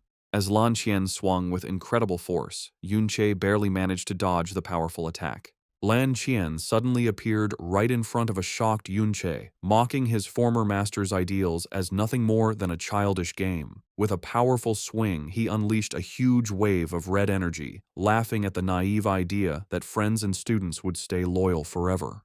The brutal attack hit, and the force of the blow shattered the ground beneath them. Forced to his knees and trapped in the damaging aura of the furious blood rain, Yunche could only take the continuous hits as his health dropped. Lan Qian laughed at his pathetic state, taunting him about how weak he was without his mirrors. With his magic almost gone, Yunche had to drink a healing potion, barely managing to counter the constant damage he was taking. Lan Qian slowly moved closer, gloating that even if he did not attack, Yunchi could only struggle to survive the damage from the blood rain. Seizing a moment, Yunchi lunged forward in a desperate counterattack, but Lan Qian easily blocked it, saying that his master had not been so fragile in the past. With a cruel sneer, he declared that this was the price of being naive, and that Yunche should thank him for the lesson. In a swift move, Yunche summoned a small, ghostly dagger and tried to stab him up close. However, Lan Qian easily caught the blade, continuing his twisted lecture by saying that only by being betrayed could one truly grow up. He began his own counterattack, mocking Yunche about how terrible it must feel to fall from such a high position. Yunche managed to block the strike, but as their blades locked, Lan Qian delivered his final, crushing taunts. He gloated about how Luo Wei had become a respected king loved by the people, while Yunche himself had been called a traitor, hated by all. Straining with all his strength, Yunche struggled to hold back Lan Qian's immense power. With a final taunting question asking if he felt jealous, Lan Qian easily overpowered his former master, sending him crashing into the rocks. Buried in rubble and still taking damage from the furious blood rain, Yunche's health dropped to a critical level as Lan Qian laughed wildly. The victor approached, stating that Yunche's life was about to end and that his only way to survive was now in his hands. With a twisted, cruel look, Lan Qian made an offer.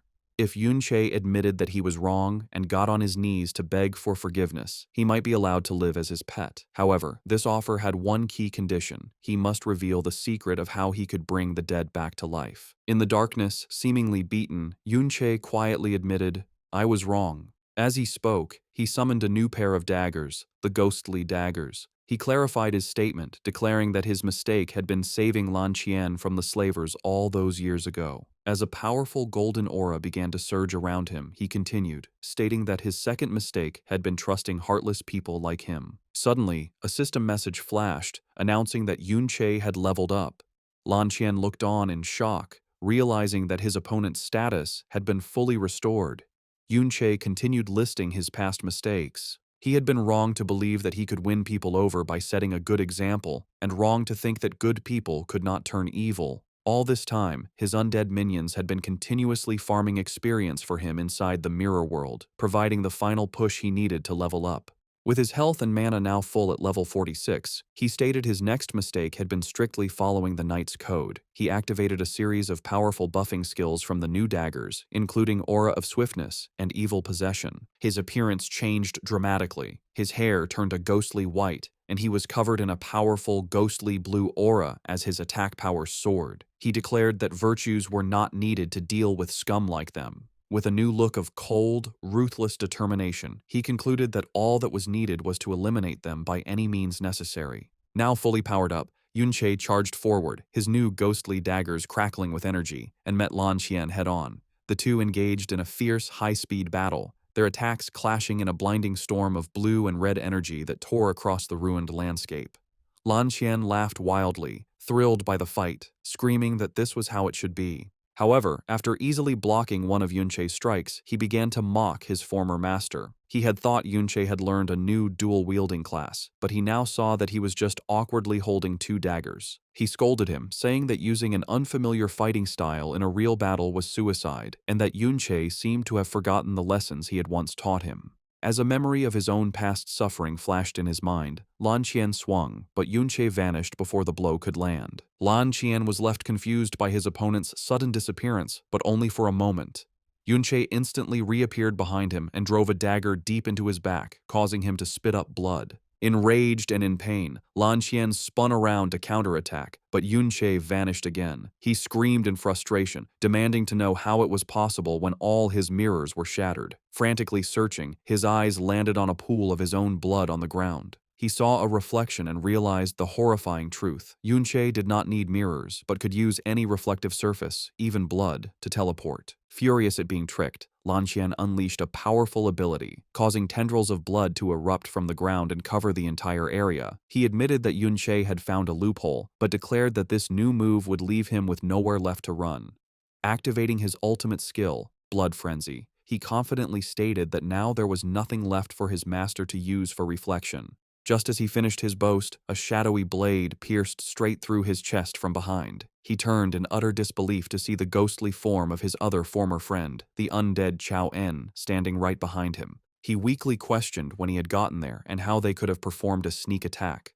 Across the battlefield, Yunche, now back to his original appearance, calmly recalled his undead minions. He stated that there was no need to follow the knight's code when dealing with someone like him. The battle was over. Surrounded by the ghostly flames of his undead army, Yunche stood over the fallen body of Lan Qian. With a look of absolute, cold hatred, he delivered his final sentence, declaring that he only wanted one thing, for Lan Qian to die. Even with a deadly wound, Lan Qian was still defiant. He called the undead spirit of Qiao Benben an a loser from 60 years ago, who was no match for him now, and easily cut the spirit in half. He screamed that the more he was hurt, the stronger he got, because of his berserker skills. But Yunche instantly appeared and stabbed him again. In his powered-up form, Yunche coldly told his former student that he knew all his weaknesses. Enraged, Lan Qian cursed at him, but Yunche calmly explained the two main weaknesses of the berserker class. The first, he said, was low defense. As Lan Qian swung wildly, Yunche teleported away, and the undead spirit of Dingge took his place, swinging its axe at the berserker. Lan Qian furiously turned and sliced the new enemy in half. Yunche explained that the berserker class needs a lot of points in attack and speed, which leaves little for defense. To prove his point, a volley of energy arrows from another undead archer hit Lan Qian in the back. Now surrounded by a growing army of Yunche's minions, he learned the hard truth of his build. Yunche explained that with the defense-lowering effects of his own skills, even low-level skeletons could now hurt him. With a furious roar, Lan Qian used a powerful whirlwind slash, cutting down the minions right around him. He boasted that he just needed to clear out these low-level spirits, but as the dust settled, he saw Yunche and more undead on the cliffs above. Yunche then revealed the second major weakness, a lack of wide-area attacks. He explained that besides the basic whirlwind slash and some straight energy slashes, Lan Qian had no way to deal with a large, spread-out army. The final, inescapable trap was revealed as a huge army of undead spirits appeared from the shadows behind Yunche. He told his former student that his mana regenerated fast enough to keep an endless army of undead, making it impossible for Lan Qian to ever kill them all. Refusing to accept his weakness, Lan Qian furiously declared that he did have a wide-range attack and used his furious blood rain again. But Yunche was ready and calmly summoned huge ghostly shields from the ground to protect his army. He then revealed his former student's biggest weakness, having no one he could truly count on. Yunche reminded him of the past, explaining that he and Qiao Benben used to work together, covering each other's weaknesses. He pointed out the sad irony that the shield that once protected him, Benben, was now the sword trying to strike him down. He reasoned that as someone who gained power through betrayal, it was only natural that no one would ever truly get close to him. As the ghostly form of Chao En appeared behind the traitor, Yunche asked if this lonely, bitter life was what he had really wanted. Enraged, Lan Qian rejected the idea of friendship and trust, swinging his weapon wildly as Yunche dodged. He screamed that while he had enjoyed 60 years of absolute power, Yunche had been nothing but a dead man. He insisted that he was the one who had been right and that he didn't need allies. To prove his point, he moved back towards the city, calling for his family members, Ding Jian, Ding Qiang, and Ding Xun, to come out and fight for him. He landed with a proud look, boasting that he didn't need allies because his own family would be his army. In a flash, Yunche appeared right behind him, calmly questioning his confidence. Before Lan Qian could react, Yunche swung his blade in a clean, quick move, cutting off his former student's arm at the shoulder. Lan Qian screamed in pain and disbelief as his 3 family members watched from the rooftops in stunned horror, calling out to their father. A wave of pure panic hit Ding Jian as he stuttered, unable to believe that his seemingly unbeatable father was being so completely defeated. Wounded and desperate, Lan Qian screamed at his 3 sons, ordering them to hold Yunche back and heal him right away. But his family members were frozen in terror. Ding Xun stuttered, asking how they could possibly fight someone that even their powerful father couldn't beat. This hesitation sent Lan Qian into a blind rage. Cursing them, he declared he would do it himself and leaped towards them. In a horrible act of cruelty, he grabbed his son Ding Shun by the throat. The terrified young man could only cry out, asking his father what he was doing.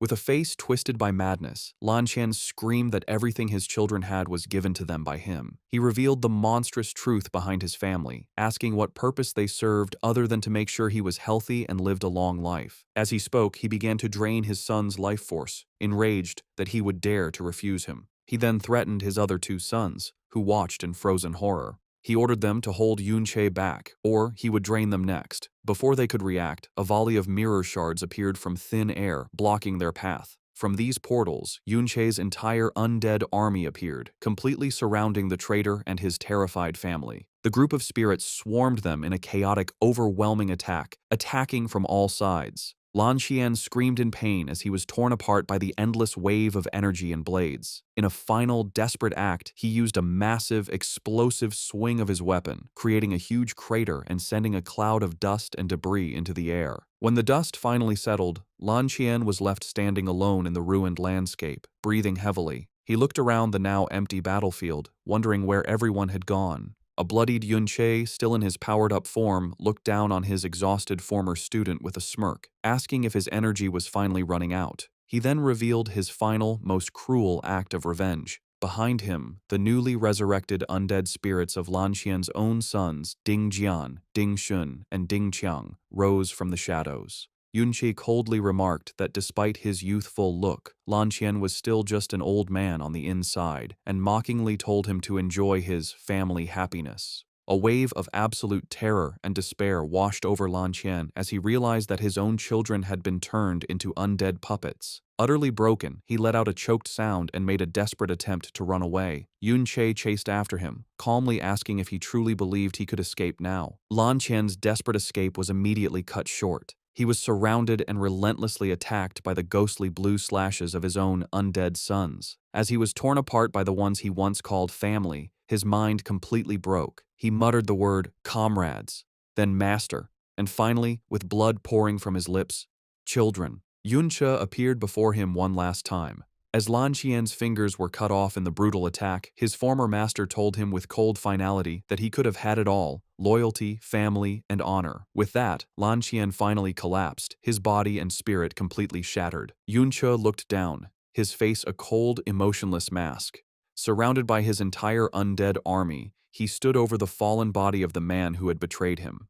He told him that where he could have had love and loyalty, he now only had the hatred of those he sacrificed. With his final words, Yunche told him to face the dead end that he himself had chosen. The story goes back more than 60 years to a time when Yunche was in a workshop with his two young students. He spoke to both Qiao Ben and Lan Qian, congratulating them on successfully changing their class and reaching the S rank. He told them that as their master, he had gifts for them. Yunche explained that he had sent all the best materials he had saved over the years to a master craftsman. With great luck, he was able to have 2 weapons of mythic quality made. He gave a huge greatsword to an impressed Lan Qian, telling him it was the best weapon he could use at his level and that its style was similar to what he already used, so he should be able to handle it easily. Lan Qian excitedly swung the new sword and sincerely thanked his master. Yunche then turned to Qiao Ben, giving him a large, fancy shield. He explained that the shield was a perfect fit for his new class, and that with his fighting talent, he would surely master it quickly. Qiao Ben hugged the shield, seeming to mumble that it was a waste of money, but clearly loved the gift. After a moment, a confused Qiao Ben asked Lan Qian what he was staring at. Lan Qian pointed at Yunche's own sword, asking why his master had never changed his weapon and wondering if it was old. Yunche held his sword and declared that it was one he would never need to replace. Revealing it was the Flowing Cloud sword.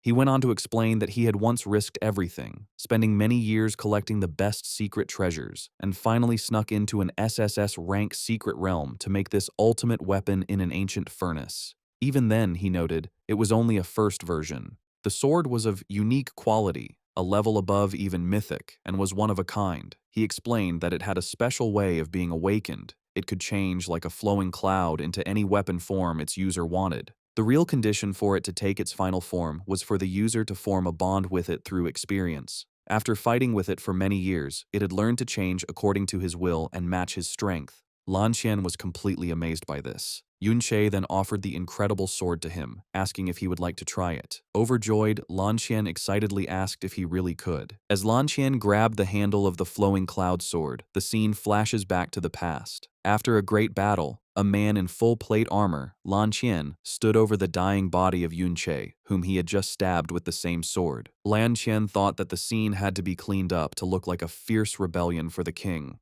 With a crazy laugh, Lan Qian celebrated that he had finally gotten the one-of-a-kind, unique quality weapon. As he claimed it, the holy sword began to change shape, becoming twisted by a dark power. The scene shifts back to the present. A powered-up Yunche, his hair glowing with a white energy, stared forward with serious determination. He began to walk forward, thinking about his past life. He remembered that when he faced dangers on the front lines, he never hesitated, even when the path was hard. He believed he could overcome any problem. He grabbed the twisted flowing cloud sword from the ground, its blade now burning with a fiery aura. As the sword began to change shape in his hand, he thought that all his struggles had been for one simple goal: to live a peaceful life with his friends. But now, holding the weapon, he saw that their greed had badly damaged his beloved flowing cloud sword. Yunche then pointed the broken blade at the defeated and bleeding Lan Qian, who finally admitted that he was wrong. Yunche told him that he never cared for the fake title of hero. Terrified, Lan Qian begged for his life. In response, Yunche transformed the sword into a huge, heavy scythe. He looked down at his former student and asked if it was for this power that he betrayed him, and, most importantly, betrayed Xiao Ben. Desperate, Lan Qian reached out, asking if his former master did not want to know the truth of what happened. Yunche ignored his plea, telling him only to face the dead end that he himself had chosen. With a final, quick move, he swung the great scythe and cut off Lan Qian's head, whose last words about the truth were cut short. Standing as a dark silhouette, Yunche made a final, chilling statement, saying that everything Lan Qian knew, he would come to know as well. After the battle, Yunche sat on a throne, looking down at the newly formed undead spirit of Ding Kun, who was once Lan Qian. The spirit, now tied to him, spoke in broken sentences, revealing a shocking truth. He was just bait, used by Luo Wei. Hearing this, a look of cold determination crossed Yunche's face. He realized his path of revenge had only just started. The undead spirit of Lan Qian held up a proof of advancement, a rare item, and seemed to promise that for this revenge, it would become stronger. The story then explains the power system of the world. Because of the strict control over dungeons, ordinary people like miners might only reach level 30 in their whole lives. Even talented people who join official groups and get promoted can, at best, reach level 60. This is because level 60 is a huge barrier, class advancement. Only by meeting certain conditions can a person's class evolve, which unlocks better equipment, stats, and special skills. Only those who complete this advancement can break the level 60 barrier. As Yunche looked at the proof of advancement he had taken from Lan Qian, he remembered how important this item was for the process. These proofs are incredibly rare. Even in his past life, when dungeons were open to everyone, only 1 in 10,000 people managed to advance. In the current time, the government controls them completely, making them even harder for ordinary people to get. Yunche thought about the fact that within the entire hero family, only Lan Qian himself had a proof of advancement, meaning none of his family were able to advance their class. The power difference between someone before and after advancement is huge. Lan Qian, for example, advanced from a simple warrior to a berserker, learning powerful special skills like Berserker's Brand and increasing his strength several times. Looking at the kneeling spirit of his once very powerful enemy, Yunche knew that if it weren't for his unique SSS rank skill, Mirror World, he would have had no chance of beating Lan Qian. Yunche considered his next move. Having seen the huge power boost that class advancement gave to Lan Qian, he thought about what would happen if he, with the powerful base of his SSS rank skill, Mirror World, also went through the process. He activated the proof of advancement he had gotten, his mind racing with the possibilities as he wondered just how strong he could become. The system began the advancement process, scanning his stats and confirming that he met the requirements to advance. It then showed him 3 possible advanced classes for a chanter, war dancer, bard, and forest musician, asking him to pick one to begin the advancement quest. Yunche reached out, his decision already made. He had long ago decided on his path. He would choose the War Dancer, a very rare advancement that only a few chanters could get, and the only one that had powerful attack skills. With strong determination, he made his choice. However, just as he selected his new class, an unexpected message from his own unique skill appeared. The Mirror World system asked him a shocking question. Did he want to reverse the War Dancer class? Yunche was left completely stunned, realizing with disbelief that his ability could even reverse the nature of an entire class. Yunche explains the class system. The 8 basic classes branch out into many advanced options. While most focus on certain strengths, there are exceptions called hidden classes. These hidden classes are much stronger, but their quests are incredibly hard to finish. Yunche focused on a hidden advancement for the Chanter class, the War Dancer. This class is very difficult because it needs high speed and spirit, stats most chanters ignore. The quest also requires a very rare item called a Slaughter Blood Core. This crystal is formed from the energy of mass slaughter, making it almost impossible for a support class with no attack skills to get. Because of this, few ever succeed, even though it's the only chanter path with attack skills.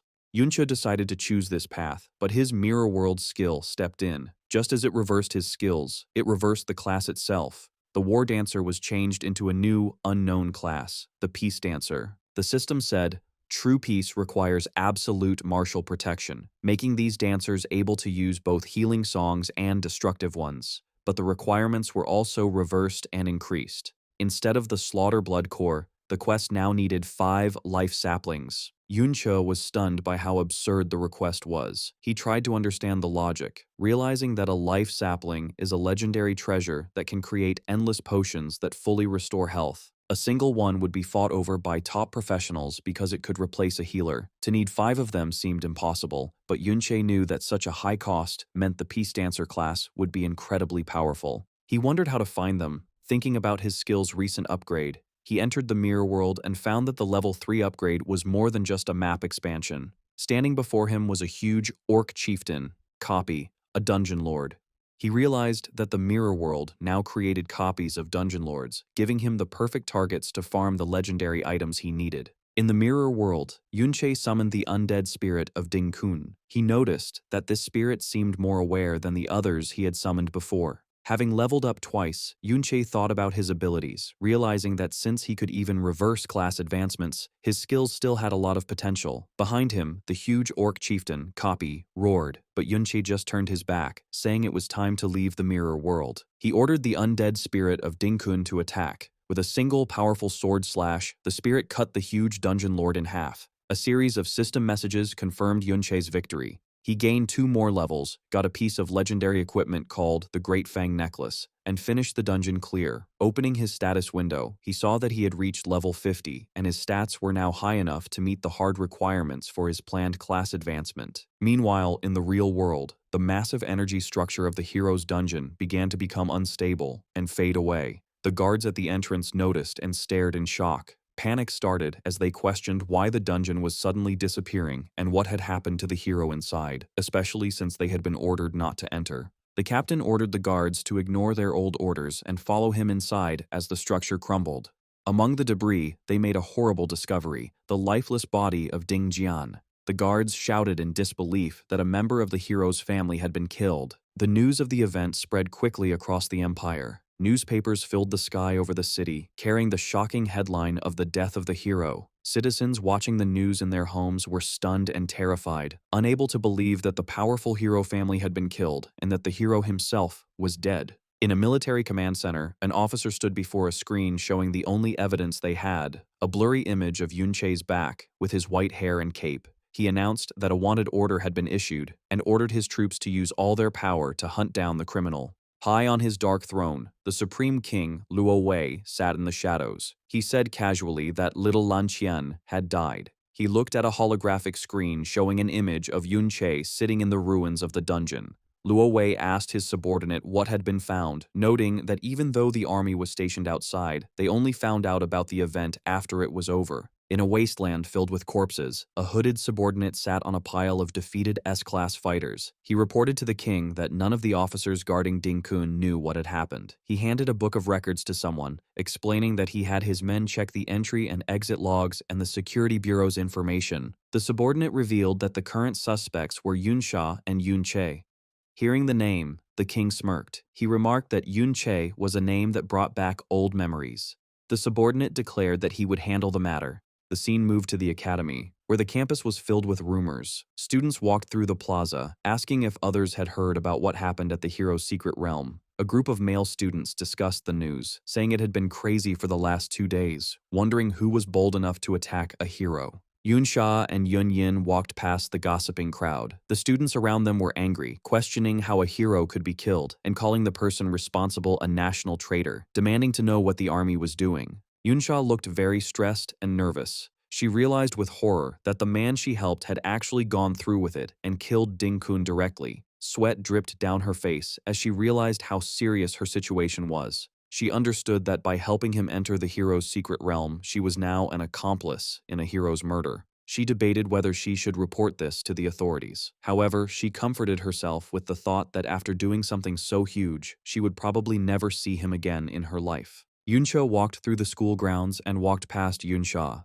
She froze, looking completely terrified to see him, while Yunche stared at her with a cold, intense silence. His mind began to put the pieces together about his new class requirements. He thought about the life saplings he needed, knowing that such items were incredibly rare. He figured that only someone of a very high rank or status would have them. He looked at Yunsha, realizing that her behavior and resources showed she was from a noble family. He remembered a conversation he had with the undead spirit of Ding-kun back in the mirror world. He had asked the spirit if it knew Yunsha's true identity, noting that the spirit had seemed desperate to see her before. The spirit had revealed the shocking truth. Her name was actually Luo Sha, and she was the granddaughter of the Supreme King, Luo Wei.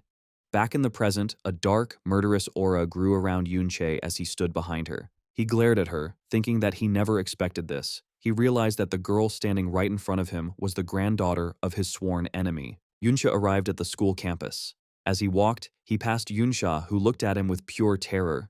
Yunche, however, was cold and emotionless, ignoring her. Suddenly, a group of students saw him and rushed over, shouting his name with excitement. The students gathered around him, asking if he had been resting because he was tired from defeating the Wandering Lord. They thanked him deeply, telling him that because of him, they had survived the dungeon, and they praised his strength. They were very happy to see him back and said that the school wanted to give him a reward. However, one of the male students warned Yunche to be careful, mentioning that the Ding family might come looking for him. He explained that the third head of the Ding family, Ding Ge, had mysteriously disappeared inside the hero's dungeon, and the family was searching everywhere for him. The student worried that because Yunche had shown such great strength, he might be targeted for questioning. Yunsha smiled with confidence and told them not to worry, assuring them that the truth would be revealed. Internally, however, he was thinking about the newspaper headlines about the destruction of private dungeons and the death of the hero. He thought about his situation, realizing that the Ding family only suspected him of stealing a pass based on his voice, but they had no real proof he was the killer. The student continued, saying that the dungeon destroyer was being chased by the police and would likely be caught soon. He figured that Yunche was safe because no one would believe a student could kill a hero. Yunche's thoughts turned to the strong police presence on the streets. He remembered his escape, how he had to use his undead minions to create chaotic distractions just to avoid the constant chase and return to the school. Looking at his classmates, he decided his best plan was to blend in. He concluded that hiding as a student was the safest way to avoid exposing himself while he learned more about this new time. The mood at the school was angry and confused. A male student shouted, blaming the dungeon destroyer for the trouble they were in. He complained that if it weren't for this criminal, neither the students nor Yunche would be suspected, arguing that the Ding family were victims too. Other students agreed, expressing their shock that a hero had actually died. One student screamed that the killer was unforgivably evil, insisting that no matter how bad things were, one should never attack a hero. Yunsha turned away, listening to them defend the man he killed. He realized that the image of Ding-kun as a hero, created by Luo Wei's propaganda, was deeply set in their minds since childhood. He understood that even though he had killed the man, changing how the public saw him would be very difficult. However, the story started to change as rumors spread among another group of students. They gathered together, whispering about things they heard from relatives about the hero's dungeon. While some said the rumors were fake, a female student took out a phone, claiming to have a video. The students gathered around the screen, shocked by what they saw. The video, secretly filmed when the hero's dungeon disappeared, showed a horrible scene. It showed a pit filled with the broken bodies of people who had been enslaved and tortured by the Ding family for a long time. This new information caused a split. While some were horrified by the cruelty, others refused to believe it, shouting that it was fake news and a smear campaign by people with hidden motives to ruin the hero's name. Yun-che stayed silent, watching the chaos. Suddenly, a voice cut through the arguments. Luosha stepped forward and declared that the video was absolutely true. She told the crowd that she had been invited to the hero's dungeon not long ago. With a confident pose, she told them that what they saw in the video was only a small part of the truth. As she played with her hair, she added that the Ding family's dark deeds were actually a well-known secret among the upper class. Yun-che looked at her, truly surprised that she had stepped in to help change public opinion. The students were confused to hear Yun-sha supporting the rumors. One student stuttered, asking if what she said was really true, while the others looked on in disbelief. Yun-che stared at her, watching her get involved. Suddenly, Yun-sha grabbed Yun-cha's hand and pulled him away, telling him to follow her. The group of students was left completely shocked, their eyes wide as they watched the two run off together. They arrived at a quiet corner of the school. Yun-sha asked why he had returned, wondering if he wasn't afraid of the security bureau looking into him. She reminded him that he hadn't just caused trouble, but had killed a hero, meaning the consequences would be serious. Looking down nervously, she asked the question that was on her mind. Wasn't he afraid that she would turn him in? Yun-che looked at her calmly. He repeated what he had told her before. He believed that she was not a bad person deep down. Hearing this, Yun-sha blushed, clearly flustered by his trust. She turned away, trying to calm down. She remarked that considering the evil deeds of the hero family, it was actually better that they were dead. She then turned back to him with a fake angry look, pointing out that he now owed her another favor. Yun-che looked at her with a slight smile, assuring her that he remembered everything she said. Yun-cha stared at Luo Sha, his mind full of questions about her real reasons. He couldn't understand why the granddaughter of Luo Wei would help him enter the hero's dungeon. He wondered if she truly hated what the Ding family did, or what her connection was to the Supreme King. A dark thought crossed his mind as he thought that tricking and using her might be the only way to eventually kill Luo Wei. However, he pushed those thoughts aside for now and told her they should focus on their current goal. He asked her if she knew what a life sapling was. As they walked through the hallway, Luo Sha replied casually that she did, describing it as the item that makes life essence. Yun-che stopped in front of the headmaster's office, revealing that the old headmaster had the items he needed. Yun-cha activated his skill and entered the mirror world. Inside the ghostly copy of the office, he watched the headmaster sitting at his desk. He explained that the old man had collected a rare, world tree sapling and treated it like a great treasure. Yun-che knew that the headmaster had bought almost all available life saplings just to water and feed this precious tree. As he approached the center of the room, he saw the SS rank secret treasure, the world tree sapling copy, surrounded by many life sapling copies. Yun-che's eyes widened in genuine surprise, shocked to find so many of the rare items he needed all in one place. Yun-che tried to use force to get the items, hitting the protective barrier with his sword, but a strong shockwave pushed him back. He realized everything was sealed behind a complex magic circle made by the school's principal. Inside the barrier, he could see the World Tree Sapling copy and the Life Nursery copy he needed. He hadn't expected the security to be active even inside the mirror world. Yun-che looked at the glowing blue and red magical lines. Although he was a master of formations in his past life, he saw that this one was different because it mixed magic with machinery from the current time. He knew that with his current strength, he couldn't break the formation. Even if he tried to force it, the delicate items inside would be destroyed. Deciding to forget the saplings for now, Yun-che took other items from the room, picking up copies of a robe, boots, and a book called Formations and Machinery. As he walked out, he realized that the owner of this office, the principal, was much stronger than Lan Qian, and he would need to be careful. Yun-che made a plan. He knew there were only two ways to get the Life Nursery. Either wait for the principal to open the seal himself, or learn about this era's technology to crack the code. He chose the second option and went straight to the school library. He grabbed books on general knowledge and machinery, knowing that building a solid foundation was important before he could challenge his enemies. He sat at a desk and tried to take apart modern devices he had copied, like a smartphone, but found the mechanics confusing. He read that his enemy, Luo Wei, was the one behind this technological growth, which made him wonder where those ideas came from. Yun-che spent his time studying late into the night, learning how mana cores were used as power sources and trying to understand how they worked. Although he began to understand the basics, he found that the way machines and dungeon items worked together was complex, bringing up more questions than answers. He realized the knowledge was unclear, and he would need to read many more books to fully understand this new world. Yun-che walked into the school library. deep in thought. He figured that the most important information about this era's technology and history wouldn't be in the popular, censored books. Instead, he needed to find unpopular or rare copies that might have the truth.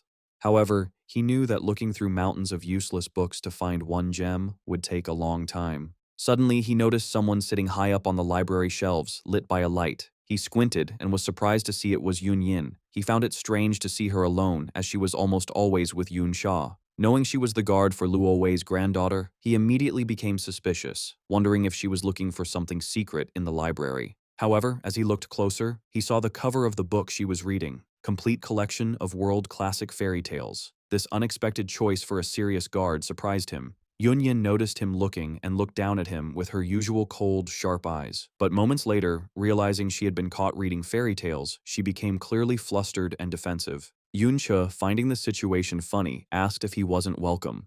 Yunyin, still holding her book tightly and looking embarrassed, didn't answer right away. Yunche explained that he just wanted to grab a book from that section. When she asked him which one he was looking for, he gave a charming smile and admitted that he wasn't sure yet either, leaving her in silent, awkward confusion. Continuing their conversation in the library, Yunche said he was looking for books on how dungeon products and mechanical things work. To his surprise, Yunyin immediately found a book on the topic and handed it down to him. The usually cold and serious guard looked flustered, looking away. Yunche thanked her and walked away to find a place to read. Yun Yin, after a moment, went back to her own book. He then asked her if there were any books on mobile communication, but she stayed silent and didn't answer his question. The next day, Yun Che returned to the library. Yun Yin, who was in the same spot, handed him another book, probably the one he had asked about the day before. In return for her help, Yun Che offered her a boxed sandwich, telling her it was quite tasty. Yun Yin sharply refused the offer, but Yun Che decided to leave the food for her anyway, placing it on a nearby ledge.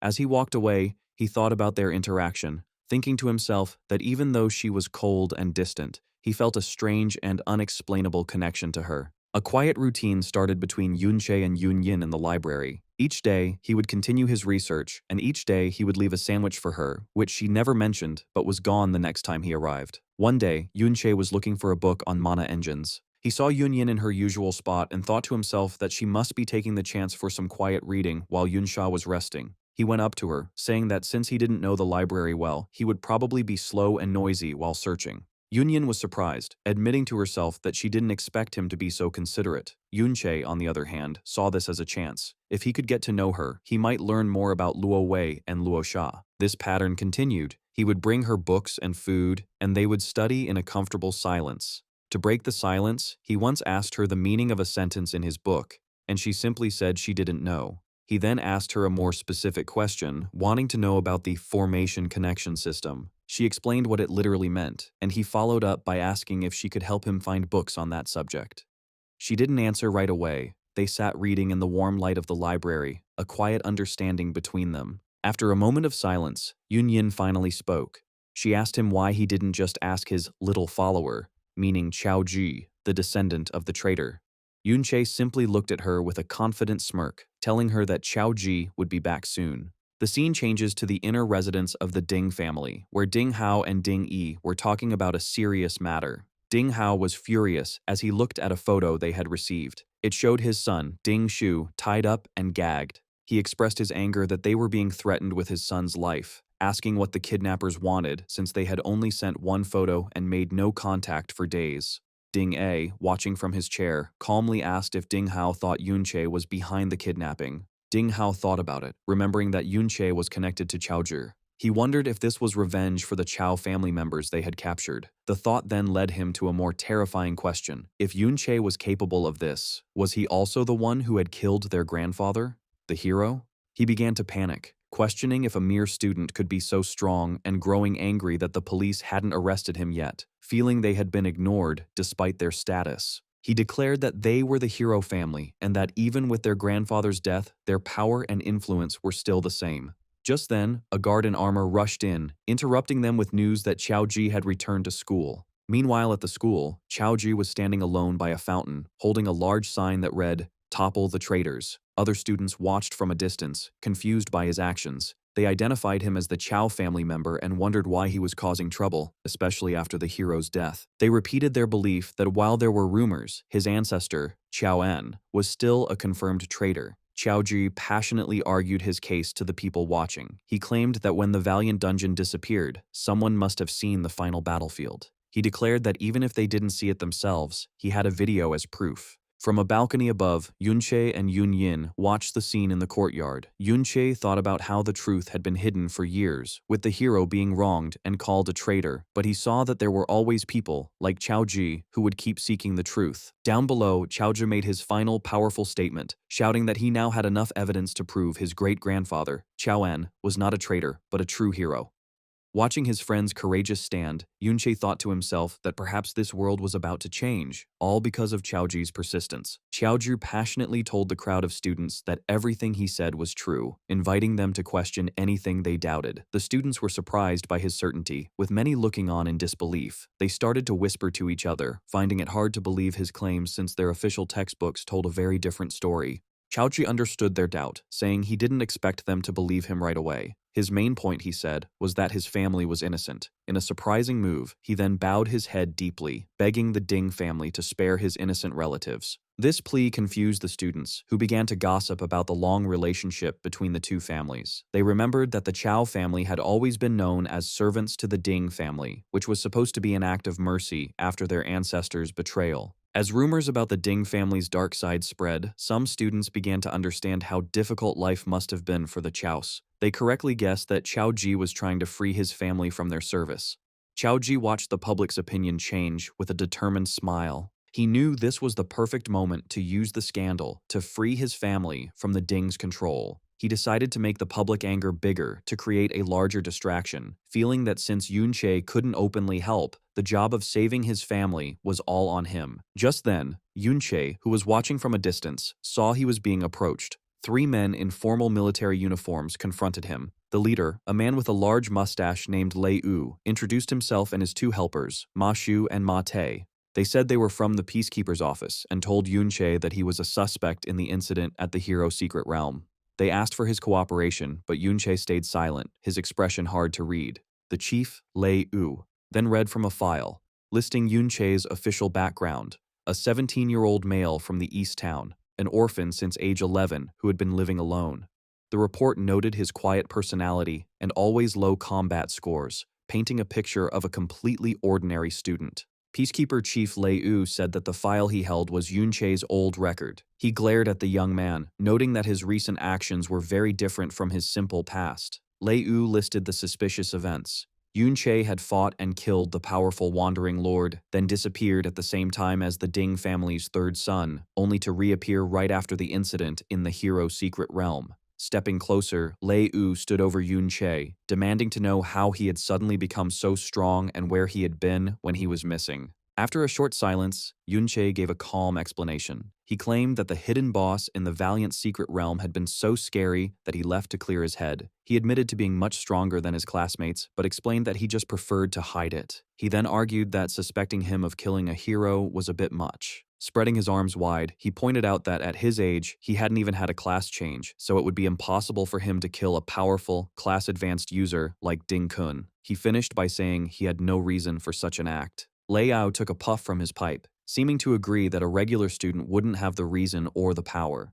However, he then leaned in close, his face inches from Yunche's. He revealed his suspicion, mentioning that there were class-changed users with skills that could hide their identities. He directly asked Yunche if he was one of them. As Yunche tried to stay calm, Lei Yu dismissed his innocent act. The chief then used an epic-quality skill called Dispel Disguise, planning to forcefully reveal any illusion Yunche might be using. To his complete shock, the skill failed, with a system message saying that the target was not under any disguise effect. Leo was surprised, wondering if the student's skill level was somehow higher than his own. Changing his questions, he asked Yunche if, at his age, he had just started learning about communication machines. Yunche pretended not to understand in response to Lei Yu's sharp question about communication machines. He claimed that such advanced subjects were for graduates and that he hadn't even mastered the basic systems yet, acting confused. The peacekeepers stood in silence, seeming to think about his answer. After a tense moment, Lei Yu decided to end the questioning for the day. As he turned to leave, he gave a firm warning that they would be back. Yunche watched them go, thinking to himself that his recent studying of general knowledge and textbook information had worked, allowing him to successfully avoid their questions for now.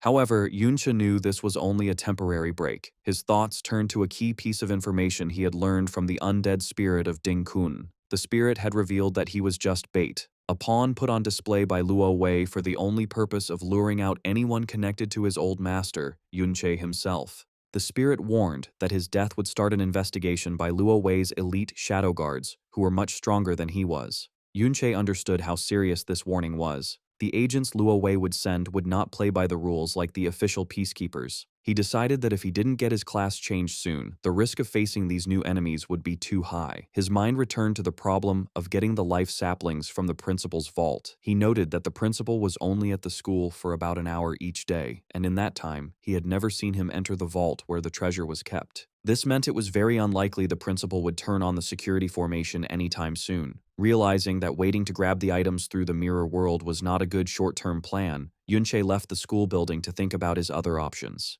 Meanwhile, on a nearby rooftop, Lei Yu was reporting what he found to the hooded helper of Luo Wei. He summarized their investigation, saying that the main public suspects were Yunche and a person of interest called Her Highness Rosa. The hooded figure immediately dismissed Rosa as a suspect. However, his attention turned to her constant companion, Yun Yin, whom he identified as a descendant of the traitorous Yun clan, making her a person of interest. He added that Yun Che, having the same suspicious last name, was also a top priority target. After the hooded figure vanished, Lei Yu turned to one of his men and gave a dark order. They were to keep Yun Che under close watch, and if he showed any unusual behavior, they were allowed to kill him on the spot. As Yun Che walked through the school grounds, his sharp senses picked up on the agents watching him from a distance. He realized he was being watched all the time and would have to keep up his disguise as a normal, simple student for now. Later, he went to the school cafeteria for lunch. He decided to blend in by getting the same meal as everyone else, a plate of noodles with fried eggs and sausage. To his own surprise, he found the food to be very delicious. This was very different from his past life, where he was always on the run, eating whatever little food he could find by a campfire in the wild. He had never had the chance to eat something so good. However, his enjoyment was cut short by the loud complaints of other students at a nearby table.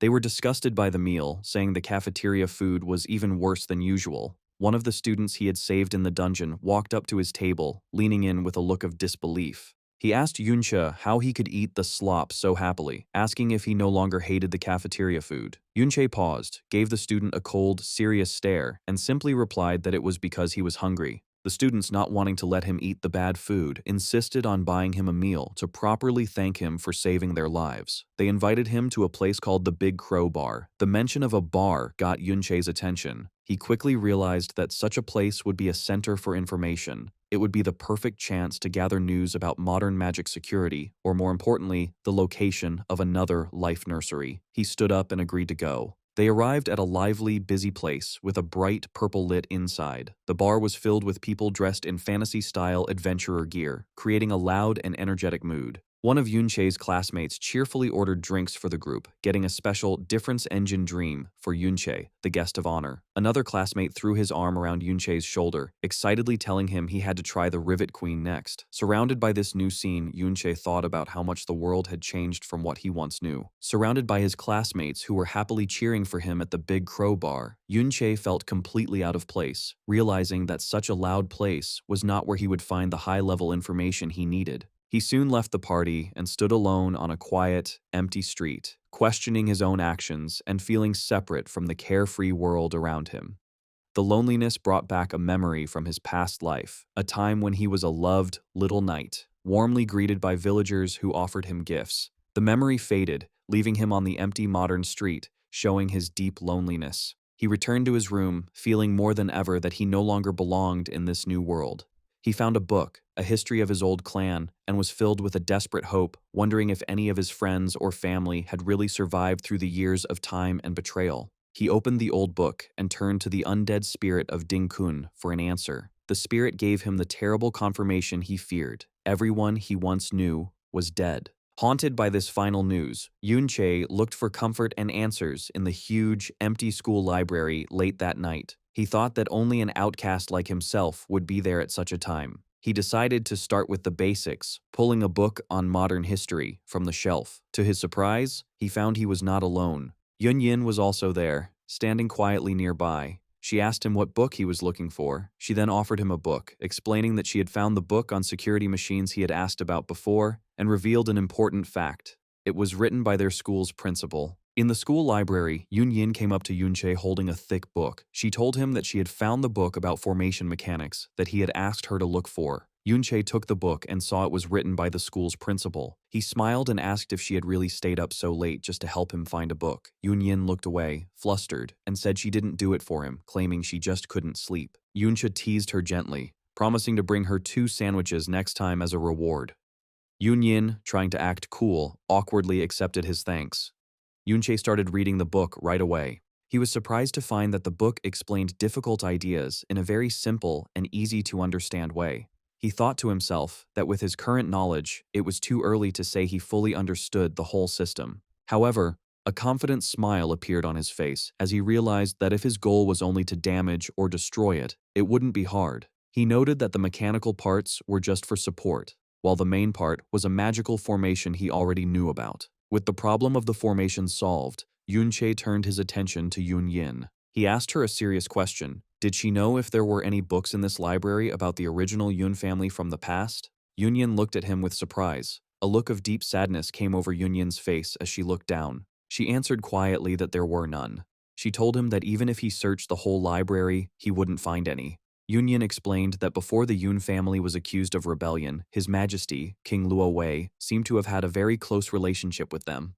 She continued, explaining that because of that painful betrayal, the kind emperor had strictly banned any books about the Yun family from being shared. Yunche looked at the book in his hands, his face in shadow. He questioned the word kind and asked if, forgetting about the past, there really wasn't a single innocent person in the Yun family. He asked with intensity if truly not a single one of them had been able to survive. Yun stood silently for a moment before confirming that yes, there were no innocent survivors. In Yunche's mind, the undead spirit of Ding Kun appeared, confirming the horrible truth that everyone had died.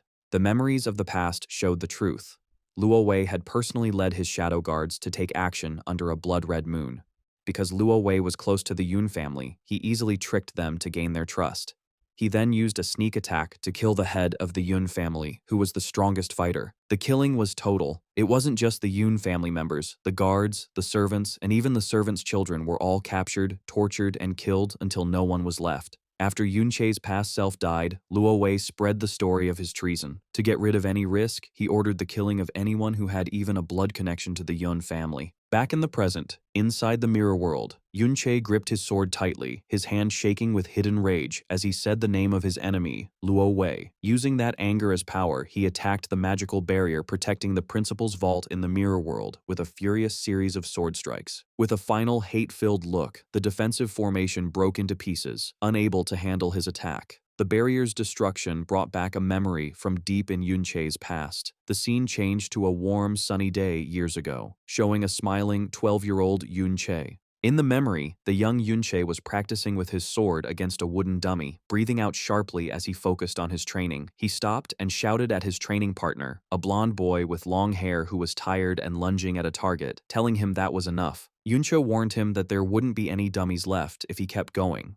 The blonde boy, a 12-year-old Luo Wei, looked back with innocent determination. He misunderstood Yunche's concern, asking if they had run out of dummies and offering to ask his mother, the queen, for money to buy more. Yunche corrected him, explaining that he didn't want him to buy more dummies, but to rest. He asked Luo Wei why he and his older brother were so obsessed with training, saying that if they didn't rest, he would feel bad about resting himself. Suddenly, a sharp blade cut through the air in another part of the training ground. A muscular teenager was training with intense focus, sweating a lot. He repeated their father's teaching, that every drop of sweat now meant one less drop of blood on the battlefield. This was Yun Yi, Yunche's 16-year-old older brother. He looked fierce and determined, saying that he would soon be allowed to enter the secret realm and couldn't slack off. Yun Yi declared he would do 10 more sets. Yunche, looking concerned, reminded his brother that their teacher had also stressed the importance of hard work, but was cut off before he could finish his point about not overdoing it. Leaning over to whisper to young Luo Wei, Yunche finished his thought, joking that too much is as bad as not enough. He teased that his big brother was just afraid of being beaten by people 4 years younger than him, which would be embarrassing. Yunyi, tired but respectful of Luo Wei's status even then, looked at the young prince. He said that since His Highness Luo Wei had spoken about resting, he would finish just this one set and then take a break. Yunche smiled mischievously at his success in getting his brother to relax. At that moment, a cheerful young girl ran into the courtyard carrying a large tray of drinks and snacks. She called out happily to her big brother, second brother, Yunche, and Luo Wei. The girl was Yunti Er, Yunche's 8-year-old little sister. She smiled brightly as she told them she had brought ice-cold honey lemon water and freshly baked apple pie for everyone. She teased that they usually didn't get to eat such special treats. In the memory, the children were playing together. Young Yunche playfully grabbed a treat from the wooden box Tier was holding, while young Luo Wei ran alongside them, part of the happy group. Yunche took a bite, saying how delicious it was. With a mouthful of food, he told Tier that she was absolutely the best sister in the world. Beside him, young Luo Wei ate happily, agreeing. Tier then ran over to their older brother, Yun Yi, who was taking a break from his training. She handed him a large wooden mug of the drink she brought. The focus shifted to the mug as Yun Yi lifted it to drink. The eldest brother took a refreshing sip, smiling as he said how sweet it was, and thanked his little sister. The four of them, Yun Yi, Yun Che, Luo Wei, and Tier, gathered under the shade of a large tree. Guests from the southern nights were visiting that day, and the kitchen staff had been busy preparing since morning. Tyre then revealed a secret. She had to sneak the food and drinks out, hinting that otherwise they wouldn't have gotten such a large share of the good things meant for the guests. Yun Yi, the honest and serious knight, was so shocked by this that he spat out his drink. Yun Yi looked at his sister with a mix of shock and scolding, realizing she stole the items. Meanwhile, Yun Che laughed heartily, teasing that the stolen food made it taste even better, and asked Luo Wei to agree. Luo Wei awkwardly agreed. The group shared a moment of laughter and joy. Yunche revealed that back then, he had no interest in secret realms or becoming a knight. A warm, glowing image of the four friends and siblings showed them happy together. Yunche thought that his only wish was to live happily with his family and friends forever. The scene changed back to the present day inside the mirror world. A system window appeared before Yunche. He had successfully collected the 5 life saplings needed for his class advancement. His finger pressed the button to confirm the class advancement. Green magical energy swirled around him as the process began. However, the happy memory of the past began to crack like a broken mirror. Yunche's thoughts turned dark as he revealed that not everyone shared his simple wish. The image of his smiling siblings and friend shattered completely, replaced by blood and darkness. In his mind, he screamed at Luo Wei, unable to understand how he could throw away so many years of friendship. Yunche's face twisted in a horrible scream of rage and sadness, his eyes glowing with power. He screamed out the question that haunted him. Why could you destroy it so easily? The story briefly went back to the thoughts of the Supreme King, Luo Wei. With a cold, glowing look, he justified his past horrible acts, claiming that everything he did, including the betrayal and murder of his former brother, was only for the stability of the empire. The image of a dying Yun Che from the past flashed by, a bloody proof of Luo Wei's ruthless ambition. Luo Wei glared down with disgust, dismissing the life he took. Back in the present, inside the mirror world, a surge of dark and purple energy erupted around Yun Che. The system confirmed that his class advancement was complete. He was now a peace dancer. New system messages appeared, showing the activation of his dual class modes, healing mode and deterrence mode, giving him the power to both save and destroy. Yun Che exited the mirror world, stepping out into the school grounds at night. With his new power secured, his expression was dark and focused. He began to think of his next target. Suddenly, a voice screamed his name, breaking his concentration. Yun Che turned, looking confused, to see Luo Sha running towards him, breathing heavily and looking terrified. She begged him for help. Tears streamed down her face as she desperately called in the debt he owed her. She reminded him of the 2 favors he had promised and begged him to save Yun Yin, screaming that the shadow guards were going to kill her. Yunche was surprised. He questioned why the shadow guards, Luo Wei's elite assassins, would be targeting Yun Yin. He reasoned that Yun Yin hadn't been involved in the incident at the hero's secret realm, so it made no sense for her to be a target. Luo Sha, terrified and crying, began to explain the real reason. She revealed a shocking secret. Yun Yin was being hunted because she was actually a descendant of the traitorous Yun family. Yun Che froze, his eyes widening in pure shock.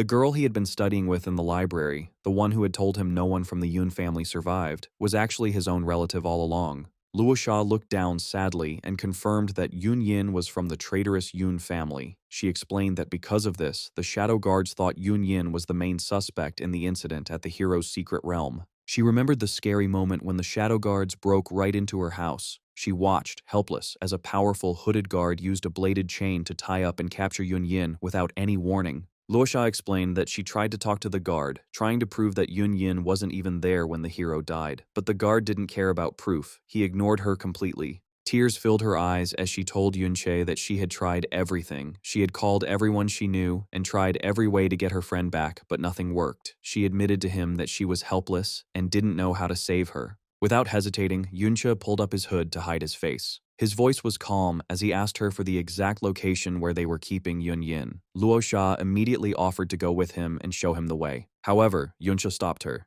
He turned back, his eye glowing with power, and said no. He told her that she needed to stay behind to handle things and cover for them, saying it would be easier for him to handle the rescue alone. He used his mirror world skill and jumped into the parallel dimension. He moved quickly through the ghostly flipped city, using the reflection of the world to travel without being seen. Once he reached the place, the system told him he had left the mirror world. He burst back into the real world, rushing forward with amazing speed. As he moved, Yunche opened a system window and made a call. He needed to check the shocking information he had just learned. He spoke to Luo Sha through the screen, questioning her claim. He asked if Yun Yin was really from the Yun family, pointing out that the whole family was supposed to have been killed by Luo Wei years ago. He demanded to know how she could have survived. Luo Sha appeared on the screen and explained what she knew.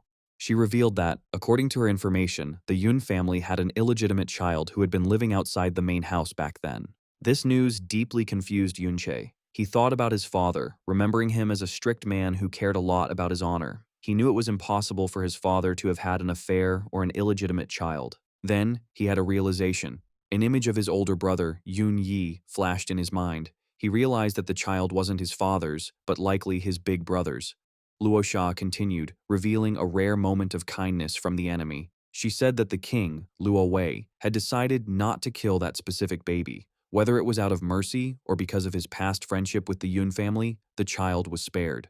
Luo Sha revealed the tragic life of the Yun family member. She explained that the child was kept near the royal palace to be raised, but she was treated like a prisoner, never allowed to leave the small estate where she lived. The story got even darker as Luo Sha described Yun Yin's mother. She didn't even know who the father of her child was, and eventually, unable to handle the sadness, she killed herself by hanging. Luo Sha explained that Yun Yin was the daughter of that illegitimate child.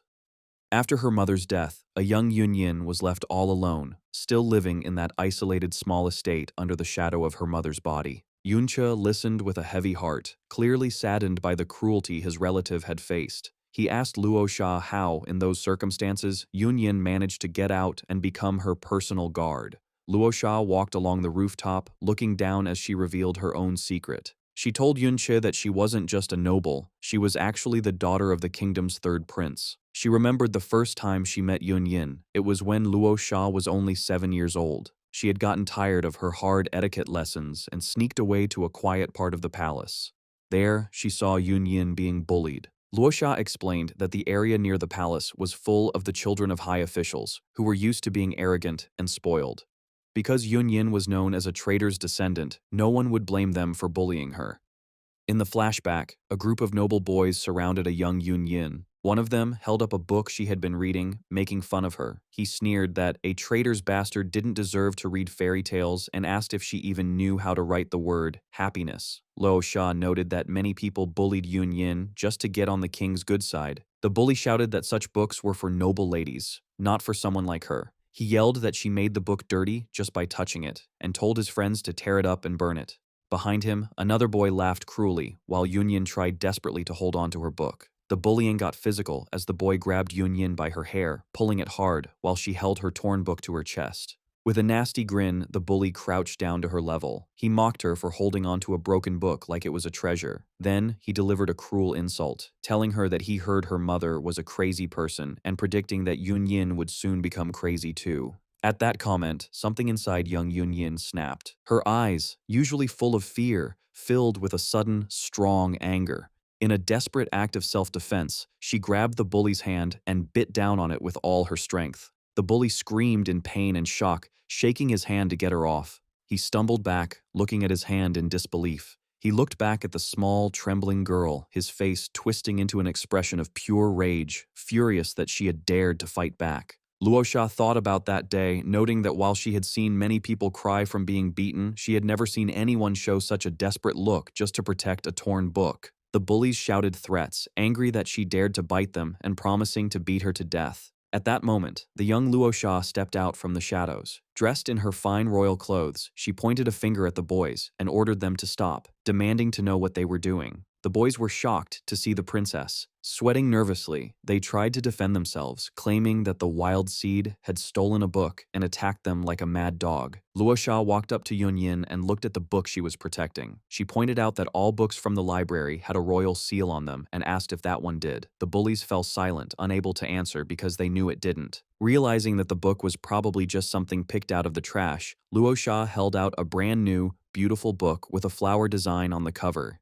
She offered it to Yunyin, telling her to take the new one and throw the old one away. Yunyin looked at the shiny new book with wide, surprised eyes. However, to Luosha's surprise, the girl shook her head. She refused the gift and hugged her torn book tightly. Ignoring the princess, Yunyin crouched down and began to carefully pick up the torn pages that had been scattered. Holding the scraps of paper, she walked away with tears streaming down her face. Luosha realized then that the pile of torn paper was far more important to the girl than a brand new treasure. She watched as Yunyin sat alone in the corner of the hallway, the only spot where a beam of sunlight touched the floor.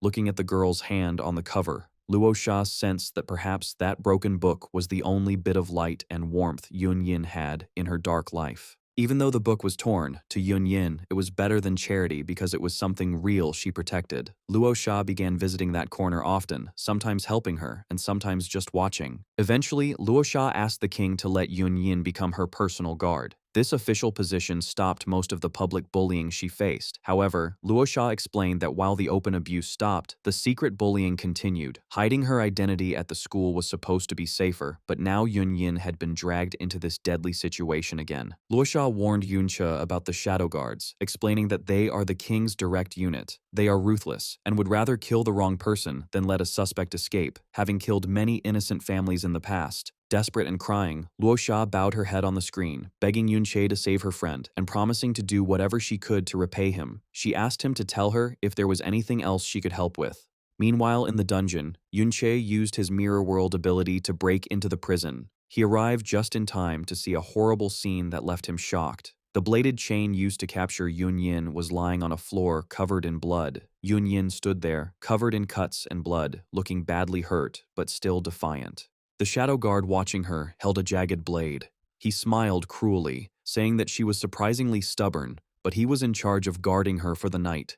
His eyes glowing red with evil, the guard glared at her. He threatened that the night was long, and he had countless torture methods to use on her. As he screamed that no one could save her, a foot suddenly appeared out of nowhere. Yunche landed a brutal kick directly to the shadow guard's face. The impact was huge, creating a shockwave and sending the guard flying away from Yunyin. Yunyin looked up, her eyes wide with surprise, unable to believe someone had actually come for her. Yunche, with his hood up and eyes glowing purple, turned to her and simply asked if she was okay. The shadow guard stood up from the rubble. He said he had finally smoked out the intruder. With a bloody grin, he realized Yunche was the one who had killed Ding Kun. However, he mocked the dead hero, calling him a powerless mascot who had hidden in the dungeon for too long. While the enemy talked, Yunche focused only on Yunyin, feeding her a potion for her injuries. The guard continued, guessing Yunche was from the old Yun family, as they were the only ones with a grudge against Ding Kun. He revealed that he had used Yunyin as bait to test this theory, and Yunche had walked right into his trap. Ignoring the taunts, Yunche activated his Peace Dancer class abilities. He summoned a large healing bell over Yunyin, which helped to stabilize her condition. The guard pulled down his hood, showing a scarred face.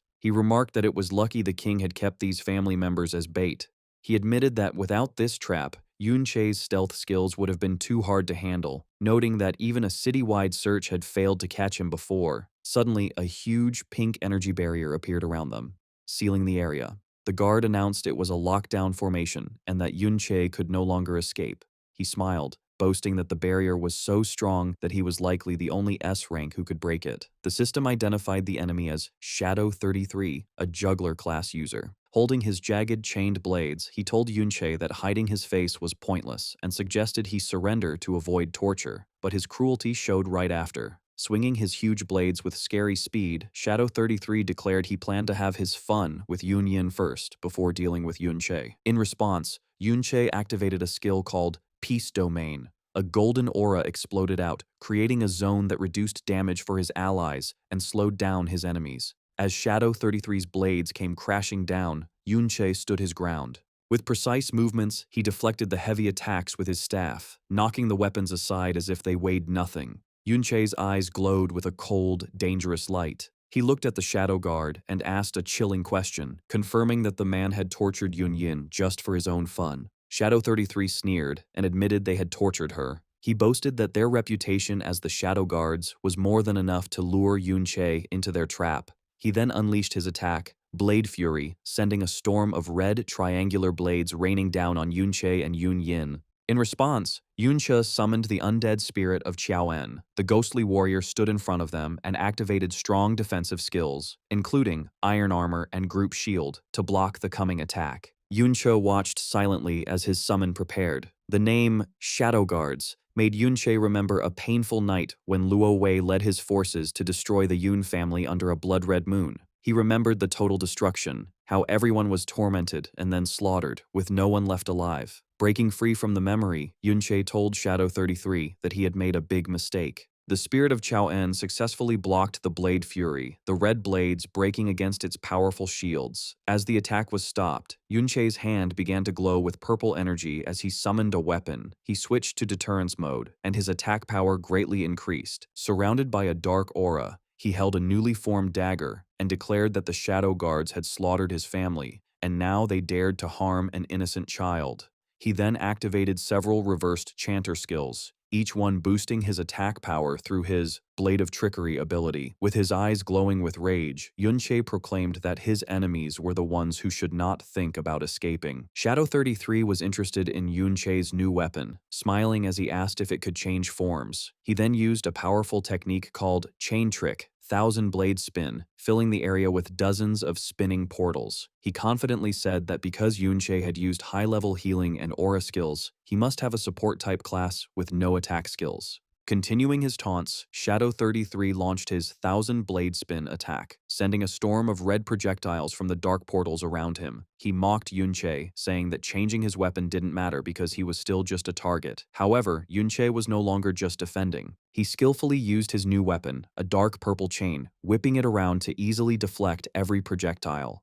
He then began to teleport around Shadow 33, using his own portals to counterattack. He activated his Martial Deterrence Domain, a skill from his deterrence mode. This ability created a zone where enemies took more damage while he and his allies moved faster. Shadow 33's arrogance faded, replaced by a wild grin. He admitted that Yunche's moves were impressive and that it made sense he was able to kill Ding Kun. Still, he believed he was better, screaming that Yunche was still far behind him. He lunged forward, but Yunche vanished just before the blow landed. Suddenly, a blur of purple energy appeared directly above him. Yunche had teleported into the air and was diving down. Caught by surprise, Shadow 33 could only look up in confusion. Yunche's dark chains shot down and pinned the guard's shoulders to the ground. Struggling in pain, Shadow 33 finally understood. He realized Yunche came out of a mirror, finally understanding his stealth skill. He cursed, amazed that such an ability existed, which explained why Yunche had been so hard to catch.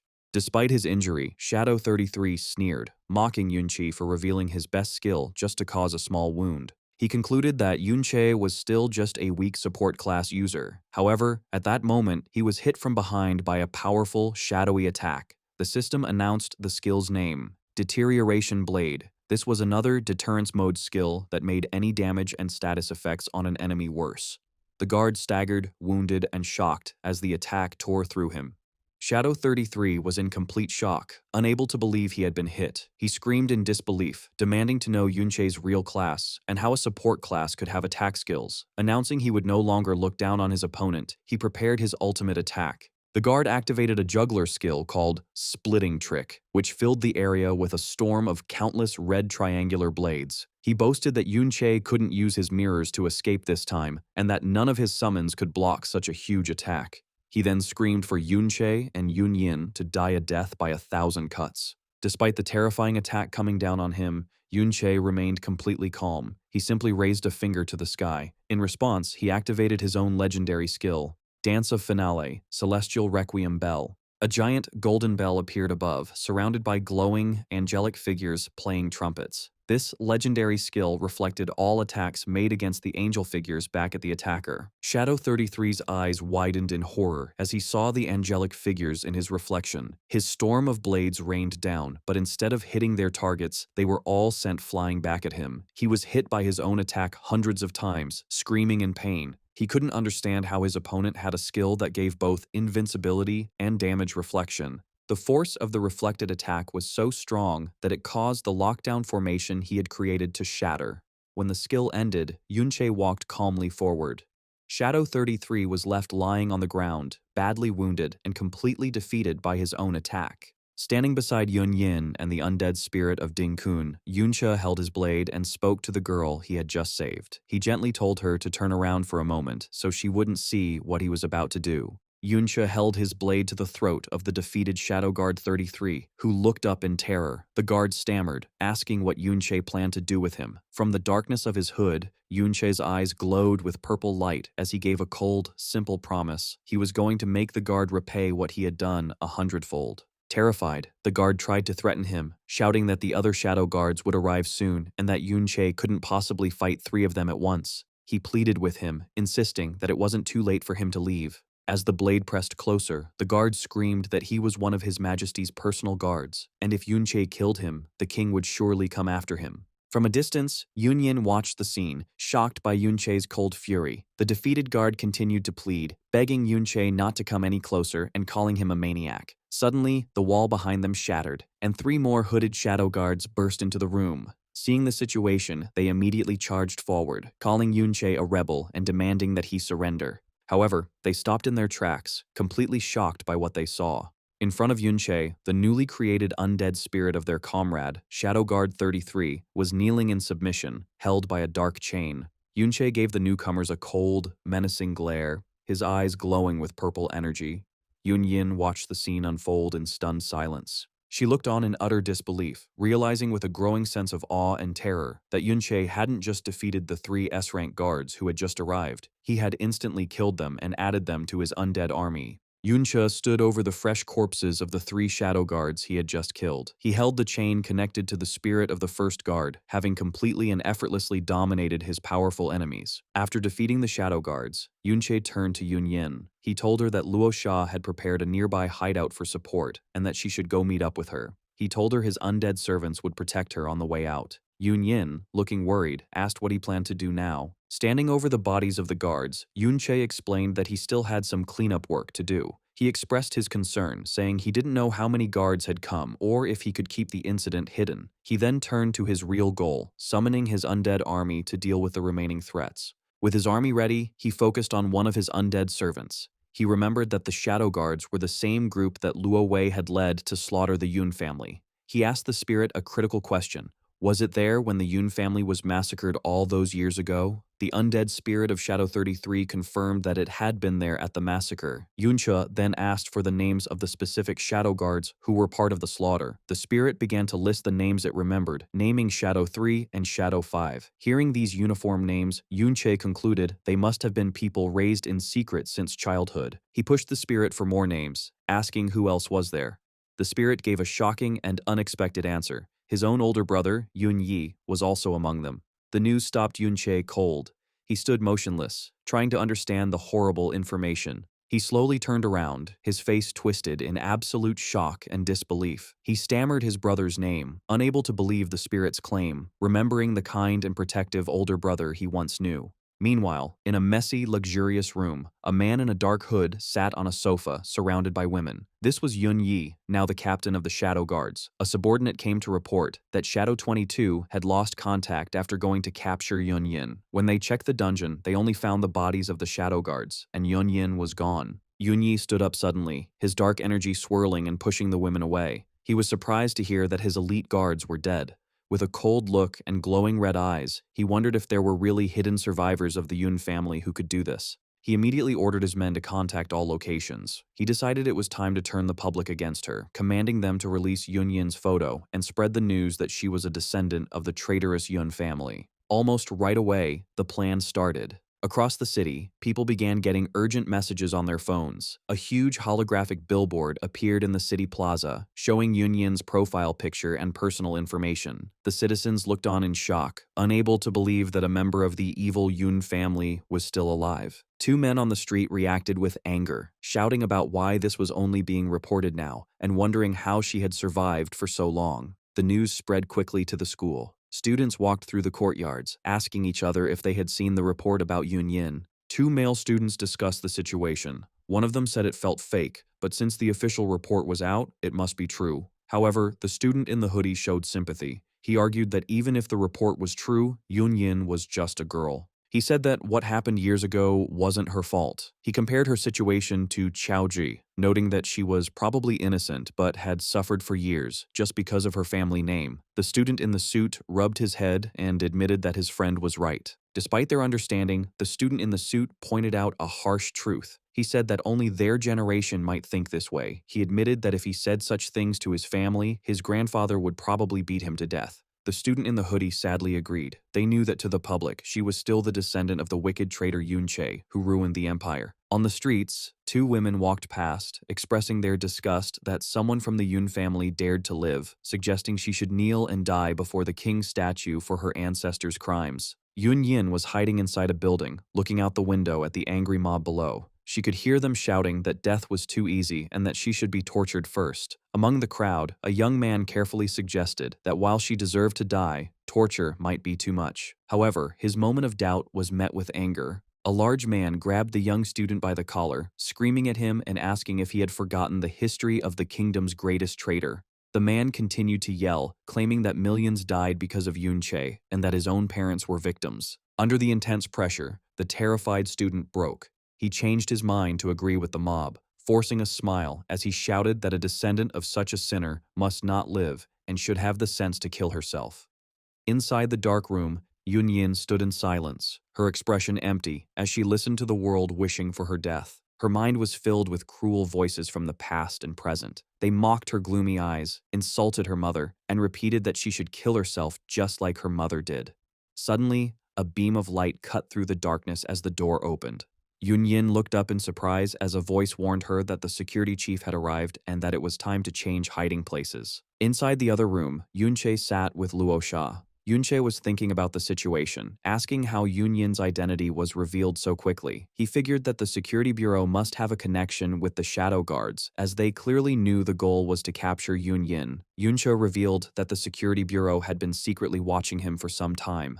He realized that on the night Luo Sha came to find him, the agents saw her, even though he lost their surveillance later. Yun Che analyzed the dangerous situation. He noted that after the shadow guards died and Yun Yin went into hiding, the authorities had enough reason to suspect him. He realized that with the hero death case and the public reveal of Yun Yin's identity, the enemy now had a good reason to blame him for the crimes. He remembered walking past the statues with Luo Sha while disguised as an unidentified cloaked person. He reasoned it was logical for investigators to suspect he was that cloaked figure, and, therefore, the hero's killer. He understood their plan was to force him to reveal his true power to complete their evidence. However, he explained that a bit of luck had saved him. The principal stepped in and used his magic to shout away the security chief, preventing Yun Che from being exposed. Sitting on the sofa, Luo Sha looked worried. She admitted that if the principal hadn't been paying attention to her situation, she would have been in trouble surrounded by so many security officers.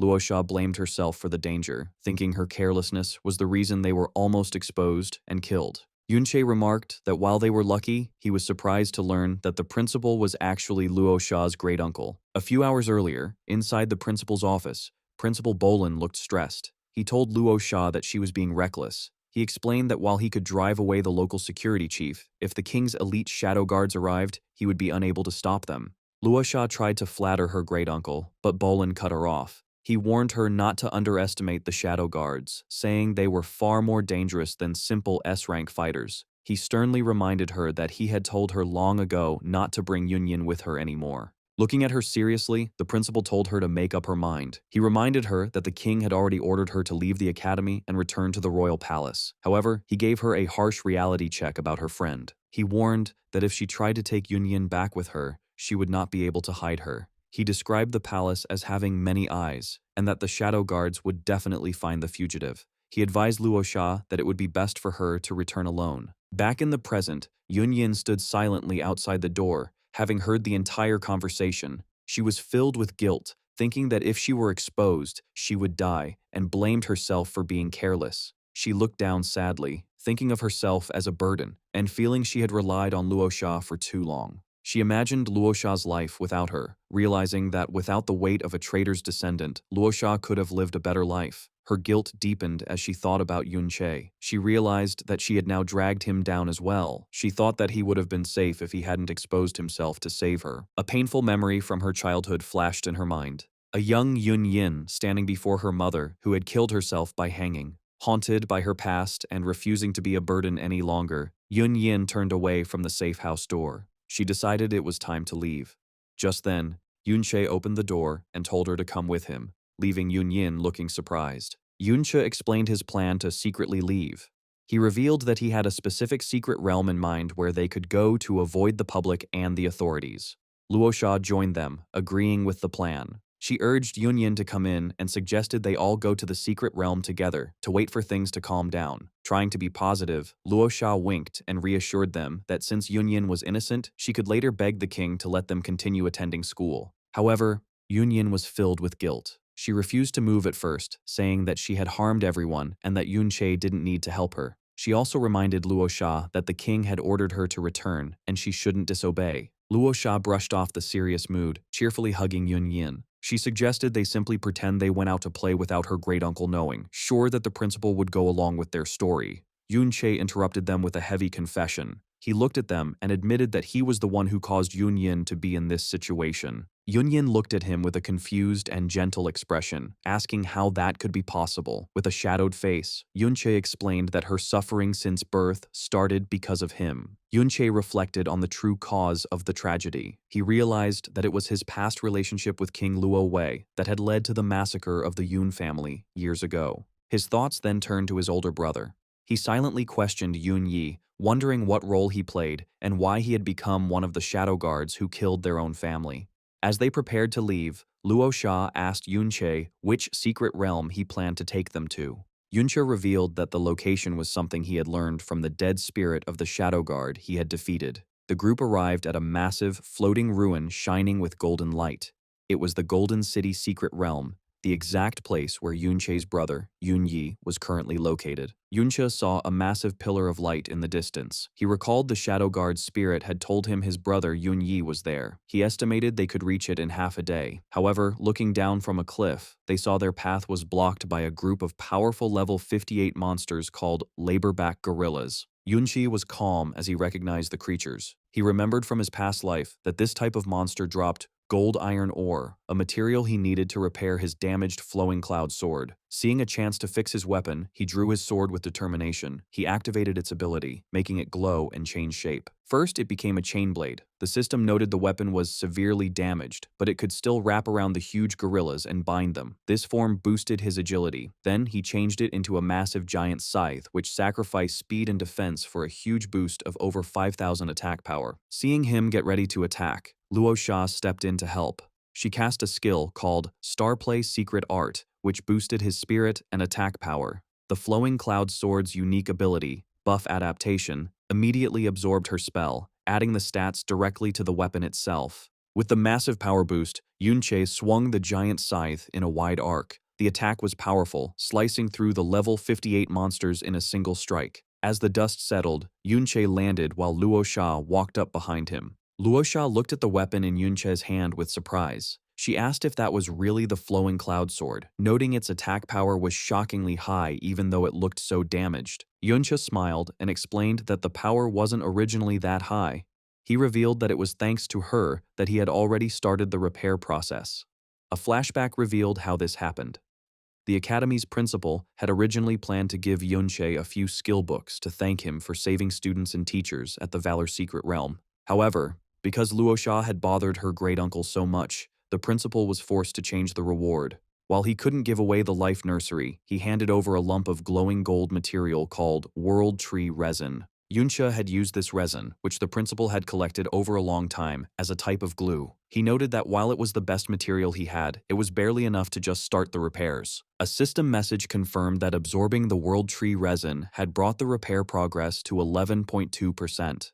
More importantly, this first repair had fixed a key feature called Buff Adaptation, which let the sword copy and use any active buffs from the user. Back in the present, Yunche picked up the items dropped by the defeated monsters. He found gold iron ore, realizing it was a common drop in this realm. As the sword absorbed the ore, the repair progress increased a little more. Yunche watched his attack power rise by another 40 points, confirming that the resources here were perfect for fixing his weapon. Yunche stood ready for battle, his high-level equipment glowing with power.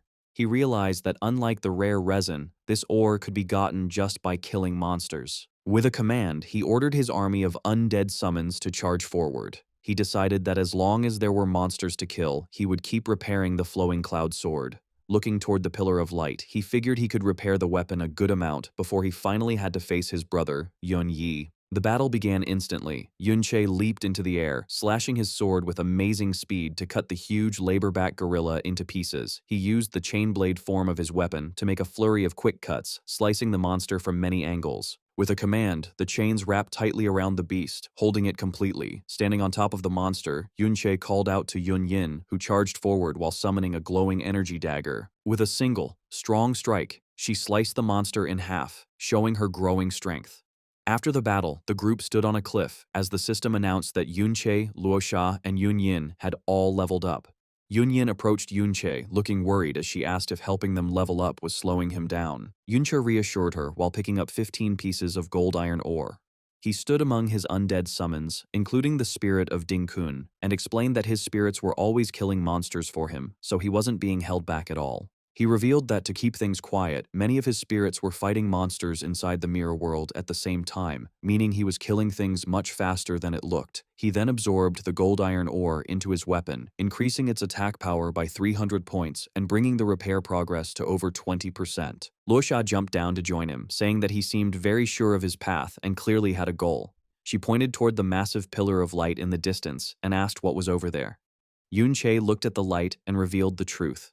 Those were the ruins of the old Yun family manor. Luosha was surprised and fell silent, understanding why it was important, while Yun Yin listened closely from behind. Yunche explained that 40 years ago, the Golden City's secret realm had expanded and swallowed the ruins, keeping them safe inside ever since. He then turned to Yun Yin, whose eyes went wide with shock as he told her that her grandfather might be there right now. In a small room within the Yun family ruins, Yun Yi sat by the window as a subordinate reported that there was still no news about Yun Yin, even though her identity had been leaked long ago. The hooded subordinate knelt on the floor. He explained that because people were so angry, it was hard for Yun Yin to travel, and she would likely be found soon. However, the subordinate revealed a secret backup plan.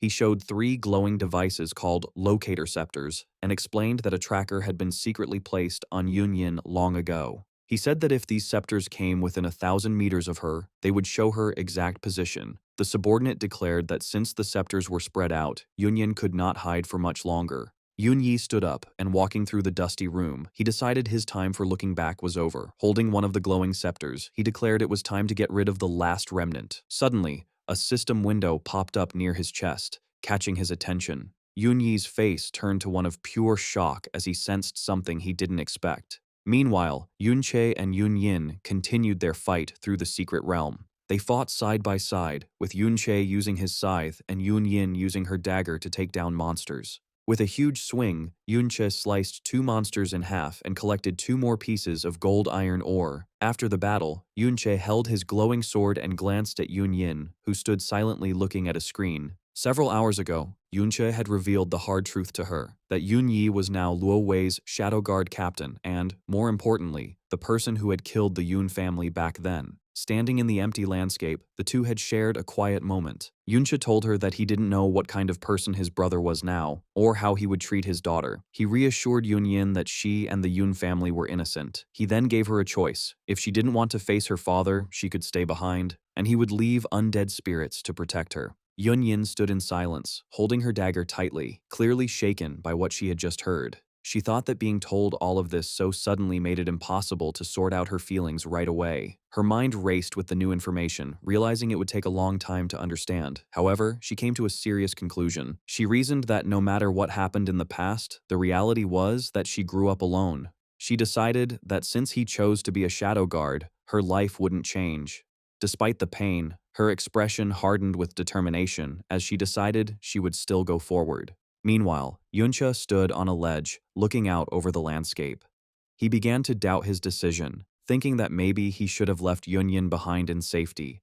He decided it would be best to face his brother, Yunyi, by himself first, and then decide whether to let Yunyin meet him. Suddenly, Yuncha looked down and was surprised by what he saw below. Scattered on the ground were the remains of wooden dummies and weapon racks. He recognized the place immediately as the ruins of the training ground. As he stared at the empty site, a vision of the past appeared over the ruins. He saw a memory of his younger self, his brother Yoon Yi and his sister Yoon Tae happily playing and practicing swordsmanship together in that very spot. Standing there with the undead spirits of Chao En and Ding Kun, a sudden idea struck Yun Che. He activated his skill and went into the mirror world. As he landed, he thought that just as his friend Ben's soul had stayed in the secret realm, the souls of his murdered family might also be wandering there. Yuncha stood in the ghostly ruins of the Mirror World training ground, searching for his family's souls. Disappointed, he realized there were no souls here. A system notification confirmed his exit as he returned to the dusty ruins of the present day. Wondering if his search was in vain, he surveyed the desolate area and noticed an old sword lying in the rubble. He fell silent, his purple eyes staring as the old training grounds triggered a vivid memory from long ago. In the memory, the grounds were bustling with life. Swords clashed as a younger Yun Yi engaged in a fierce sparring match. An excited crowd cheered for the fighters. Impressed by their skill, they remarked that these men were the best, and one would surely be champion. During the exchange, Yun Yi's opponent slipped on loose stones and stumbled. Despairing, the man believed the fight was over, and he had lost. However, just as victory seemed certain, Yun Yi paused his attack. Smiling calmly, he noted there shouldn't be loose stones on the field and offered to restart the match. This honorable act brought a roar of approval. The crowd cheered for Yun Yi's noble character, calling him a true member of the Yoon family. When the duel resumed, Yun Yi still emerged victorious, his opponent kneeling before him. Onlookers remarked that he won even after giving a second chance, proving no one could beat him. One man disapproved, remarking that on a real battlefield, such nobility would only cost him the advantage. Confident, Yun Yi smiled. He declared that if he lost an advantage, he would simply win it back, just as he had done today. The crowd roared with laughter and approval, proud of their champion. Sometime later, the situation had changed dramatically. A shocked Yun Yi, covered in sweat and dirt, stood defeated. Before him stood his younger brother, Yun Che, who had bested him in a fight. The crowd looked on in disbelief, unable to grasp how Yun Yi lost to someone 4 years younger. They concluded Yun Che was an unimaginable genius. Back in the present ruins, an older Yun Yi emerged from the shadows. His expression was grim as he surveyed the desolate halls of his former home. He recalled a conversation with a young Luo Wei.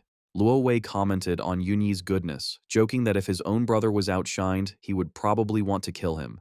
Yun Yi humbly reminded Luo Wei not to speak ill of the royal family. He felt only pride for his brother's incredible talent. Luo Wei confessed his jealousy, noting that everyone, from Yun Yi to their master, seemed to spoil Yun Che. Yun Yi was surprised to hear this. Nearby, their master relaxed with young Yun Che, letting his guard down in a way he didn't with others. With a sinister smile, Luo Wei asked if Yun Yi thought their master would pass his title to Yun Che, planting a seed of doubt. Young Yun Yi dismissed the idea, though the question lingered in his mind. Another memory surfaced of a chaotic battle where Lanyuan village was being overrun by bandits. A younger, armored Yun Yi fought desperately amidst the flames. They were outnumbered, but he was determined to protect the villagers. He leaped into the fray, clashing with bandits and deflecting arrows meant for the villagers he shielded. Fighting with all his might, he swung his sword in wide arcs to protect a child and fend off multiple attackers. Despite his efforts, they were short-handed and couldn't hold back the tide of enemies. Nearby, Luo Wei shouted that they couldn't stop the bandits. He proposed a difficult strategy: focus all strength on killing the enemy leader. He admitted this would cause more villager casualties, but saw no other choice and urged Captain Yun Yi to decide. The decision weighed heavily on an exhausted Yun Yi, with the villagers' lives resting on his command. Faced with an impossible choice, he hesitated, realizing the terrible sacrifice required. Just as he was about to order it, he was startled by a sudden movement. It was Yun Che, leaping over the defense line and charging headfirst into the bandit horde.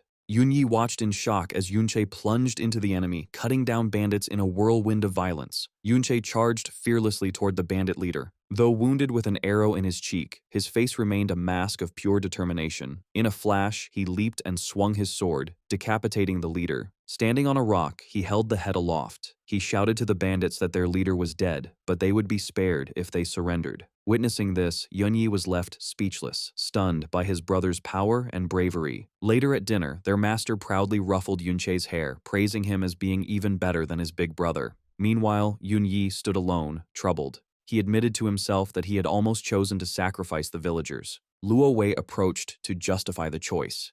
He argued that sacrificing a few is sometimes unavoidable for the greater good, noting that Yun Che's risky charge wouldn't always succeed. With a cunning look, Luo Wei insisted that Yun Yi's plan to focus on the leader was the correct tactical choice. In another memory, a scarred man knelt before Yun Yi, begging. He explained his wife was ill and he had only borrowed something, promising repayment. He pleaded, reminding Yun Yi that he had taught him to ride, but Yun Yi only stared back with a cold glare. Luo Wei advised that they must make an example of him, or others would follow and ruin the family. Luo Wei used a proverb about how losing a single nail can eventually lose a kingdom, emphasizing the need for strict order. He told Yun Yi that he had to manage the big picture to save the family, as Yun Che was too reckless. Then, Yun Yi chopped off the man's hands, legs, and head. He was then seen strangling a long-haired woman amidst the bodies of those he had slain. Finally, under a menacing red moon, cloaked figures stood on a cliff, led by a figure on a rearing horse.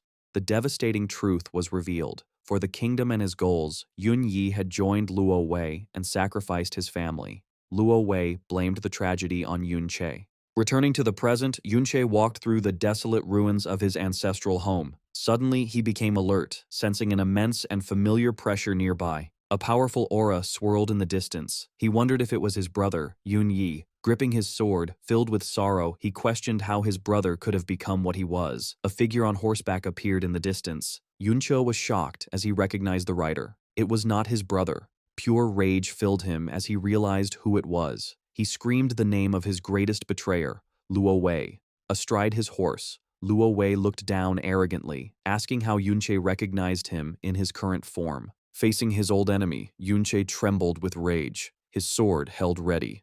Luo Wei, looking down from his horse, casually asked what he looked like now, noting he should appear to be in his 20s at most. The question only made Yun Che's anger worse, his face twisting in a silent snarl. Luo Wei continued with a smug smile, explaining that all official portraits showed him in his 40s, which was how Yun Che recognized him despite the age difference. Suddenly, a huge army of armored soldiers appeared, surrounding the area and blocking all escape routes. Luo Sha and Yun Yin landed gracefully among the soldiers. Yun Che stared at them, his expression hard to read as he took in their arrival. From his high position, Luo Wei spoke to him, remarking that his name was Yun Che and calling it an interesting name. He then began to connect recent events, explaining that his Shadow Guard captain had used Yun Yin as bait to lure out the rebel who had killed the hero, Ding Kun. He told how that person had rescued Yun Yin from their dungeon, killing several of his elite Shadow Guards. He looked down at the two, noting that now, this Yun Che and little Yun Yin were both here, putting all the pieces together.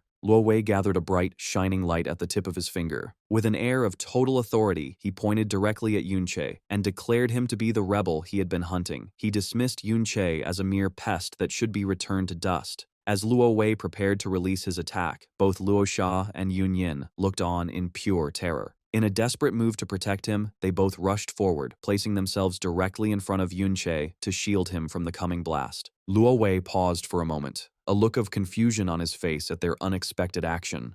A massive beam of golden energy then shot out, narrowly passing by the three of them as they stood outlined against the blinding light. The energy beam hit the ground in the distance, causing a huge explosion that shook the entire area. Terrified by the close call, Luo Sha and Yun Yin turned to look back at the destruction. The sheer power of the attack was immense, filling the battlefield with a fiery light. Yun Yin realized with horror that if the attack had hit her, she would not have survived. Luo Wei looked down at his granddaughter with a condescending tone, scolding her for being naughty again and remarking that he had almost hit her.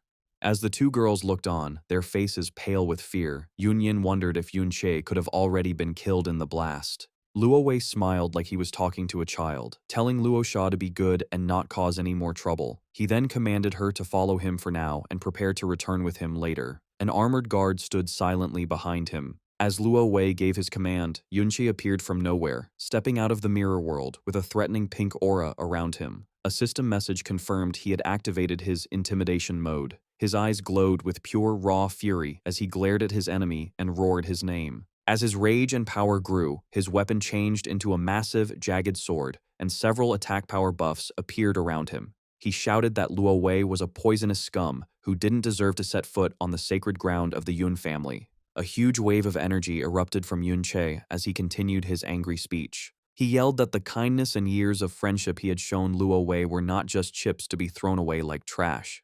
Declaring that Luo Wei would pay for his betrayal that very day, Yun Che leaped into the air, his weapon raised high for a powerful strike as the system confirmed he had fully left the mirror world. He brought the massive blade down with all his strength, but Luo Wei met the attack with a calm, steady stare. Luosha and Yun Yin could only watch in stunned silence at the incredible clash of power. With a gesture, Luo Wei summoned a massive, explosive barrier of golden energy that easily blocked Yun Che's attack. The force of the counterattack was so strong that it wounded Yun Che, who clenched his teeth in pain as he realized his opponent was an SSS-class user. The blast sent him flying backward through the ruins. Unfazed, Luo Wei raised a hand and summoned a giant hand of golden energy, which shot out to grab the airborne Yun Che. However, just as the hand was about to close around him, Yun Che vanished in a flash of light. Luo Wei was surprised for a moment, wondering where he had gone. His surprise quickly turned into a sly smile as he realized Yun Che had a stealth skill so good it could even get past his own senses.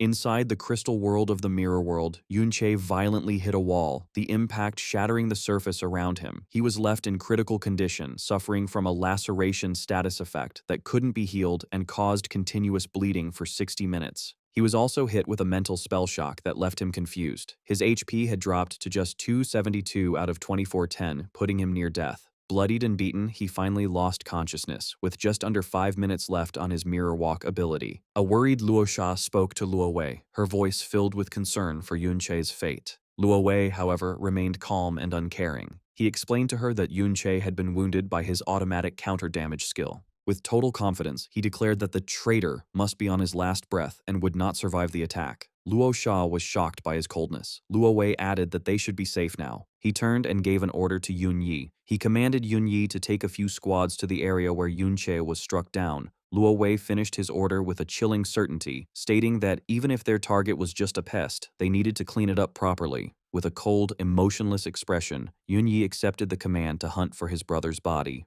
A memory from long ago appeared before Yun Che. In the vision, his father was scolding his mother, saying she shouldn't spoil Yun Che and that he should have been awake and training since the sun was up. Yun Che's mother joked back, poking her husband's face. She teased him by asking if he had never slept in, reminding him how he had acted when they first got married. Embarrassed, Yun Che's father quickly gave up. Sweating, he begged her to stop talking about that in front of the kids and agreed to let Yun Che sleep. The memory changed to show a young Yun Tier, Yun Che's little sister. She looked up with a bright smile, holding a plate of bread, and told her brother to eat. In the present, Yun Che watched the ghosts of his family, his father, mother, and sister, with a sad look, his body surrounded by a purple aura. Full of emotion, Yun Che reached his glowing hand toward the image of his sister, trying to touch her across the memory. But the moment he tried to touch the illusion, Yun Tier turned into white smoke and disappeared into thin air. Yun Che watched the image fade, his face full of pain as the reality of his loss hit him. Another memory formed. Yun Tier appeared again, teasing her brother. She said that because he skipped training and caused trouble, their father had lost his patience and hired a strict swordsmanship teacher. Beside her stood a healthy Yun Yi. He warned Yun Che that he was in trouble because the new teacher, Mr. Xia Wan, was a master even stronger than their father. Yun Yi gave a thumbs up with a supportive smile. He told Yun Che that thanks to him, he also got to learn from the master. Yunche looked at the smiling face of his older brother, saying his name sadly, knowing the dark fate waiting for him. As Yunche stood alone in the empty ruins, the illusions of his brother and sister vanished, leaving him in silence. Later in the family study, Yunche's father stood behind his desk, praising Yun Yi for his good work, noting that he saw his own past style in his son. Sitting nearby, Yunche's mother told Yun Yi to teach his younger brother more and make sure he didn't slack off. Yun Yi smiled warmly and defended his brother, telling their mother that while Yunche seemed lazy, his martial skills were actually solid. Little Yunti-er jumped in passionately. She argued that she had seen Yunche training and claimed his whirlwind slash was much cooler than Yun Yi's stiff moves. Watching his family from the present, Yunche's expression softened into a gentle, sad smile. The memory changed again. Yunti-er appeared wearing a witch's hat, surrounded by magic lights. She proudly told Yunche that she had awakened the priest class. Smiling, she promised that from now on, she would heal him whenever he got hurt. Posing confidently, she boasted that she had healed everyone that day, and they had all praised her for being amazing. Yunche looked at his excited sister with deep affection, playing along and agreeing that she was the most amazing. Suddenly, Yunti-er leaned in close, her eyes wide with excitement, telling Yunche she had good news. The scene changed to a hallway where Yunti-er was dragging a shy blonde girl by the hand. She shouted to her brother that she had found him a wife. The blonde girl protested that she didn't agree. Yunti-er explained her logic. Since the girl was teacher Shawan's daughter, dating her meant the strict teacher would go easier on Yunche. Yunche stared at the memory sadly. He thought that knowing that teacher, this plan would have only resulted in him getting hit harder. Yunti-er hugged the shy girl tight. She explained that the girl was also a priest with healing skills. Pretending to be annoyed, she told her brother not to come to her when hurt, but to find this girl instead. Whispering, Yunti-er revealed her true plan. She pointed out that this let Yunche spend more time with the girl, trying to play matchmaker. Yunche looked down with pain, softly saying his sister's name. The phantom of Yunti-er reacted to his sadness. She leaned forward, asking him what was wrong and why he looked so sad. With tears in his eyes, Yunche admitted his feelings to the empty air, telling them how much he missed them. The vision changed to a different time. A fireplace burned in the study, but the mood was tense. Yunchi's father tapped a document, scolding Yun Yi. He said his eldest son was too harsh on their subjects, and his punishments were too extreme. Sitting sternly, the father decided it was too early for Yun Yi to control these things. He ordered him to step back and do something else for now. Yun Yi stood there, stressed and defensive. He argued back, asking who would handle the work if he didn't. Desperate to keep his position, Yun Yi asked if their father planned to give the role to Yun Che, insisting his brother isn't suited for it. His father coldly replied that Yun Yi didn't need to worry about that yet. The father's face darkened as he gave a final warning. He ordered Yun Yi to stop working for Prince Luo Sheng, warning him not to get involved. Yun Yi was shocked by the order, sweating as he realized his father knew about his secret dealings with the royal family. Frustrated and cornered, Yun Yi gritted his teeth in anger, unable to accept the decision. The atmosphere got heavy with the threat of war, as it was mentioned that other lords were preparing their weapons and horses. Yun Yi lost his temper. He shouted at his father, saying his kindness was a weakness, and his indecision would ruin the family's future. Angry at the disrespect, the father stood up tall. He scolded Yun Yi for his rudeness, asking if his knightly spirit had taught him to go against the family head. Yuncha's mother stepped in to stop them. Worried, she begged them to stop arguing and scolded Yun Yi for speaking to his father like that. Yun Yi, consumed by anger, screamed at his mother to shut up if she didn't understand the situation. The outburst startled Yunti-er, who stood frozen, watching the terrifying fight between her family. Trembling with fear, Yunti-er said she was scared. Yuncha watched his sister's fear with a broken heart, wanting to protect her even though he knew it was an illusion. He rushed forward and wrapped his arms around the phantom of his little sister. Softly, he tried to comfort her, promising he was there to protect her. However, as he made the promise, Yunti-er turned into white smoke again, slipping through his fingers. The fireplace flared violently, changing the memory from an argument to a scene of destruction. The illusion shifted to that night. Yunche fell to his knees in the study, surrounded by the bloody bodies of his father, mother, and sister. Overwhelmed by the trauma, Yunche stared blankly at his empty hand, his face full of grief and horror. Consumed by guilt, Yunche knelt before the image of his sister's body. He whispered a sad apology, blaming himself for not protecting her. Suddenly, a hand gently tapped his shoulder. A voice cut through his despair, telling him that what he said wasn't true. Yunche froze, eyes wide in shock. He turned his head sharply, realizing someone was actually touching him in the ruins. A glowing spirit rose behind him with magical butterflies. It was the spirit of Yun-Ti-Er in her priestess clothes, casting a warm, healing light over him. The golden light washed over Yunche's face, bringing warmth and peace that contrasted with the cold ruins. Yunche stared at the ghost, completely stunned. His eyes shook as he tried to process the impossible sight. As the spirit floated gracefully, Yunche stammered her name, realizing his sister's soul had returned to him as a spirit. In the real world, Luo Wei sat comfortably drinking wine. He told the two girls before him, Luo Sha and Yun Yin, not to be so restrained. Luo Sha nervously addressed him as Your Majesty, asking why he had come to such a desolate secret realm. Luo Wei smiled, replying that he came to pick her up, reminding her of his order to return home. He revealed he knew she had used her great-uncle's connections to sneak into the secret realm, implying that nothing escaped him. Seeing Luo Sha's terror, Luo Wei assured her he wasn't angry, simply warning her not to be naughty again. The door opened and Yun Yi entered to report. He informed the king that he had searched the area but found no trace of their target, Yun Che, suggesting he might have accomplices. Yun Yi urged Luo Wei to return to the imperial city for safety, but the king dismissively said there was no rush. Luo Wei then turned to the other girl, little Yun Yin, and said with a knowing smile that he knew she must hold deep resentment towards him.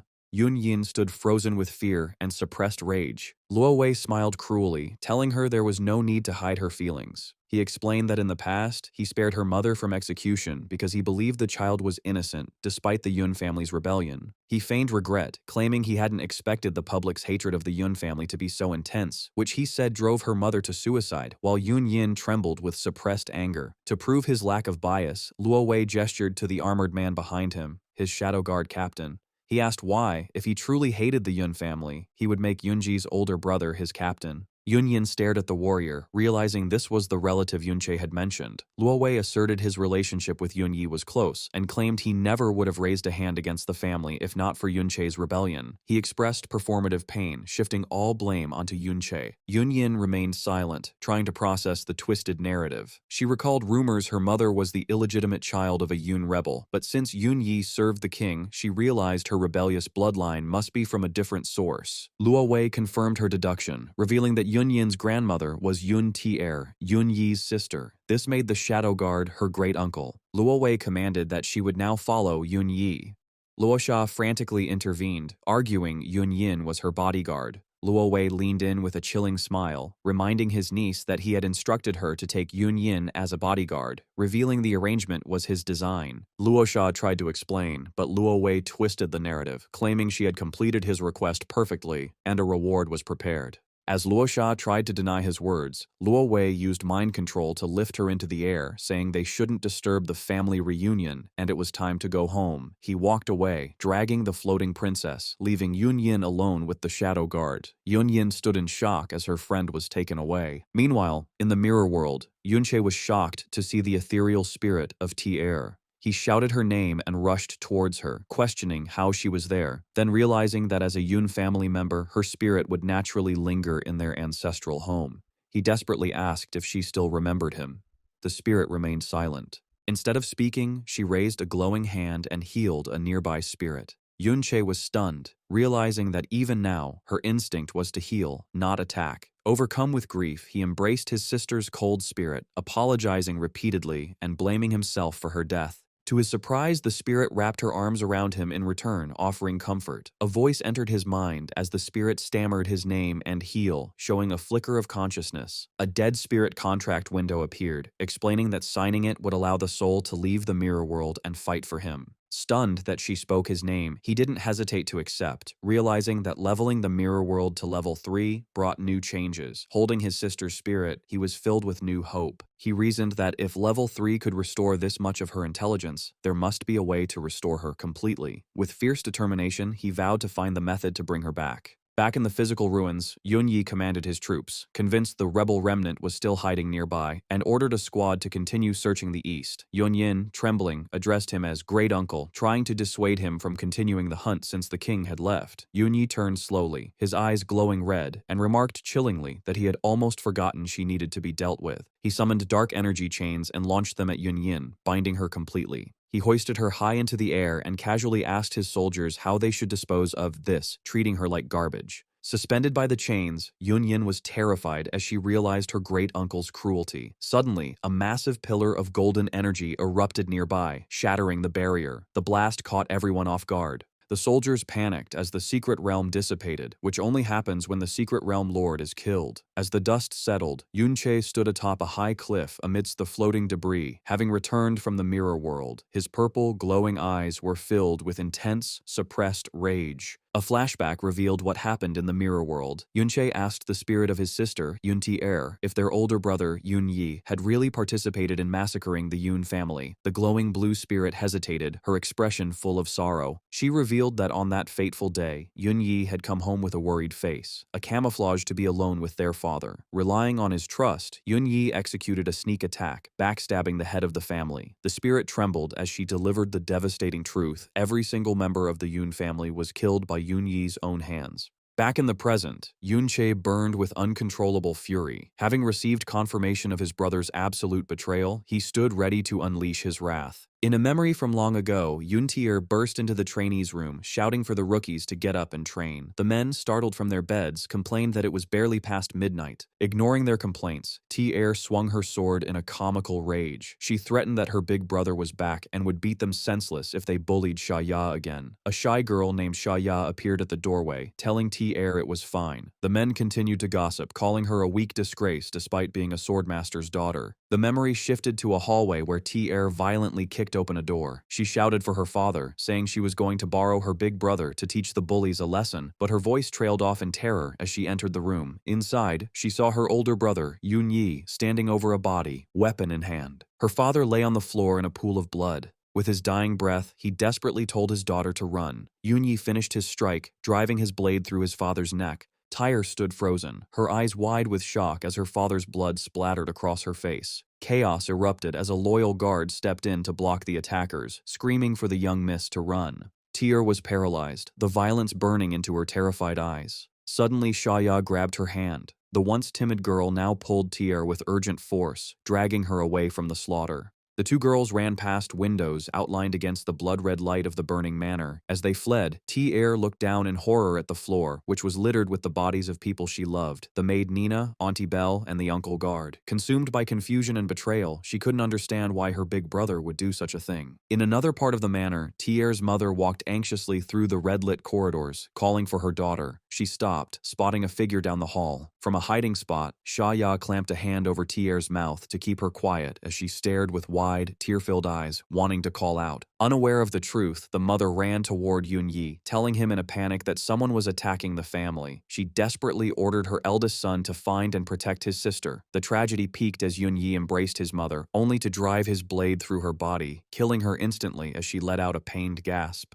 Hidden nearby, Shaya held a hand over Tier's mouth to stifle her screams, her own face pale with shock. Crouched behind bushes, the two girls tried to stay hidden. Shaya whispered a plan. She insisted they had to find her father, Swordmaster Sha Wan, as he was the only one strong enough to help them escape. She remembered a secret childhood route Yun Che had made through the bushes to skip training. However, a cloaked figure stood watch high on the manor walls. Shaya bit her thumb in anxiety, realizing the attackers knew the estate's layout too well, likely due to Yun Yi's betrayal. Understanding they would be caught if they stayed together, Shaya made a brave decision. She handed T-Air her sword, saying she would be a decoy to draw the guards' attention so T-Air could slip through the hole in the wall. T-Air sat frozen, trying to protest, but Shaya grabbed her face with intense desperation. She urged T-Air to find her father so they could return for her later. Shaya crawled out of the bushes, intentionally exposing herself. T-Air fled through the secret tunnel, looking back one last time. Standing tall, Shaya shouted at Yun Yi on the balcony to draw his attention. The result was instant and fatal, as Yun Yi's blade pierced through Shaya, killing her. Meanwhile, Tier crawled through the tunnel. Hearing the commotion, she burst into tears, realizing her friend had died for her. But when she exited, Yun Yi was standing before her, surrounded by his cloaked subordinates. He paused amidst the slaughter. Looking back over his shoulder, he whispered his sister's name. Then, swinging his blade, he quietly said not to blame him. Back in the present, the entire Golden City dungeon began to break apart, its magical structures dissolving into light. On a nearby battlement, garrison soldiers watched in shock, wondering why the dungeon was disappearing as soldiers moved in to investigate. Yuncha stood on a cliff overlooking the enemy camp, the undead spirit of Tier beside him. Gritting his teeth, he growled his brother's name, wanting to kill him for his betrayal. Below them, a massive army stood in formation. In the middle, Yun Yin was tied up and hanging by her wrists from a wooden post, looking helpless while Yun Yi stood beneath her. Yun Yi's cold red eyes scanned the area. He deduced Yunche had caused the dungeon's collapse and wondered if his brother was trying to trick him into thinking he had escaped. He decided to force Yunche's hand. He loudly ordered his troops to announce that Yun Yin would be beheaded in 2 hours. Standing below his captured niece, Yun Yi shouted to his army to stay on high alert for any rebel attacks, setting a trap for his brother. Yun Yin hung in the air, her face full of pain. She realized Yun Yi was using her as bait to lure Yunche out. Filled with guilt, she hated that Yunche would have to risk his life again to save her. In her despair, her eyes looked empty as she wondered if it would be better if she just died. As Yun Yin hung from the post, silently begging Yunche not to come, a massive explosion erupted behind the execution platform. The blinding golden light illuminated Yun Yin's shocked face. The blast was devastating, tearing through the armored soldiers. A wave of golden energy sent dozens of guards flying, breaking their formation. The soldiers were helpless against the overwhelming force. From his vantage point, Yunche watched the destruction. His eyes went wide with disbelief as he stared at the center of the explosion, stammering that he recognized the energy, whispering it was that person. Descending from the sky in a pillar of light, a female warrior in silver and gold armor swung her sword with incredible power, crushing the soldiers beneath her. Her identity was revealed as she glared forward with glowing eyes. It was Xia Ya, the girl thought to have been killed years ago. However, Yun Yi did not look worried. Instead, a sinister grin spread across his face. Dark red energy crackled around him as he looked at the newcomer. He spoke with satisfaction, revealing his plan had worked better than he expected. He remarked that he had finally lured her out, confirming Xia Ya was still alive and had fallen right into his trap.